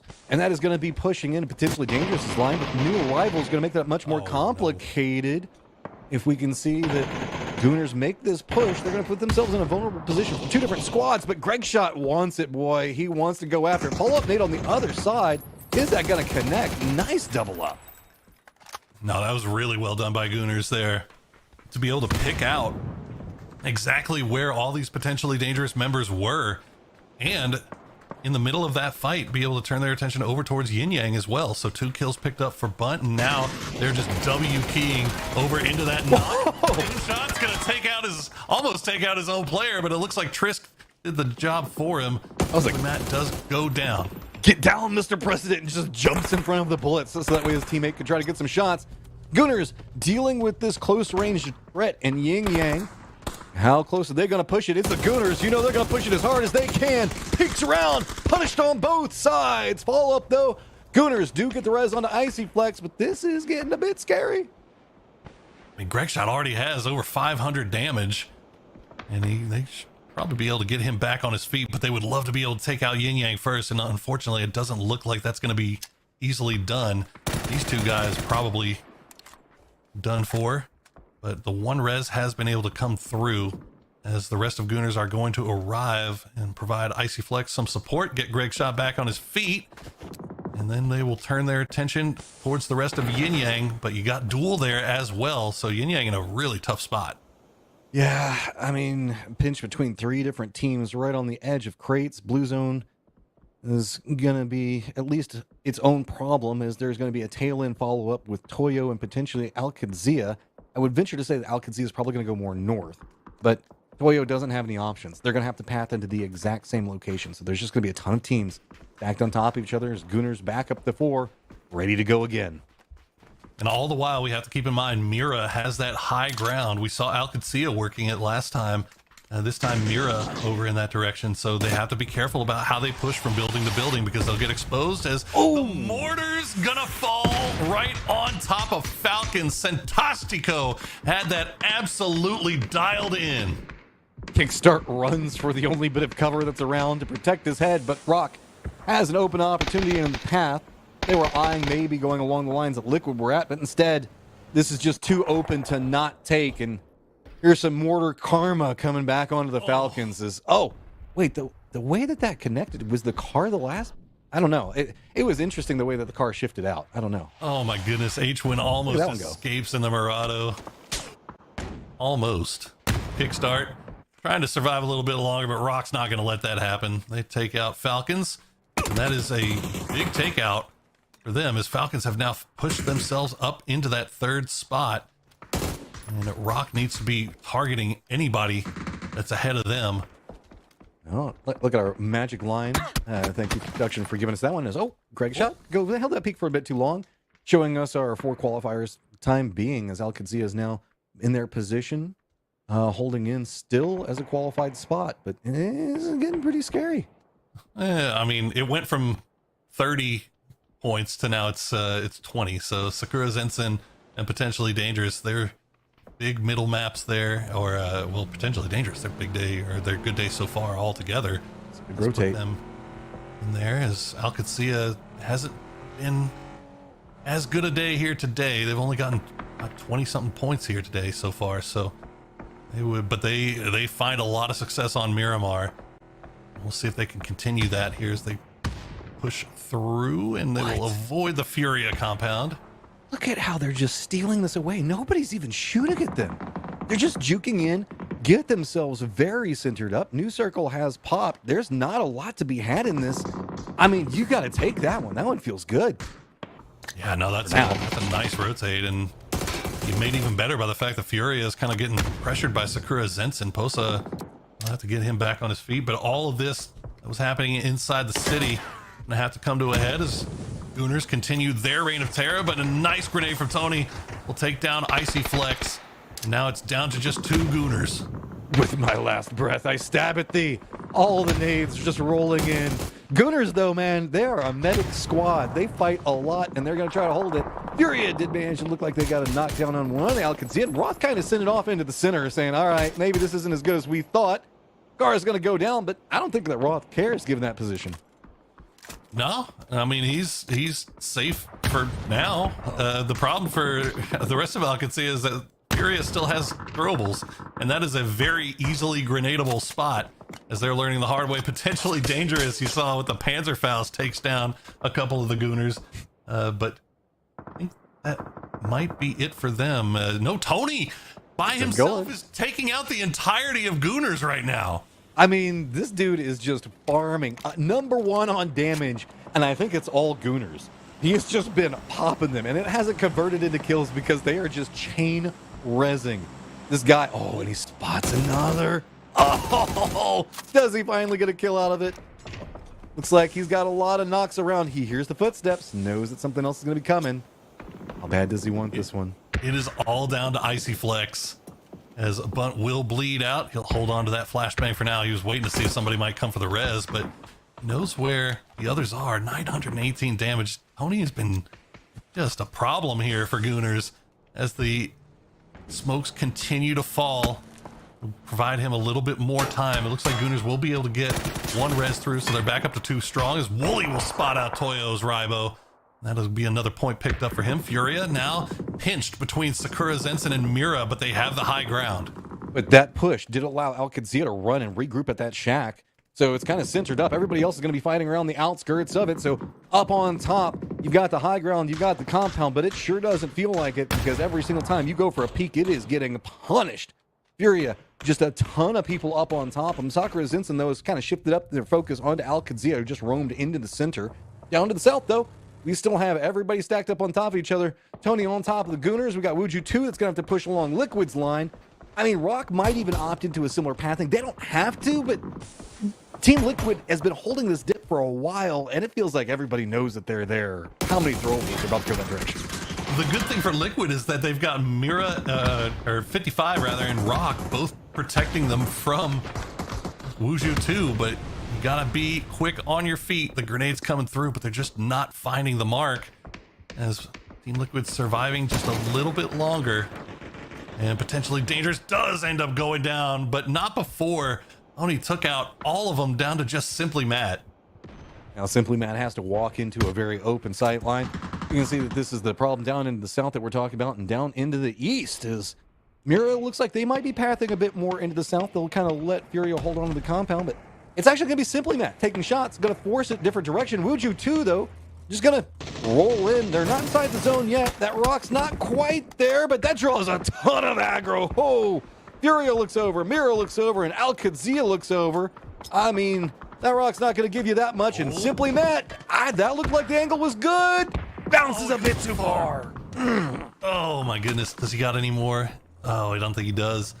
And the smoke's not going to let him do anything, but yeah, Wuju 2 is in big trouble right now. Alcancia, they have just doing tower defense from the center. Nobody is able to get anywhere near them. Gizera will find the grenade that lands right on top of Wuju 2, though. And, okay, Simply Matt finally will go down as Kalanzine picks up the 4th kill for Furia. Well, this is all happening. We also have a firefight between Mission Ready and 4 Dogs up in the north. Team Liquid having to deal with closer range threats as Rock has moved down into the trench, opposite side of them. So their cover and their fortification, I don't even know what their meds or anything else like that. It feels like they've just been under fire for so long. Alo slowly ticking out. I don't think that he's going to be resable. Just too much pressure on this point. The pressure can create a diamond. Same time, and also cause it to collapse. Oh, Rock, they're doing the most right now, trying to get rid of these guys. 55. I mean, I would love to see them come over here and just throw a few utility over in this direction just to try to take advantage, and it looks like that's what they're going to try to do. Now, Team Liquid has to be careful. They have to keep these smokes cycling because not only is Rock the big problem, you see Furious, Kraken has an angle down there as well, and Pippa will come across, picks up a couple. Can he spot out Biel before he gets to the smoke? No. Biel will stay alive. It's going to open a bit more for 55, but that's going to be instantly punished by Furia at range. Sakura still shifted in a bit more into the circle, so they're having to deal with close range threats. This is just firefighting everybody. Furia does not care, man. If you move, they are going to take a shot at you, and they still keep peeking out. They don't care that Sakura is underneath of them. That's just an addition to their firing line to punish whatever moves around them. Yeah, I mean, look, Sakura can't do anything about them. I mean, Fury has nothing to worry about. They have all the angles in the world to peek from this high ground. And Sakura's Ensign, they're probably just happy that they're safe by being that close. But Four Dogs, you can see they have the angle. Ice Tech starting to think about maybe taking those shots, but the second you do, you're going to start getting shot at by Sakura's Ensign and by Furia. So you have to be careful about how you do it. As I don't even think they have smokes to even play around here, and yeah, that's going to force them to pull back once again. New Circle, the way it's popped, doesn't have Al Qazia's, I guess, shack in play. Team Liquid's trench not in play either, but Furia's high ground remains. So 55 going to have to move. Mission Ready going to have to deal with its, or actually going to just run right into Al Qazia's firing lines, but it's not going to matter. Just blue zone on the blue zone, and Al Qazia with nowhere to go. They're going to get eliminated. Falls out in 7th place, but Mission Ready now has a new path, but they also have new friends in the Four Dogs. They're chumming to see if they can kind of pop in from the side. Yeah, that's basically the only angle that Al Qazia can die from. But 55 going to try to send it into Liquid, and they get destroyed. 12 adding 4 skins to his wall. Team Liquid at 7, and remember, they've been fighting from a trench for so long. Furia focused in. They're just trying to make sure that they can keep Team Liquid out of this while the firefight up to the north continuing to pop off. Four Dogs just down to Bliss, looking up. Vox has got a high ground, but I mean, Mission Ready can't even push this. Every single time they do, it's going to be Furia peeking back between what's going on with Team Liquid and what's going on with Mission Ready. Yeah, I think Mission Ready at this point, you're kind of in salvage mode. You hope to get as many points off of this as you can, but Bliss will go down to the blue zone. Mission Ready, I don't even think they have vehicles over there, so yeah, they are in some big time trouble. As Team Liquid, goodness gracious, 7 kills. They'll hop into the coop and try to see if they can find something, but the Kraken picks him out immediately. Luke will get to the rock and just barely gets down in time. And with the lay of the land, Mission Ready had to opt more into the north, so they don't have a firing line. That's going to be Luke kind of stealing away, seeing if you get more position. Sakura's Ensign, they hold those nades for long enough, and they're going to drop them right on top of Furia. Look at the continue followed up. They do not want Fury to try to recoup from this. They don't want to let them have the high ground, but Mission Ready wants to chase it down. Sakura's Ensign spins it back around on him, though. They are not going quietly into the night. Luke even getting spotted. Mission Ready, full alive, full damage. That was absolutely huge for Sakura's Ensign to hit those 2 knocks immediately, and that gives Mission Ready the opportunity to get in to the zone. They find a couple of knocks onto Sakura's Ensign. Looks like they're going to be able to get the reses, though. Mission Ready, they've got 2 knocked of their own, as Michael will have to retreat back to get the res. Isler will hit the one onto Vox, and now Mission Ready can reset as Sakura's Ensign looks like they're hopping into vehicles and trying to find a different position. Oh, this is pretty crazy, as Furia's high ground is still kind of there. It is a bit vulnerable, but I mean, they're realizing that there is some cost to staying up there. Looks like Gizera is already starting to lean more into the south, realizing the capabilities that the cover's going to provide. It's pretty much open over there now that they've seen that Luke has been shot out. So Furia has the most information to work with, and while they can continue to keep this high ground in control, they can maybe try to get some of the low ground that Gizera is trying to see if he can scout out. I think Mission Ready's, I think what they do here is they try to force Sakura's Ensign into fighting Furia. And try to just given this the way the circle is, Mission Ready are the only ones inside right now. Well, Furia does have that high ground, but that they can hold on for a while. But I think for the most part, the compounds are out. No, Gizera has the low side. There's still a little bit of compound in that Kawanzine and Posa can play around, and Sakura's Ensign knows it. So that's a really difficult push for them to have to make. Now, they do have 4 alive, but I don't know how much utility they have left. It's phase 8, and that's so right against the zone wall. You know that you can't hold it for long, so you've got to make sure that you make it big, and you've got to make something happen. Sakura's Ensign trying to set up, use those smokes, and these guys take it with Mission Ready. Yeah, look, they've been holding this utility for so long, lined up against Furia, and they've been trying to see, but retaliation nade's now starting to come back. Oh, Hyman gonna go down. Adam's gonna get spotted, and that's Sakura's Ensign just gone. Furia taking most of it, it feels like. It was always going to be a difficult push for Sakura's Ensign, but the timing of it was so perfect for Furia. that they managed to take them out as they were starting to lean over in that direction. Now Furia, Posa, and Kaunzin still have that high ground, but keep an eye on Gizera. He's managed to go for the low flank, but Posa will get spotted out by Bizzler. Mission Ready now in first place overall over Team Liquid. They're right along the line, but Gizera could spell their doom. The high ground finally getting demolished. Mission Ready on a tear. They finally dropped down lower than 7th in the game before this, but it looks like they're finally gonna get their victory to counterbalance. Gizera, nothing that he can really do. He's gonna go for a couple of peaks, but it's all over. Mission Ready, take it. Mission Ready. Boy, if the mission was coming in first place and making it to PGS 9 and 10, then they definitely have been ready, because they have come into this tournament and they have been showing out in a way that I don't think I've seen some of these guys show out in a year or so. Like, they are playing out of their minds. It's just the synergistic approach where they're kind of using scouting and they're having so much faith in each other. Whenever you're running these really wide splits that we can see Mission Ready running in the earlier stages, that's saying we believe that we can control this territory enough with these splits that you can't come after us. And that is a statement in and of itself, and it is paying off big. No, it's been huge. Like, their positioning and has just been absolutely pristine. The fights have been so clean, and it's just the late game. Like, they're managing to stay up as 4 alive all the way to the late game. Once they get there, they are collecting kills like Pokemon, man. It's absolutely nuts. We got 3 Pokemon of our own, and it's gonna be Toffees, Godspeed, and a Gibson.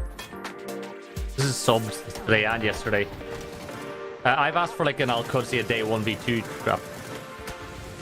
Excellent. Welcome back. And you have asked for that, Al-Qudsi. I think you should get a chance to see it, I hope. But we are also discussing, obviously, the team that just came in with the big win. Mission Ready International Alliance, who chose a name specifically to troll the casters, has turned out to be putting up some big numbers. Here's my question for this team, though. Okay, no, you know what? We'll get back to that weird question. Let's focus on the end of this match. Godspeed. What is it about MRIA that is working? You heard the guys say they're playing well together. What has changed, or is it just a matter of they finally know each other's style? Like, what's going on? I feel like they've just felt out the lobby, but more importantly, like Koro was saying, they just really understand how to utilize their splits and also when to consolidate those splits, not to overextend where they're staying, making sure they have good zone control. And again, just the fact that all 4 of these players do have a wealth of experience, I feel like that's starting to come together. And so far, their consistency over this entire event has been really great. It has been really great. Very fun to watch. My problem with this, and this is where I guess I have to ask a question that's a hard question to ask, is MRA with these 23 points is going to put themselves in that easy push for top 3, right? This is a PGS qualification. This is the first time it's come up for debate, Gibson. Snakers is not traveling internationally. He has said that. They have a sub in Bizzler who will take the role if they travel internationally. That said, Snakers, if we look at the team stats for this team, I think we're going to see has been a huge impact player at them getting to the next level. Yeah. Is that fair? Go to international and be like, I'm helping to qualify a team that I'm not going to be playing with. I like how you're going for me for this hot take. I feel like it's one thing to say you're not going to go, but when the opportunity arises and when MIRA qualify, if you're actually going to not go is the real question, because I think that he is key to everything they're doing right now, the amount of kills and the impact that he's having.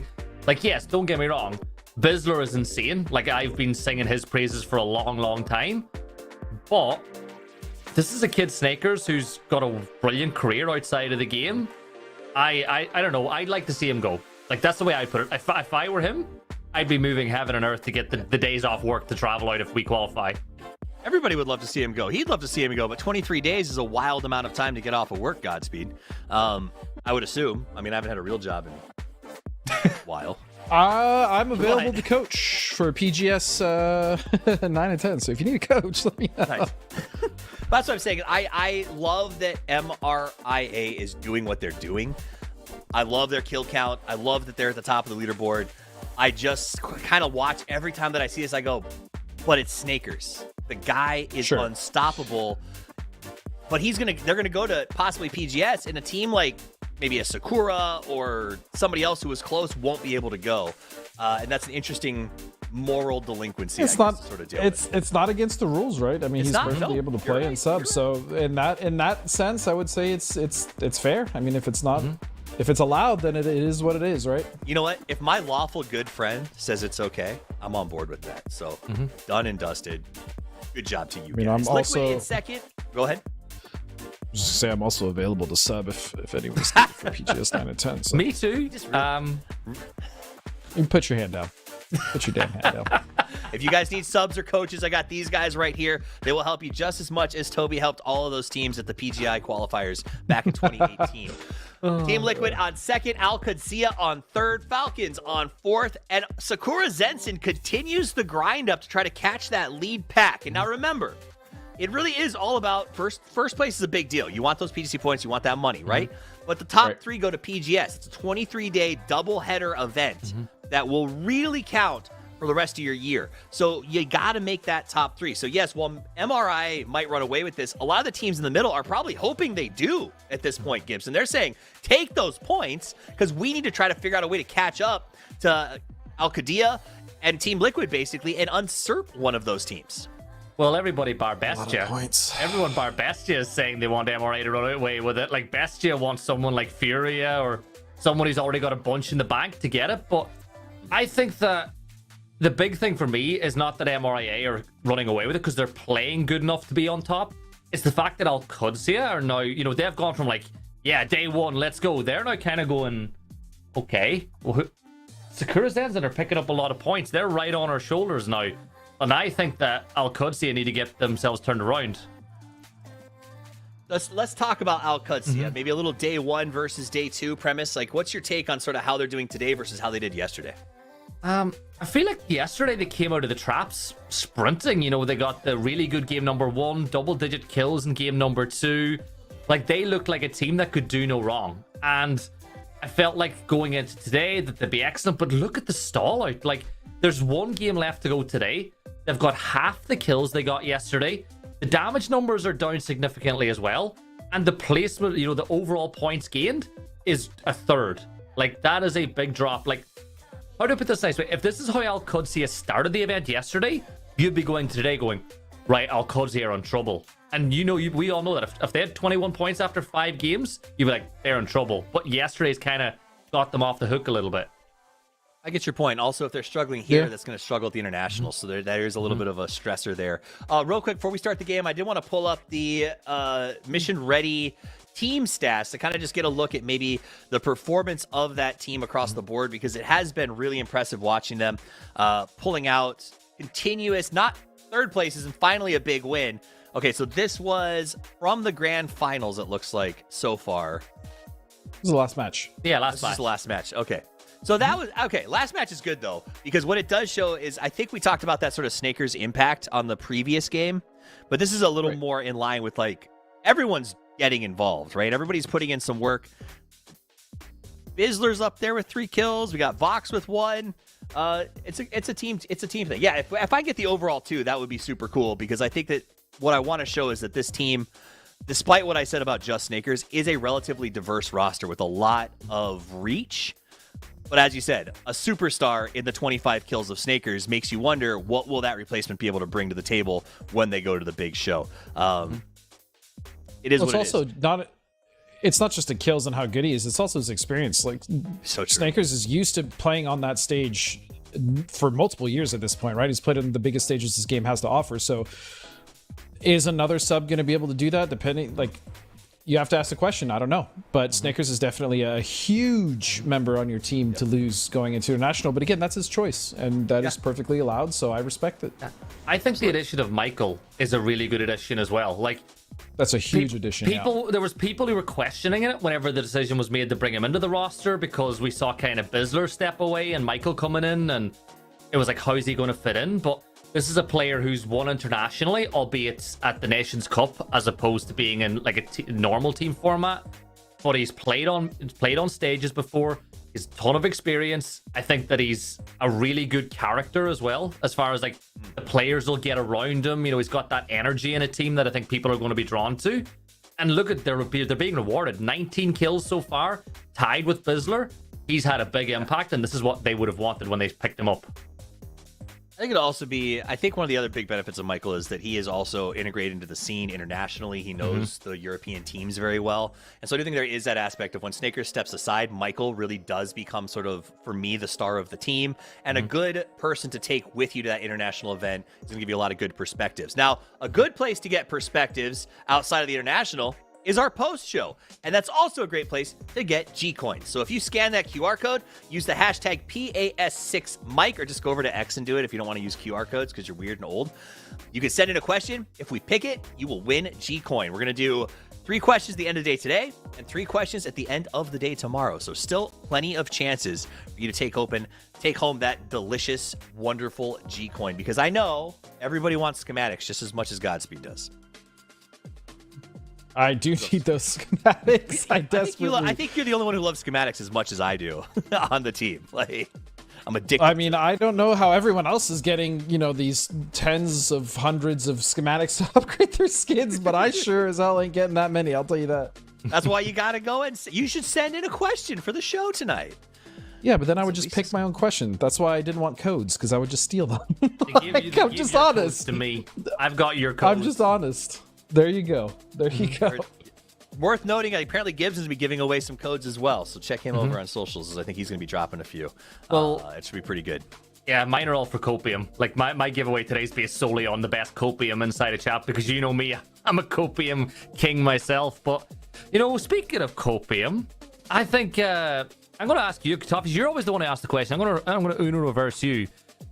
I'm going to ask you for the copium reason why Rock could make a comeback over the last few maps of this weekend. Oh, they won't. I don't think they play regionals well. I mean, and I've said this before. And if I get a chance to play Golden Analyst, I'll do it. Like, the issue with these guys, and this is what I love about Rock internationally, is they study and they work really, really hard. They know everyone's rotations, they know their stop points, they know their movements, and they choose C-tier locations to make their rotations to, so they don't have to take those early fights, that they're always having a backfill, and they've got good fraggers when the time is necessary. Here, though, they don't have as much book on the teams that they do internationally. Teams are catching them in weird positions because Gooners will go to the C tier, the D tier, the F tier compound, because at the end of the day, they're just looking for a fight. So I think that they do struggle in regionals, and I don't know. Hopefully I'm wrong, because I love hanging out with them. But I don't think they pull this one out, and I don't think I see him at PGS. Sorry. Aw. I know, right? Oh, well. At least you spoke your truth. I did. I'm probably going to get yelled at for it, but it is what it is. And to be clear, I love them. MVP, EWC, right? Like, I want to see them do well. I just am really struggling with how they've been playing this tournament so far. Well, that's sad. But on the sad note, let's send it over to 2 guys who are generally relatively happy. It's a great circle. It's a great last match of the day. Game 12, Dusty Dudes, the paragons of pontification. It is Matchum and Porosaurus. Thank you, guys, as it is now not quite mission accomplished for Mission Ready, but it's starting to feel pretty good. I mean, it's feeling real good. It's starting to feel like you can get there. Well, I did during the break, had a quick chat with their coach, Trevor, and yes, Snakers would not be available for PGS. However, if they're able to get top 4, then Mission Ready would qualify for PGC based off of America's points. And if that were to happen, Snakers would be available for PGC. So I think their replacement, I think he said, would be Gats, which is, that's a pretty good replacement, all things considered. But we still got to see. The job's not done. They still have, 7 games to play here, but things have been looking really, really nice for Mission Ready so far.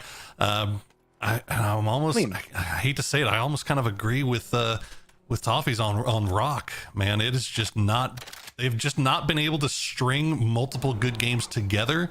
And the biggest problem for them and for everybody else in this lobby is that Liquid, Mission Ready, Falcons, Alcancia, they've been able to do exactly that. And it feels like they're starting to really separate from the pack. Well, point sponges are important, but Alcancia hasn't been much of a sponge today. It's more of a souffle. It's they haven't been a complete sieve, but they've been doing enough they've been able to do enough to make sure that they keep a pretty good distance between them and fifth. And the issue with fifth has been a revolving door, essentially, of whoever in that big log jam of teams after below fourth place has the most recently had the good game. Right now, I actually don't know who it is right now, but before last game it was Sakura Zensen. Before that, potentially dangerous. So the question is, who's going to be the next team that has the big game that puts them right up there in that fifth place spot, looking up towards Alcacea. Well, let's look at the circle here for just a second, as we do have kind of that power grid hillside that is eating up some of the pathing options for teams to work from. But I mean, San Martin pretty close to center, so a lot of different options to play. We still have, yes, that area down to kind of the southeast is one of the worst areas that we could get in this, but we also do kind of have the Deadlands at Crossroads coming out of Azahar going into Hacienda. That could be its own problem, but Sakura Zensen lined in. Sakura Zensen, man, I know we're talking about like, hey, here's our top 3, here's this and everything else like that. Well, Rock, I'm trying to cast or curse you, Rock, so that way you do the exact opposite and you actually explode. They haven't necessarily found successes. Sakura Zensen, I feel, has momentum right now. There is an opportunity for them. There is, but the momentum they built off those middle 2 maps. That's the question. They've been having great performances in the middle maps, but they haven't been able to really kind of translate that into Erangel and Miramar. Now, last Miramar, this time around, last Miramar, they started to kind of change the narrative on that a little bit. But again, great position, and they also had kind of Furia above them doing a little unwilling defense. And honestly, they looked good until they were just kind of pushed up to the brink, and there was just nothing really they could do. So we'll see if they can pull something out here. They do have a center circle position, as you can see on the map, but they are unnervingly close to Gooners, who is center, which is their kryptonite. You can't fight in center. You can't roam around because everybody will come after you. So curious to see how the Gooners respond to that style of situation. We just saw Furia. They're going to be just to the north of Sakura Zensen and Gooners both. So now kind of testing in with Mira. They've got the long route from Pozo, but they've got a pretty open path to get there. Rock, maybe if you go around Monte Nuevo, but why would you even opt into taking that path? I wouldn't be surprised if they just kind of juke down and come into the west of San Martin. That is the far safer approach.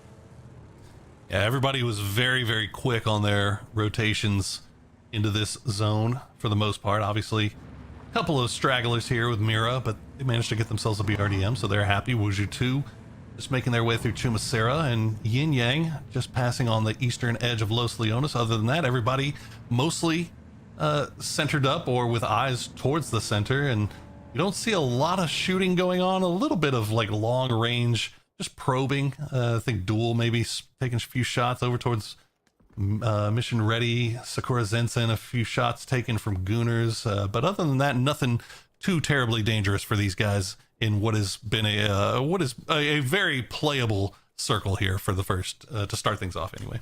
Yeah, my eyes are kind of drawn around what's going on with some of the play. Mission Ready is playing the power grid kind of across and down, so there is some strength to be had in that.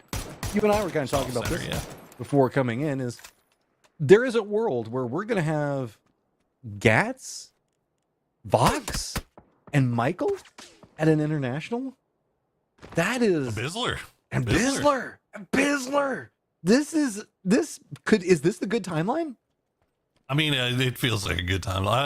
Vox has been around for ages, right? I'm very excited to see Vox at an international event, but man, I've been wanting to see Bizzler at an international, just to see, just because I feel like I've been wanting him to be a part of a really good squad for a long time now, and it seems like they finally found a good home for our boy Richie the Bizzler. Got to take the business international now. I know, man. We got it. We need it. I'm sad that he shaved his head, because I really miss the old long-haired Bizzler photo where he looked just absolutely unhinged. And that was like I hope that's like the photo that they send in. Hey, look, Alo, we're watching you right now. Pop off, boy. We need to see your Buddha photo again. Oh my God, I love the Buddha Halo photo. he's looking like the cover art for a hippie rap album from like mid 2000s. It's a Christian rap album. Yeah, like it's like an old like Black Star or Most Def album, like your Common, like it's what it makes me think of. But that's just where my head is. But I was along the path, and you said Common, and then just this mental image popped in my head that it's gonna be stuck there now. Oh, thanks for that one. You're welcome. It's been a big music day here on the show. It has been all the references. That's Celine Dion over there earlier. It was great. We got a little casual 8 Mile from the Gibster, but. Yeah, wait and see where the Circle 2 decides to go, and it's going to go around Minas Generalis, the old Minas Generalis, I guess we're going to have to call it here pretty soon. This is an interesting circle, as we kind of have Minas off-center with Graveyard, also off-center, and that the compounds in between, so there is some verticality to be had there. Minas Generalis is a very intriguing endgame. We still have Cantera that's going to be in there, and this is not going to be the plethora of positions that teams were hoping for. Brother, this is 4 games now, potentially dangerous, now dead center in the unpushables. Make something happen. You gotta make the most out of your opportunities. You could turn the whole narrative around today, potentially dangerous. They're called unpushables for a reason. It's because they are unpushable. You can try to get some, if they can get some kills off of this, that would be absolutely fantastic. But they are in a good position. Still a lot of game left to play. Obviously, still 64 alive. Here's Toyo sniffing around this Falcons compound. Here's my problem. Look at the Gooners. The Gooners' goal, hey, the circle left us, so now we're not center anymore. We can go wherever we please. And 55 having to regroup because Gooners just coming in guns a-blazing with goals for Graveyard. If there's one thing that I absolutely love about the way the Gooners play the game, is their squad rolls deep. Anytime they're in rotation, they are right on top of each other, man. Like they don't clown car it unless they absolutely have to, right? But you don't ever see one vehicle way ahead, the other vehicle like 10-15 seconds behind. No, they are right on top of each other. So when they do arrive somewhere, they are there in full strength immediately. He is hiding out right next to their smokes and could just backstab Gooners so bad. Nade's gonna come out. They don't hear it coming. Drops it right on top of one. Gets vision on Greg shot as well. Nade's gonna roll right into the pocket. Simply Matt goes down. Icy Flex, the last one up. 55 defends against the Gooners. What a beautiful play by 55 there, and just really unlucky for Gooners that they didn't check their backs. They didn't see Pippa, and Pippa just absolutely ate them for lunch. Fantastic work by 55 to defend their area, but they are not done yet. Mission Ready is now starting to arrive, as well as Vorpal gonna stay alive with 1 HP. No, Posa will take him down. All right, Ice Tech holding the angle, and hey, some outside assistance. Gonna be Sakura Zinson's Adam doing some work on the tail end of what's going on with Furia, and you can see Four Dogs takes that information, realizes, hey, let's go for our res, see if we can stretch out. And you gotta be careful, you don't want to stretch too far or you're gonna put yourself in that same sight line. Oh yeah, Sakura Zenson, they're 2-2 split right now, able to free farm on this. They're not trying to go for too much. As you said, don't put yourself at risk. But if it reveals itself, if they're going to give it to you, go ahead and take it. So Furia, they're going to have to reposition now after getting that revive. As the circle continues to collapse, Four Dogs now 4 deep. Furia has to be able to read that, but that's going to, the presence of Sakura Zenson is going to force them to kind of adjust how they want to play this, as it looks like we're going to go up to the north and get a Minas Generalis circle, potentially dangerous, still in a good spot. All right, Alcazia, you've been on a bit of a slide yourself. I mean, you're still up at the top, but yeah, get you that high ground, get you control. Minas Generalis can be yours, and you can exploit everything that's going on around you. Yin Yang is going to come backfill into Minas Generalis. We also have Team Liquid making just a speed push right into Minas Generalis as well. That's the focus for several of our teams. Duel looks like they were coming to it a bit slower. They're going to stop off pretty close to where we see potentially dangerous as unpushables. So Duel looking like they're going to try and test that theory. Almost looked like Team Liquid was going to go for potentially dangerous. Took a couple of shots. Liquid has other problems now. They're pushing right into Minas Generalis, but Yin Yang is there as well, so they're going to be very close to each other, but they're sharing buildings, so they should be able to avoid each other for the most part here. As you see, Duel still laying into Wuju 2, and that's actually going to force them right into that same area where Liquid was, but it looks like Wuju 2 instead will fall into the oil derricks, so they'll have a little bit more cover to work with for the time being, but that it could be very easily grenadable. We'll have to keep an eye on that. All right, Team Liquid, breach and cover. How much you got? Lots of damage on to Kurt, and he is going to go down. Sparking trying to fin the angle, but just 2 up for Liquid. A ton of threats around them, and they have got to be cautious. Looks like they don't even want to lean in too much more on this one, but Alo going to go down. Nade coming out from Yappa, so that means it is just sparking up, but he should be able to get this res onto Alo. How fast is Yin Yang going to push this? They don't look like they're going to let it happen. He has been spotted. Sparking has to jump away. He is now blind. Lots of trouble for Team Liquid. The push coming out, actually running up the stairs, but Sparking does connect. That should be resable, though. Yeah, that should be easily resable, and very well played here by Yin Yang in what has been a fairly forgettable grand finals for them. They just took a full-on 4v4 with Team Liquid and come out on top, so good stuff from them to build on for their final day of play. As Furia, they'll continue to try to fight their way across the street and deal with, well, not even just Sakura Zenson, but Alcadzia. That high ground positioning that we were talking about earlier starting to come into play. Question comes, how many bullets does Alcadzia have, and how many bullets are they going to drop on everybody around them? Because they get to see everything from up there. Collapse is in down to the south. Falcon's going to be pretty close to Mira's positioning. Rock's going to be on the other side of Mira. Falcon's not really having the easiest pathing due to the way we see Duel lined in. Let's not forget Toyo going to be running in right up back behind this. So Falcon's kind of just in a mess over here, trying to regroup and no clear pathing options. So it's just time to send it, see what you can get, and look at this. Everybody's taking shots. Yeah, that shift was pretty rough for Falcons there. But Toyo just sticking around in the blue just to see if they can maybe outweight Falcons. And unfortunately for them, Duel has eyes on Emmy coming in from the revive beacon. And where are you going to go, Emmy? Things aren't looking too great for Toyo all of a sudden. He's just coming in hot wherever he can land. And he is on top of just a bristling thicket of bullets, as it is going to be right next to potentially dangerous. Is he going to try to steal getting on top of one of their buildings? I mean, he's being shot by everybody. I was going to say, yeah, you can't get away with that. I like the idea on it, but there's too many people there.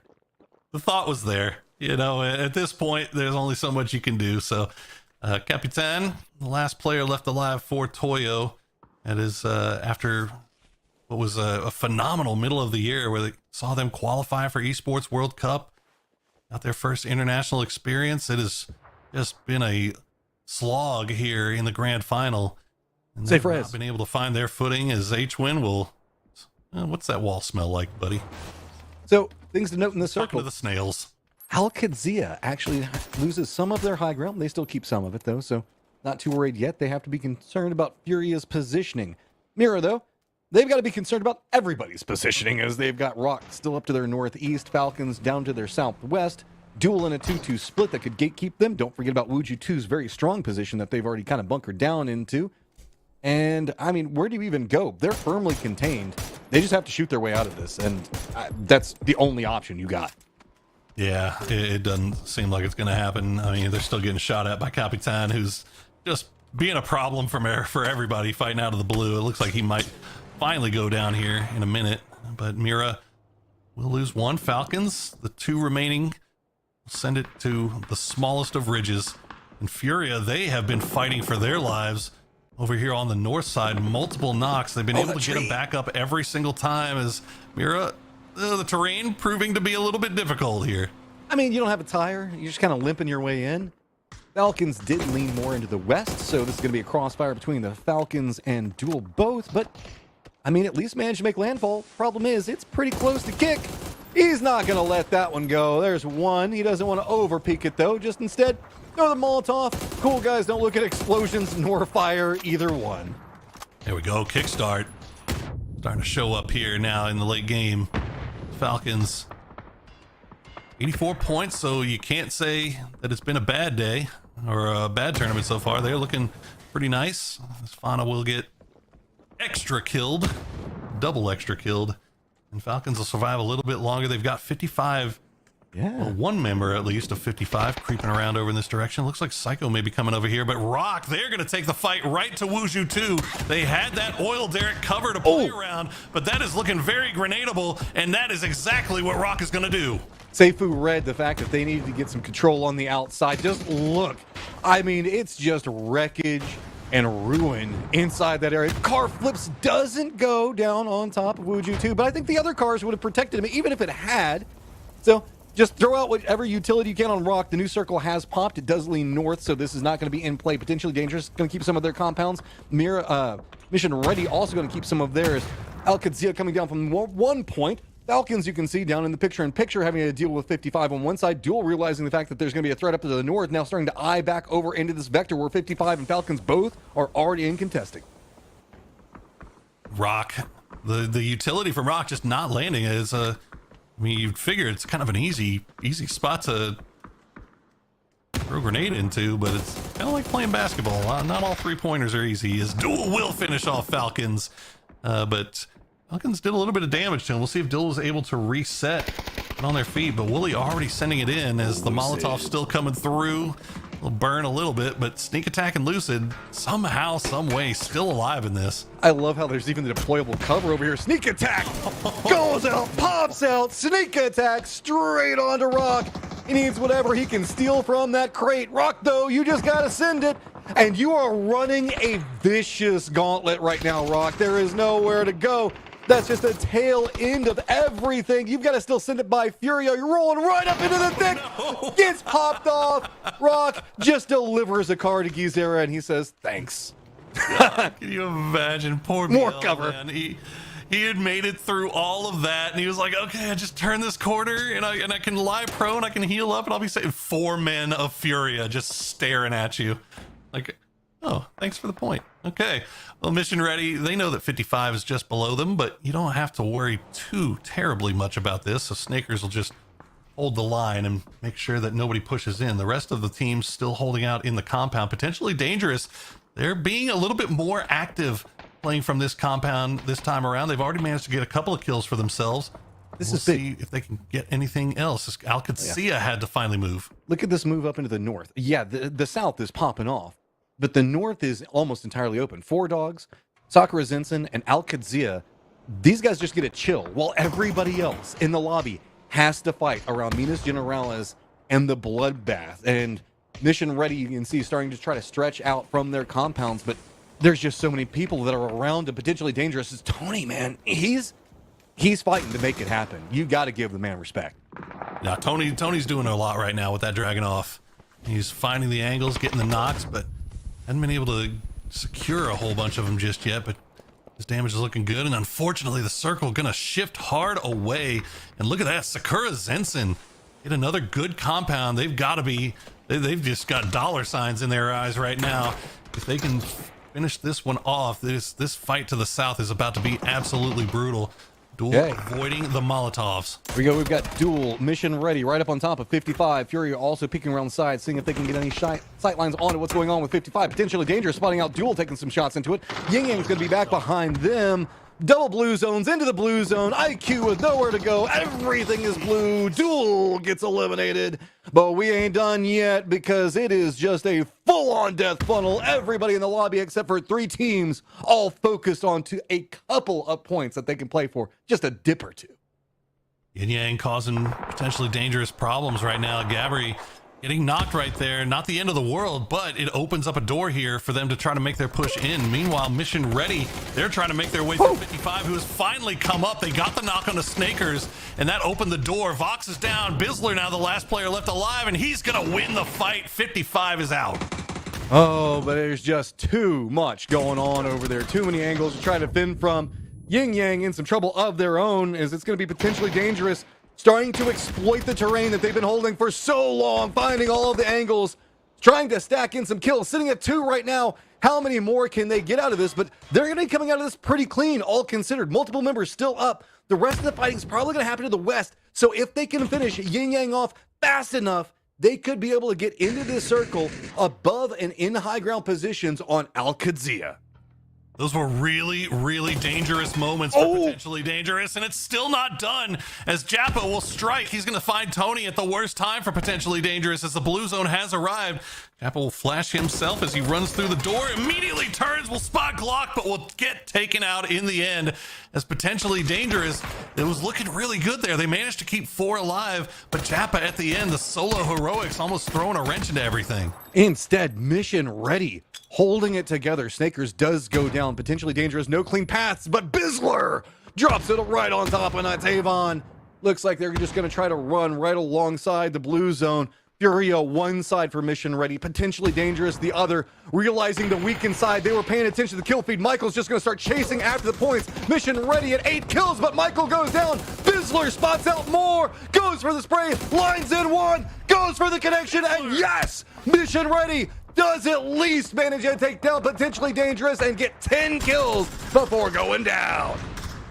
At the beginning of the day, I said I thought 100 points plus 120 might be the cut line here, and already 124 points for mission ready through 2 days. They are set up so nicely for day 3. And there's a big break point. I mean, Team Liquid Al Qadsia. Al Qadsia, though, has the circle. Furia down onto just a Kraken. You can see 4 dogs just kind of limping their way in. Sakura Zinsen, they've had a compound for a while, but they now have to push a very wide, open position. They've got some utility. Can they get enough? Can they sneak along this line? Because Al Qadsia knows exactly where they're going to be coming from, and Sakura Zinsen still has to deal with 2 dogs. Well, that call from Al Qadsia to go to what looked to be just an awful spot in the middle of nowhere on the roadside. I mean, we've seen teams play this before because it has those nice ridge lines on both sides of the road, and you can get a good angles onto that compound from there and also be safe from there at the same time. This could be absolutely huge for Al Qadsia after what has been kind of not a bad day by any stretch, but this could turn it into a great day if they can manage to secure the win here and get a few more kills to go along with it. Sakura Zinsen just 7 points behind the Falcons right now. If they can make a miracle push, they're going to be in contesting zones, but this is going to be really hard. The more harassment that's getting thrown at the dogs is going to open up some more for them. Furious Kraken also looks like he's going to be creeping along the same path, but Al Qadsia doesn't even care. Sakura Zinsen, the one that's taking the shots at Kraken. Al Qadsia realized, hey, what are they shooting at? Kind of peeks back over, and oh man, Kraken, what do you do? Big there for Sakura Zinsen to clean up 4 dogs. That's going to put them up to 5 kills. They can continue to collect more points, put themselves once again in reach of that cut line. Kraken just trying to survive now as the util coming out. The smoke's layering right on top of each other. Probably not exactly how they wanted to do it, but they will try to at least get themselves into grenade range of Al Qadsia, but Al Qadsia expecting it. They have the happy feet. They're dancing around, and you can see the grenades just falling a little bit shy. There you go. The Kraken goes down. Sakura Zinsen, you have the rock. Maybe you can try to get some more out of it, but it's going to be really difficult. Nades still raining back in. Adam down. Penta was trying to see if he could get a new sneaky angle. It looks like he's just going to try to run out into the blue zone. Cowboy, can you steal it? He's got a little bit to work with, but instead, Penta's going to take himself out. Sakura Zinsen says, no, we're not going to give you any of the points that we can. Al Qadsia takes the victory, but with just 4 kills, then that's going to put them into over 100 at 101. That's still a huge win for Al Qadsia after what was a middling day. Like they managed to get that win at the end. Once again, Miramar proving to be the cure that ails them, as that puts them over 100 points with 1 day left to play. They are looking really, really nice. But what do you even say about Mission Ready at this point? They had 47 points in day 1. That was good enough for 3rd place. They got 77 points today. Match'em. What a performance from Mission Ready International. In 6 games. That is absolutely ludicrous numbers. Mission Ready. I don't know what else you got to do tomorrow, but the sky's the limit. Give us as many points as you can get, and I cannot wait to see what Americas is going to bring. We got tons of stuff that we're still going to be looking at. We've got questions that everybody's been collected, and we've got to set our sights on tomorrow. So let's throw it over to Toffees and crew to give us a breakdown on everything that was in a crazy match. Great job, gentlemen. And while tomorrow is lingering, the end of today is still upon us as we watch the highlights coming to the close of our final match of the day. And I'll tell you what, Godspeed, our editing team loves the boomerang filter. Yeah, and they've been using it to great effect. We've seen it with mortars, we've seen it with grenades, we've seen it with the panzers. So we've pretty much seen the gamut of it, and it's fun to watch. So shout out to the replay up for getting that for us. And this game was actually very similar to one of the games we saw yesterday. The circle ended up pretty much exactly where it did in the earlier games on Miramar. This time it was QAD that were able to hold the line, but man, we also saw Sakura Zensen 55 was in the mix. Maria, it was a very exciting game. Let me just point that one out. And then Bizzler at the end here, I'm sure we're about to see that clip where he saves his team. Yeah, great stuff. Great stuff, Gibbs. Yeah, it was really good from them, and I think that you got to give Al Qudsi a credit. You know, we were talking about how they hadn't played well all day by their standards, and they went and finished the day strong. And there's something about Miramar, you know, obviously they changed their drop spot to truck stop, but it seems like on Miramar, they've got their rotates down. Like, they've moved away from Minas. Their rotations are a lot tighter. They're getting into positions with 4 players up, which is what they've struggled with doing over the course of the year. Like, they needed the win, and they got it when they needed it. And I think that starting tomorrow in Miramar is going to do this Al Qudsi team a lot of favors. I'm going to put this out there in the universe, and I'm bad at math, so the number might be not exactly right, but I think it is. They have a 33% win rate right now, Godspeed.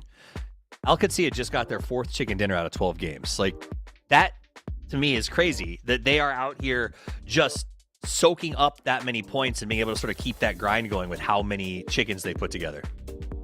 Well, whatever they're doing, I mean, whatever adjustments they've made, I think it was Poor that said they overperformed, and I agree to that point. They're certainly shoving that back in our face by getting this many victories and being this consistent. But the team is working, right? They're finding their footing in these maps, especially in Miramar, and they're getting it done. And for that, I'm very happy to see them find consistency again, because it's been a while.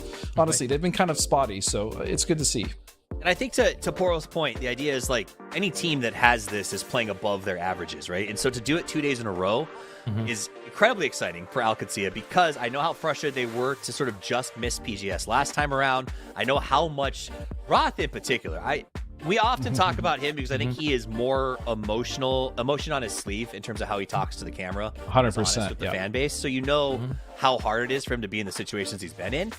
Another one who I think Rello is on the same freaking journey, and he's a lot quieter and more reserved, but I know that he's under the same levels of pressure. To see these two guys finally having their team be in a position where it starts to look like PGS is almost a guarantee at this point, and PGC, it's kind of exciting that those are both now on the table. I think for me, I just love to see them get there. Like, Roth, I think all of us know him pretty well. Very open guy, gives you his time willingly when he wants to talk, but he's one of those people who cares. Like, he really does care about PUBG, and he puts more pressure on himself than I think anyone else in the Americas does. And I don't think anybody takes losing as badly as he does, as far as, like, things don't go the way that he wanted to. And, you know, we said it before, the amount that this kid has given up, I say kid because he's younger than me, but he's given up so much in his life and opportunities to play this game competitively. It makes me really happy to see them perform. And, you know, they've got the backing of an org. They're going into the event. They've got over the 100-point mark. The job's not done yet, but, like, I think that it will just be a really good end of the year for Roth and his story, and building this roster again with bringing back Cowboy and D. It would be awesome to see them make it. Absolutely. All right, let's talk about the leaderboard, though, because I know the show's almost over. We got to set up tomorrow, Godspeed. So looking at this, paint me a Renoir. Paint me a Picasso. No, I don't understand Picassos. Paint me something easy to understand about what tomorrow what needs to happen in those first couple of games to make this a race. What am I looking at tomorrow? Let me lather these brushes up with some paint for you, okay, Steve? Yes. Basically, what we have going on, Alcancia in third place are not necessarily safe, even with the lead that they have over the Falcons and Sakura Zenson. That is still a very dangerous chase for them to try to stave against, especially when they're trying to catch MRIA, Mission Ready International Alliance, and that's going to be a tough. That's going to be tough, right? And if they continue to sponge those points, it means there's going to be less points for them to try to get in that third place spot to try to chase away the teams that are trying to take it. Because Falcons, if they pass Alcancia, that's fine. They still go. But if Sakura Zenson also make that jump, that's going to start to cause issues. As far as teams like potentially Dangerous, Furia, 55 Esports. Remember, even if they don't win, we still have to talk about the points, right? That's a big deal, Gibbs. Yeah, those PGC points are going to be really important. And I think it's worth noting as well that of the 3 teams that qualified from PAS Spring, like earlier on this year, you've got Bestia, who are not here. You've got Furia, who are down near 7th place, I think they are, and Rock, who are on the wrong side of the table. Like, you look at these points tallies, it is getting very heated up there. And at the way this rate, Rock probably, if they don't turn things around, they probably don't make it to PGC. Bestia aren't going to PGC now. I think I can confidently say that. PD are still in with a chance based on their spot on the leaderboard. But, like, this battle between 2nd, 3rd, and 4th, you know, MRIA, Liquid, and Alcancia, to try to really earn their spots to PGC is going to be tooth, nail, and, you know, just claws out to get those spots. I'm not going to write Bestie off just yet, but I think you are pretty on track with where it's going. Only because tomorrow, with a little bit of crazy in that sort of mid-pack with like what Rock's doing, there could be a shakeup. So if you are a Bestia fan and you're like, oh, they're not playing, you could still watch. There's a chance. I'm not saying it's a good chance. There's a chance. But there is So you're chance. saying there's a chance. I am. All right, guys, that is we got through 2 days. There's one more day to play. 6 more games coming tomorrow. Don't go anywhere. Make sure you're here for that action. Now, I'd love you to stick around because we're about to give away a little G-Coin as we move into our post-show, baby. It's time. Relax, get comfortable, and get involved with a little bit of the PAS6 microphone. My name's Toffee, and I'm here with the Gibson and the Godspeed to break down the post-action report and take your questions live. What do you think, gentlemen? Without further ado, should we get right into question number 1? Let's just get right into the questions. Yes. Let's do it. All right. Question number 1, given to us by Light Movies. Where's the name? What's the name? Light Movies. Where's my name? It's an interesting All right, name. I'll tell you the name in a second. The question is, do you think the Americas playstyle can match up against Asia's dominance? Interesting question, Gibson. I'm going to make you go first. I don't agree with that question at all, because Asia dominance, right? In the last couple of events, it's been European dominance with a heavy splash of Falcons in there. Like, this whole concept that Asia dominate everything is a myth. Like, I think it's a myth that's pushed by the East. It's Eastern agenda, right? Like, okay. Put it this way. America's playstyle, I think Eastern agenda. I think it's the America's playstyle. Are we talking about like PAS, where it's just like, or are we talking about Furia whenever they get to international events, Liquid when they're coming second to PGC? I think the top teams in America, the top 2 or 3, 2, maybe 3 if you stretch it, can compete with anybody globally. I think it's the same for Europe. The top 3, 4 European teams can compete with anybody globally. It's just so hard when all these teams at the top level are so damn good. Interesting. Godspeed, you got a response to that? Yeah, I don't think there's Asian dominance. I mean, even if we're looking at an event like PNC where Korea did win, a few years, they even lost this year. EWC, I just don't think there's been Asian dominance for a while. You can argue maybe in 2018, 2019, even like when we have teams like Cerberus winning in Southeast Asia. So I just don't think there is Asia dominance. I just don't. That's my answer. All right. I'm going to opposite take you guys a little bit because I'm playing that role today, apparently. You know what? PGC champions currently, Southeast Asia, right? Domination of aggression, Southeast Asia. Do I think Asia, if you want to roll in China and stuff, is better than the North American playstyle? No. Traditionally, the old school Eastern teams, not a chance. New school Southeast Asian teams, hell yeah. These guys are crazy. They play 24/7. They never stop. A small win there is a big win in their hometown, and their community supports it. You go watch one game in Thailand and tell me that stadium's not sold out. At PGC last year, there was a line outside to get in the door. When someone went to the bathroom, someone else got their chair because that's how much people wanted to support it. So that's my buy-in. Southeast Asia, not Asia across the board, Southeast Asia. That is where everyone should be scared, in my opinion. They're evolving. I can agree with Southeast Asia. Yeah. I just like if we're talking about like Korea and China, I just don't think they're they're not dominating. It's just not. No, they're still too traditional. To me, that's they're doing well. They're doing well. They're not dominating. It's a mix, and that's to answer this question in the best way. I think the best part, and you guys have also said it, all of our regions are actually very competitive, and that's the best part. We have teams from every region that show up and consistently place in the top. We trade wins between Twisted, Falcons, like a team like Freaks. Like it's just back and forth, and that's what makes PUBG Esports, I think, so fun, is because all of our regions are very much competitive and competent. So and the BRDM. I want to put this in. Yeah, I want to put this in too. Right, last event, if 24 teams, was it 9 of those 24 are EMEA and in the Americas? That means that the other 15 are Asia. So there's more teams from that region. So it's going to skew the numbers that they've a higher chance of a team from that region for winning too. True.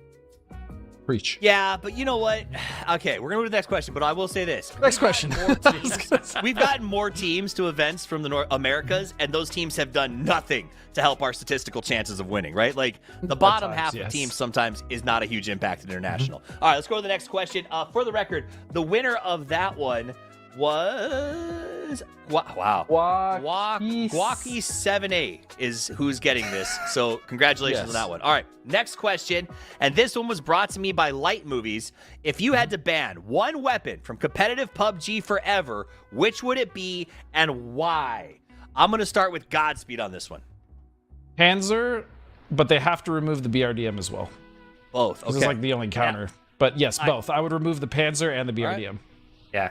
If the BRDM stays, you need the Panzer. It's a necessary evil. So I'm with Godspeed in that. You get rid of both. If I'm just getting rid of a weapon, it's P90. I think it's like playing the game on easy mode sometimes. Like that's actually not a bad one either. You can give me the P90 and I can kill some of the players in this lobby. Not every, not a lot, maybe 1 out of 100, but I'll do it. I agree with you. I can show you my notes. When I saw this question, I wrote P90 immediately because it is too freaking strong. Like that game we saw, was it Miramar? No. There was like 3 P90s and a FAMAS. Tego. Yeah. It was 2 or 3 P90s and a FAMAS. Like one team had 2 P90s and a FAMAS. You can't fight that. It doesn't matter what you do. Whatever it was, it doesn't matter. They were going to win when we saw that loadout. So I think P90 a little bit too broken. Reduce the ammo, maybe change the optics, whatever it is. You got to fix that up a little bit. Congratulations, Light Movies. Enjoy your points. That's my favorite. Next question. This is brought to us by ODB from Utah, I think is how it's said. And it is, what is the single biggest game-changing mechanic in competitive play from 2018 to today? Gibson. Okay, hear me out. It's a new one, but it's not the one that people think it's going to be. I think exacerbating the Panzer problem is the fact that you can now store loots in vehicles. I think that's been a massive change. So many teams are putting Panzers into the trunks, and then they're taking the fights. In the past, it'd be AR, DMR, that's what you have. But because people can now store stuff, we're seeing Panzers being brought. So I'm going to go for that's been the biggest game change. I know it's relatively new, but I feel like it's kind of the biggest one as far as like an actual game mechanic. Okay, I like that. Godspeed, what do you got? It's a really hard question. I think Gibbs actually gave a very good answer. I think that the ability to put stuff in trunks and just like have that extra flexibility, right? Whether it's like some extra mortar shells or, a vest for someone who's coming back. I think it's either that for me, or I would even say potentially the e-pickups, right? Because before, if you saw a team stranded super far out and they were they just weren't in a good spot for rotation, they'd have to trudge to the edge. The edge would get super crowded.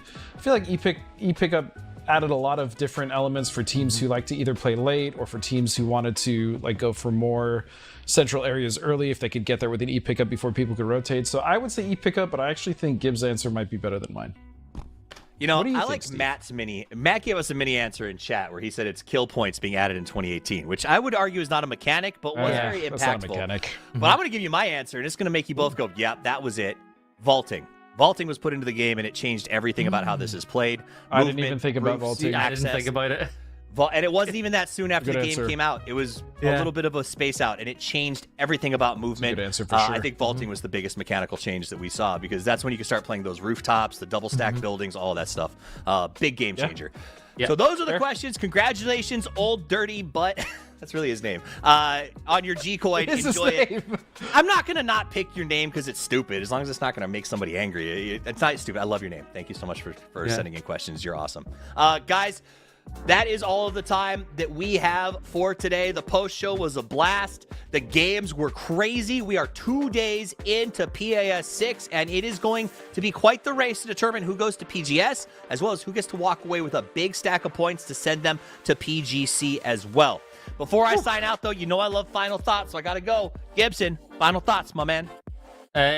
If you have plans tomorrow, cancel them. Get in. It is going to be explosive tomorrow. We're seeing the return of North America and PAS, baby. Let's go. Let's go. Godspeed, what do you got? I'm excited to see who we're going to send to the finals. I don't have any crazy final thoughts. I'm ready to get into it. I believe Gibbs and I are casting, so it's going to be a blast. Can't wait. Awesome. I can't wait either. Guys, make sure that you are here. It's your last chance to try to win some G-Coin with our Make Me Laugh or our PUBG history game. So send those over on social media. Send more questions in tomorrow for our post show. But above all else, be here, because it's time for the rubber to meet the road and the teams to make a statement that they deserve to be at PGC. On behalf of the players, on behalf of the production team, and on behalf of myself, Gibson, Godspeed, Matrim, Porosaurus, and the Cammy D, we appreciate you guys for watching and spending your time with us. And until we see you next time, play more PUBG, y'all.